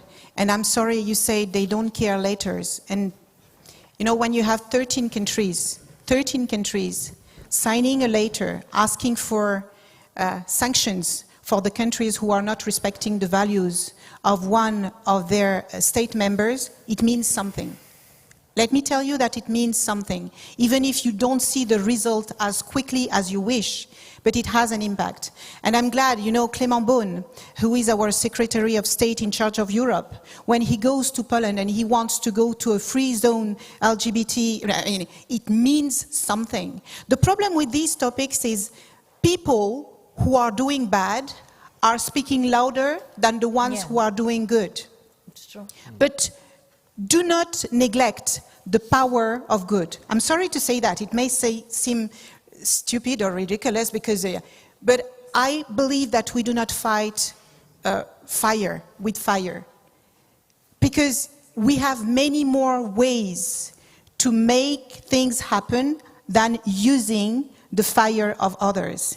And when you have 13 countries plus 13 saying stop, it can change. And when these countries are working with the civil society, it can change. Maybe it will take time, but it will change, believe me, and I'm already seeing some changes.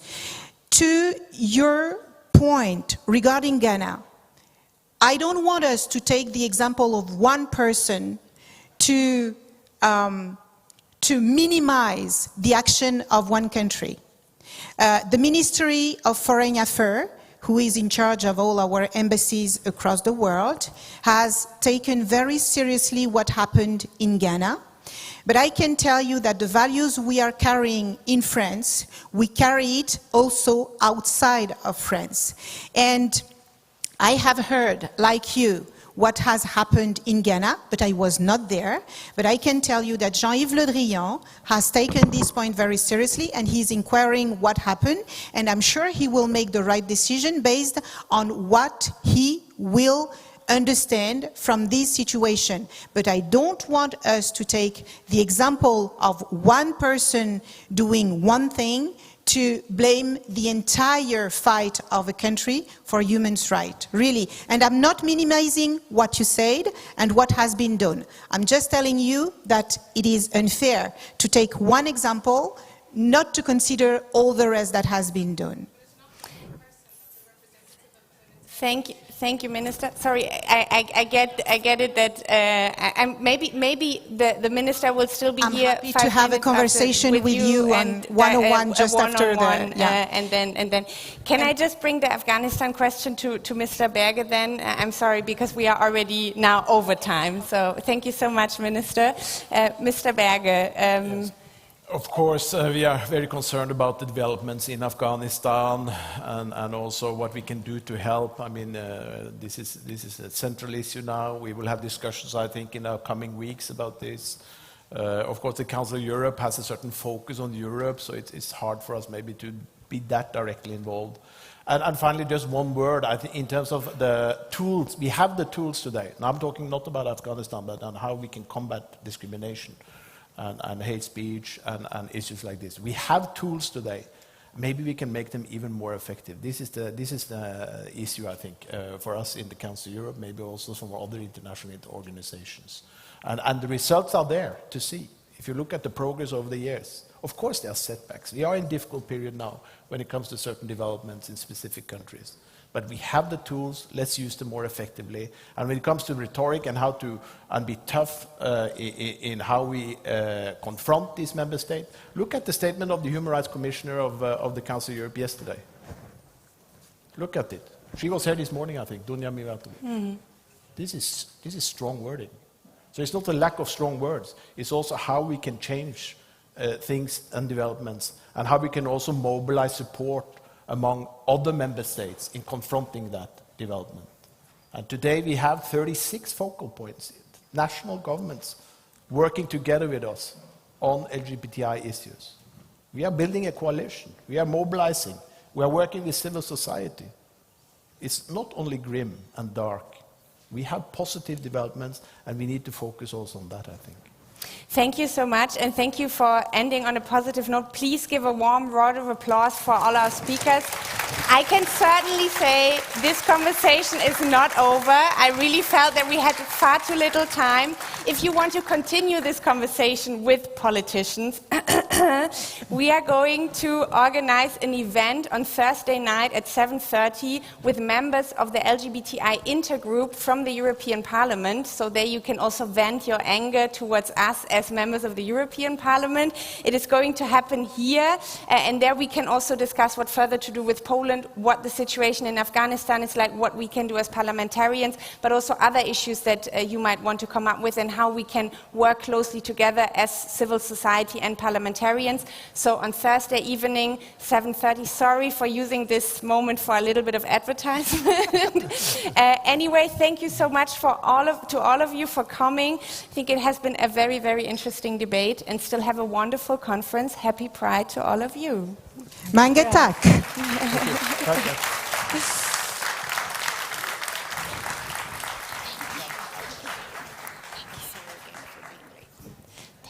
Okay.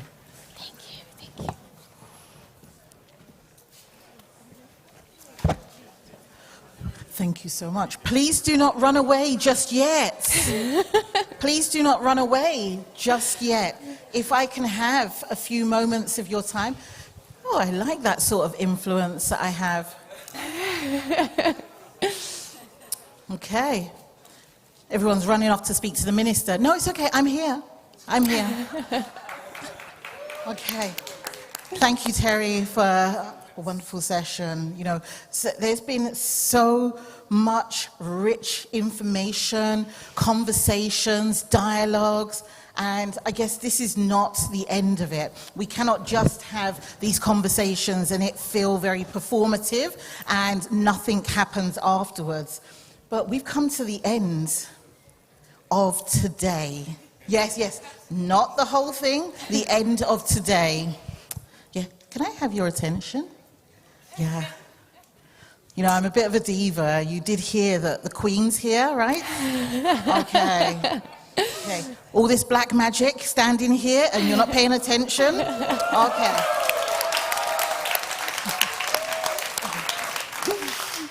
But Terry, would you like to say some thanks? Because I have got a long list of things that I want to say. We're going to be here for the next half an hour. I'm joking. Just a few moments. No, I think for me it has been obviously a very challenging, but also a very interesting and very thought-provoking day with a lot of different discussions. And I think really from the bottom of my heart, I would really like to have, again, a very big round of applause to our organizers, because I think they have done a tremendous job. You cannot believe how much work there is behind the scenes, so please really value this. And then second of all, obviously, I would like to thank all of you, so many activists that have come here, and you are really putting the pride into WorldPride. And I think that, to me, this has been an absolutely fantastic experience with all of you. And obviously, Lady Phil, I cannot end without saying that co-hosting this whole conference with you has been the experience of a lifetime. She is absolutely amazing. So thank you, Lady Phil. Thank you. Oh, stop it. Keep it going. Stop here. Stop here. I'm joking. Terry, you know, it's spot on. We can't do this. We can't be here without thanking the organizers, but also to the speakers, to the plenary moderators and the sessions that have been held, to everyone who has spoken on this platform, to those online who have been watching, to those who are in the audience, you. So thank you so much. And also the accessibility, making sure that our siblings and our comrades who are deaf or partially impaired in terms of hearing, they have been able to access this space. And this is important. So thank you. Now, I want to thank not just the organizers, not just those of you that are here. I mentioned at the beginning, I want to thank those who are not here, and I want to acknowledge those who cannot be here, and I also want to acknowledge those who we have lost. There is pandemic going on, there is crisis upon crisis. We think about Afghanistan, we think about Poland, we think about Hungary, we think about Sri Lanka, we think about Vanuatu, we think about so many countries. Absolutely. That's it. Say it. Shout it out. This is your conference. This is... Yes. Absolutely. Haiti, Philippines, Ghana, Nigeria, Brazil. Thank you. Syria. So many. So many. And, you know, this is not just about saying the name and that's it. I've always said, if you're talking about solidarity and allyship, if your allyship is not rooted in solidarity and action, it is nothing. We cannot be here talking about what we know to be wrong and staying silent and sitting on our hands. We've got to be lobbying ministers, our MPs. We've got to be making sure that we are radical, because our lives are radical. Our lives are political.